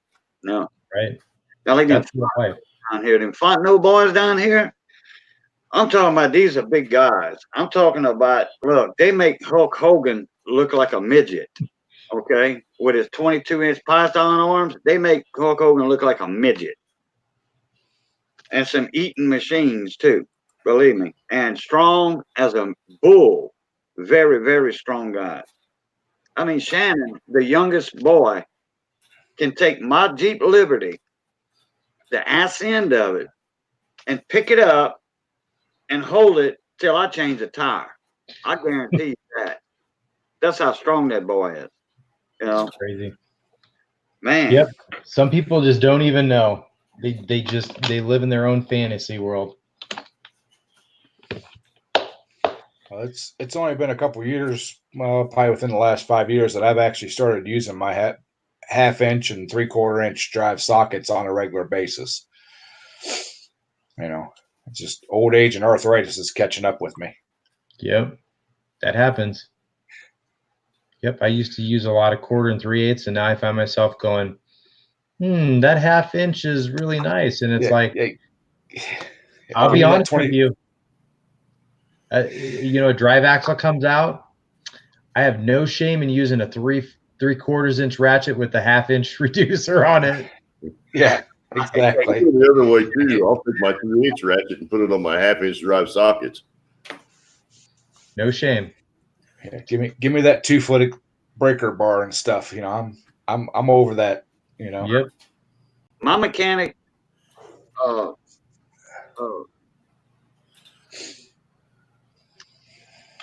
my mechanical or whatever is solely small engine.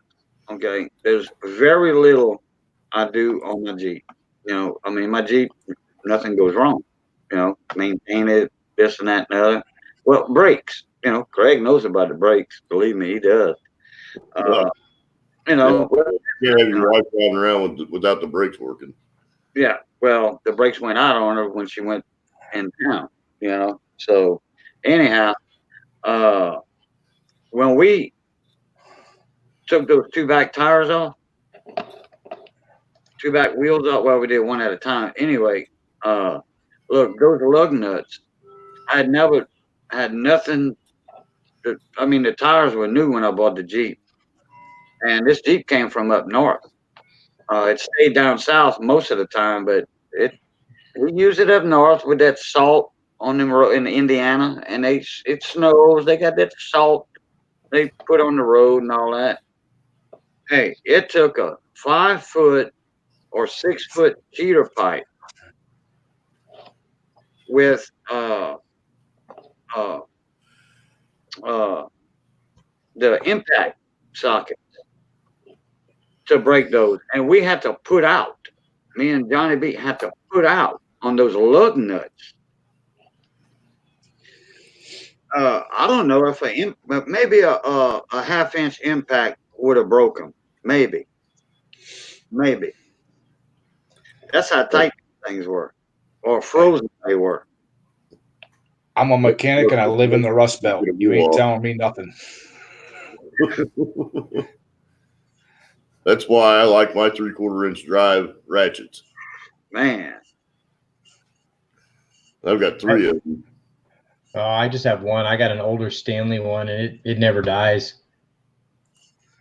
You can put a 6-foot bar on that 3/4 inch drive ratchet, and you're going to turn something, or something's going to break. Yep. And it's not going to be the socket or the ratchet. Craig, you can throw your weight around too. You're not small like me neither, though. You know. I did break one of my 1/2 inch drive, or my 3/4 inch, one of my 3/4 inch drive sockets. I did snap it, and I think I can get back to Harbor Freight and get it replaced. But you're putting some poundage on one of them sockets if you can break one of them. Yeah.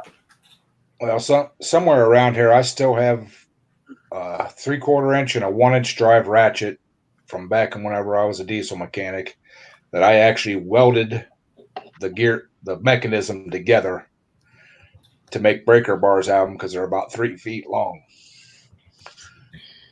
All right, RPM, have a good night. Appreciate you joining in. Thank you, sir. Later, Right, RPM. I've got a Ingersoll Rand air ratchet that you can't use inside of the barn. Too loud. Put on it so loud it will deafen you. Yeah. Got to wear earmuffs. Yeah. But it has a nice torque range on it. Oh, I bet anything Ingersoll ran.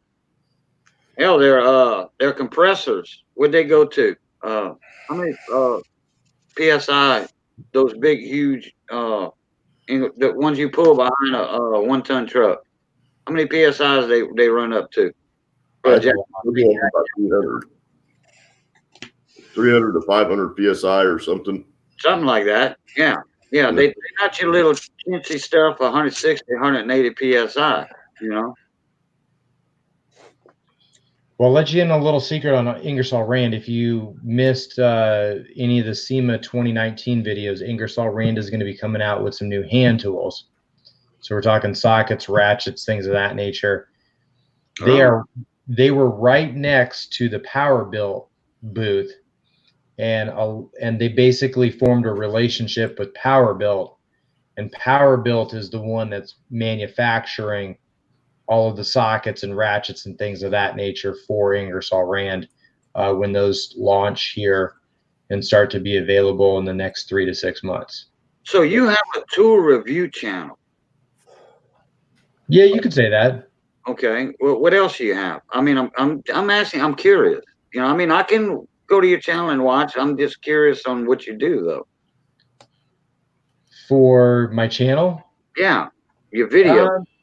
You know, I'm kind of all over the board. I don't really know, other than it just focuses on tools. Okay. It might be Harbor Freight, it might be a tool truck, it might be something in my garage, it might be something that I get a chance to go out and see for a convention, or this or that. But it really focuses just on tools and tool reviews, using tools and new tools. Yeah, something of that nature. He's got a quick growing channel. That channel's growing fast. Yeah, I know. I saw all them subs he's got. He's got, you know what, 17,000, something like that. Yeah, I just personality that works well with YouTube. I started this year, so I mean, Craig will.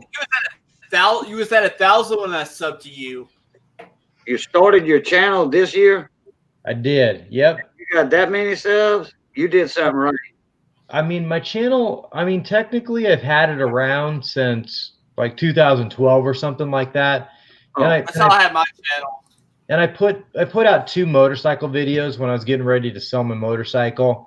And I was at work and one of the guys goes, "Hey, I've seen your video. You had a motorcycle for sale." And I'm like, "I did?" And we just got to talking, and he's like, "You should do more videos." And then a year went past, and then I was like, "Okay, I'll start doing some videos." Got into Small Engine Nation, started with my snowblower a year ago, and then went to the Jay Young meetup in July, August, and then went out to SEMA in November, and here we are today. Wow. That's been hard at it then. Yeah. Well, you just have the personality that people can relate to. That's what I'm talking about. Yeah. It's like Chris, I like your channel a very lot, or a whole lot, basically because you don't favor one brand of tool over another. You give everybody the equal, this is good, this is not good. There's too many guys out there that do tool reviews that won't do a Harbor Freight, or they'll do a Harbor Freight, but they bash it, that, oh, this isn't as good as my Snap-on, blah, blah, blah. Your honest opinion too. That's why I like watching your channel. So that's where it was really tough to say, well, what do you do? Well, I don't know. I just do tools, and I don't pick a side, because everything that I pick, I purchased with my own money.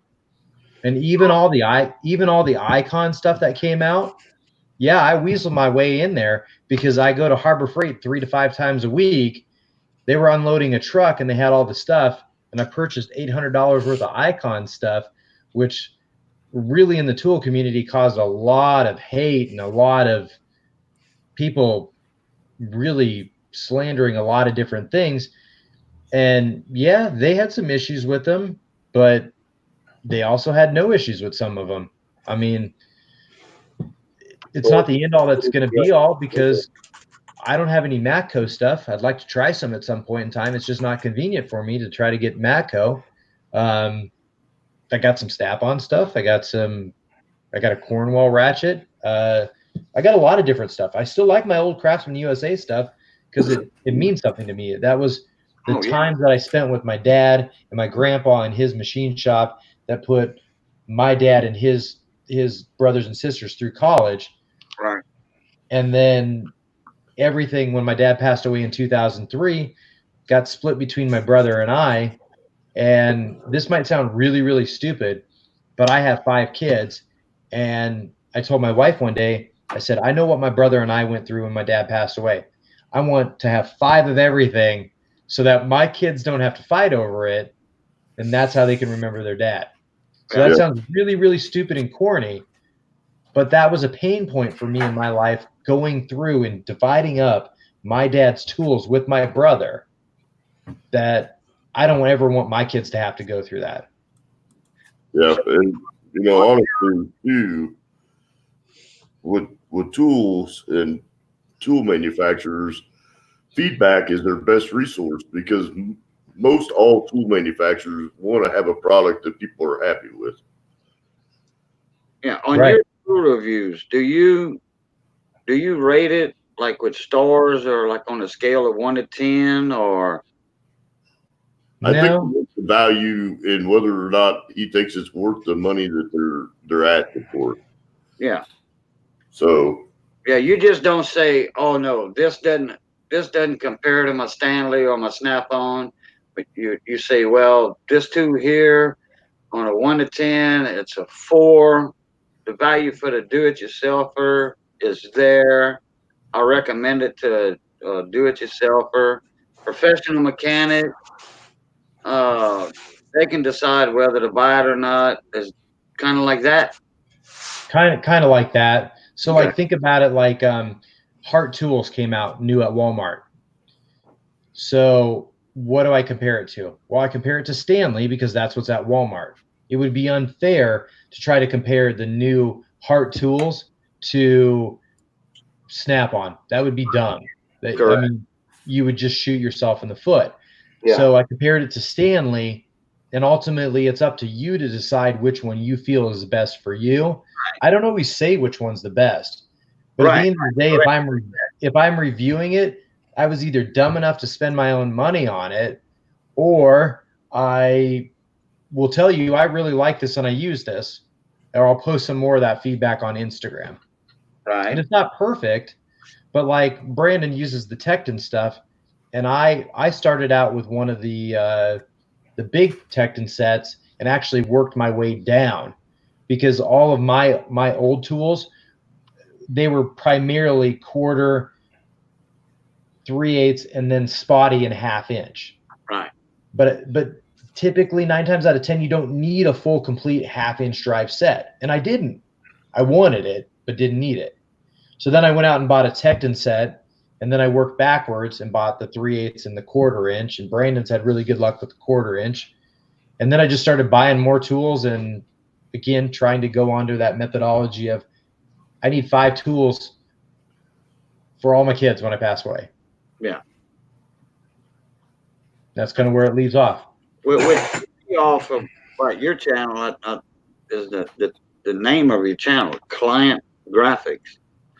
First thing that came to my mind was like computer graphics, imaging. Yep, I've heard that. It was really, I was going to buy a business 6-7 years ago that focused on decals and signage, whether it be bathroom signs or vinyl signs, things of that nature, and didn't work out. They opened up their books to go through the buying process of buying a small business, looked at their books and was like, oh, this is not going to be good. We're going to have to negotiate on this pricing. And then it came out to be, oh, your owner, the owner was also the salesman, which was also the person that ran the majority of the machinery. And you just happened to start getting employees over time. And it still really came down to one person that the business was focused on. And they were losing money 50% year over year for the last 3 years. There was no way it was going to be able to be sustained. And I just never changed the name. I got the gear, but I've never tried to run vinyl as a business. Yeah, they were going to do where they had like a mini milling machine where you could, do plastics, some other things like that. And I was there for, we probably went through about a 3 week to 3 month process through some of it between where you looked at certain things. And ultimately the business wasn't going to be the best fit for me because I really wanted to be, at that time, I wanted to be a business owner. I wanted to be my own boss, but wasn't going to work out. Sinking ship and try to do that as a first company business self-owner and you could probably turn it around and make it profitable, but the amount of headaches and heartache that you would have to go through would be substantial. Right. You know, and even buying a business that's already established, there is a churn time between getting the business in your name and making it profitable. Yep. And that average churn time is 3 to 5 years. For a new business, taking over an old business, you could be 10 years before you start churning a profit. And So it that's just wasn't really easy to do when you got a family of 5 kids. Yeah, it just wasn't worth it. The time, the effort. You'd have a lot of capital behind you. Yeah, it would have drained everything. Yeah. Absolutely everything. And it Yeah. wasn't worth it. That's why a lot of businesses fail. They don't have enough capital to back them up for that long-term, 2-year, 3-year, until they start actually making a profit and using the business to support the family. Yep. It's like a McDonald's or Burger King. Years and years ago, I want to say 30, just say 30 years ago, okay, if not a little more. You can buy a Burger King franchise. Within a year, your business is actually making a profit. Your Burger King restaurant that you are the franchise owner of is actually making a clear profit. If it's right. Profit, yeah, if it's right, yeah. Well, you know, a Burger King's supposed to be open at a certain time of the day, you know, or if you want to stay open 30 minutes later or something, you know, while y'all doing some cleanup or this, and but you know, that's fine. But anyway, open at a certain time, your employees act right, treat your customers right, and all that. You know, yeah. Within a year, you know, theoretically, you know, a year to a year and a half, your business is actually making a profit for itself. You know, but in that time, you can't rely on your business to support your family, if you know what I'm talking about. You have to pay your employees, pay for your hamburger buns, pay for your meat patties, pay for your fries, that all of that stuff. You have to buy your hash browns. You have to buy that from Burger King. You know, all that comes in on a Burger King truck. You have to buy that from them. You know, your cups, you know, your Coke cups. Being a poor employer, it's tough to have employees because, you know, they want $20 an hour. You're spending $60 an hour to have that $20 an hour employee. Yeah, well, your workman's comp, your unemployment insurance, you know, man, all that, everything has a big, huge factor in being a business owner. Man, it's just me and Johnny in the shop for the lawnmower business. I'm a Briggs and Stratton dealer. I'm glad it's just me and Johnny. I'm glad we don't have no employees. I'm glad it was slow this year. Actually, it gave me time to build up my coin channel. This channel here, you know, I'm over 1,000 subs. You know, Brandon doesn't have any employees. He might have some friends that help him every now and then, but around. I don't have nobody to help me either. I do it all by myself. I don't like working with other people that often. Yeah. I do things, and that's how I like things done. I had 5 employees and I was paying $1,600 a month just on workman's comp insurance. See? Yeah. And that didn't get into payroll taxes or Social Security or any of that stuff. Right. You're talking about the farm, huh? No, I'm talking about just household help for my grandmother. Oh! I thought you was talking about a month in workman's comp insurance for just hourly wage people. It was incredible the amount of stuff that I had to deal with. Wow. I was spending about $400 a month just in accounting fees. Wow. Yeah, we deal every 3 months. It's $50, $60 for us. You know, it's small. You know, we do a lot of cash stuff too under the table. To me, 5 employees is pretty small. You know? But it's still a lot of work. It is a ton of work. It's a ton of paperwork, and then they had to run payroll once a week. And I got to send that all into the accountant. I got to figure the taxes. I got to pay the payroll taxes. And all the Medicare and Social Security, all that stuff. And then I had to run the payroll after I got it back from the accountant. It was running me, like I said, $400 a month just for 5 employees.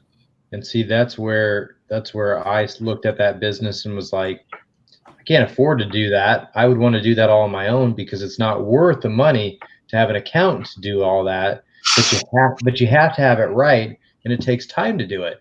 So I logistically couldn't do all that and run a business with even 3 or 2 employees because the overhead just wasn't worth it to outsource that. But I didn't want to do the headache of doing it all myself because I didn't have the time for it. Well, in all reality, if I had an employee that didn't show up for work, I had to cover that. Whether somebody to cover that time space or go do it myself. And it was monotonous. And we were spending on the average of $15,000 to $20,000 a quarter on payroll taxes and payroll liabilities. We spent probably on the average of about $90,000 to $120,000 a year for 5 employees, in just overhead, and that was with the payroll, but still, for people that work for, the majority of them were part-time employees, so that's a lot of it. That's a lot of expense. Yeah, it hurts me to even have to hear that because it sounds like so much money. That's for 5 people. I know. If you're running a business in which is producing a product, if the profit margin or the cash flow coming in isn't at least 4 times that amount, if it isn't $400,000 coming in the door, you can't afford to run a business. Yep. Because you have real estate expenses, you've got, material expenses. There's a lot of cash flow that goes into a business. Yep. Well, that's where YouTube was a really good fit because, I like tools. It's fun. If I make money off of it, great. If I don't, great, because I'm already buying the stuff as a plan to make sure my kids don't have to worry about it. And so in the end, if everything works out, great. If it doesn't, everything's still going to work out because my end goal is to make sure that my kids don't have to fight over any of the things that I, as a child, went through with losing my father that caused a pain point in my life. Won't be a pain point for them. What's your average monthly from YouTube on your monetization? About $400 or $500 a month? About? It really just depends. It really depends on the month. I mean, I haven't been doing this long enough for it to even really get a very good average. I can tell you that the advertisers pay way better during the holiday season than they do during the middle of the summer. So honestly, I can't give you a good number on that other than it was definitely within 4 digits for December. Oh, wow. Oh, okay. More than I thought. All right. That's good. That helps that total. That's a good shot farm. Is that with super chats too, or just ad revenue? That's just ad revenue. You don't do a lot of live streams then. I don't do a lot of live streams. If I looked at super chats, it might be like $20 or $30, or if even that, it's like super chats is nothing. I don't ask for money. I don't ask for Patreon either. I don't even let nobody know I have super chat. Yeah, it's just there. If you want to do it, you do it. But there's no Patreon. There's no, because all of that requires more work for me. I don't do Patreon. I never will do Patreon or membership. And what money I do make at PayPal just covers my websites and stuff like that. And buying merchandise, setting up merchandise. See, and I'm even too lazy to do merchandise because I have merch too. I have merch too. Like right here. You know, Cajun Coin Hunter, aka Boudreaux. You know, my wheel of silver. I got koozies, but the hats go through Miss Ida Herring. She's the one that makes them. She owns an embroidery and quilting company, and it's just her and a couple, 3 employees. But I don't see no revenue from her. You know, I told her, you know, I just send everybody if they want to. I mean, she's done got. I don't know. Craig probably knows more than me about how many people want these hats. You know, in the auctions, these go for $100. You know, Nice. that's for a benefit auction, though. You know, that's Yeah. to raise money for funeral or something like that. That's a totally different story than a regular auction. But All right, guys. Miss Ida, About time. I don't want nothing from her. People order hats from her at like $17, $18. The koozie, same thing. T-shirts, same thing. Now my Cajun Coin Hunter mug, that's on Teespring. My cousin set that up. She's in Texas. She set up a Teespring account. She gets half, I get half of the profit, which ain't much, a couple, $3, you know, Right. on a coffee. You know, nice mugs though, you know. So, all right, Thank you for having us. yeah, All right, thank you. thank y'all for coming in. And we beat Horse, so that's good. We can rub that in his face. We beat Horse. That's Poor all you Horse. wanted, We're Always right? picking on him. Yeah. Bill's character. All right. Thanks everybody for stopping in. All right. Last live stream of 2019 for me. Later, everyone. Yeah. All right. See Thanks. y'all later. Thanks, guys. Later, Have a guys. Happy New Year. Yeah. Cheers, guys.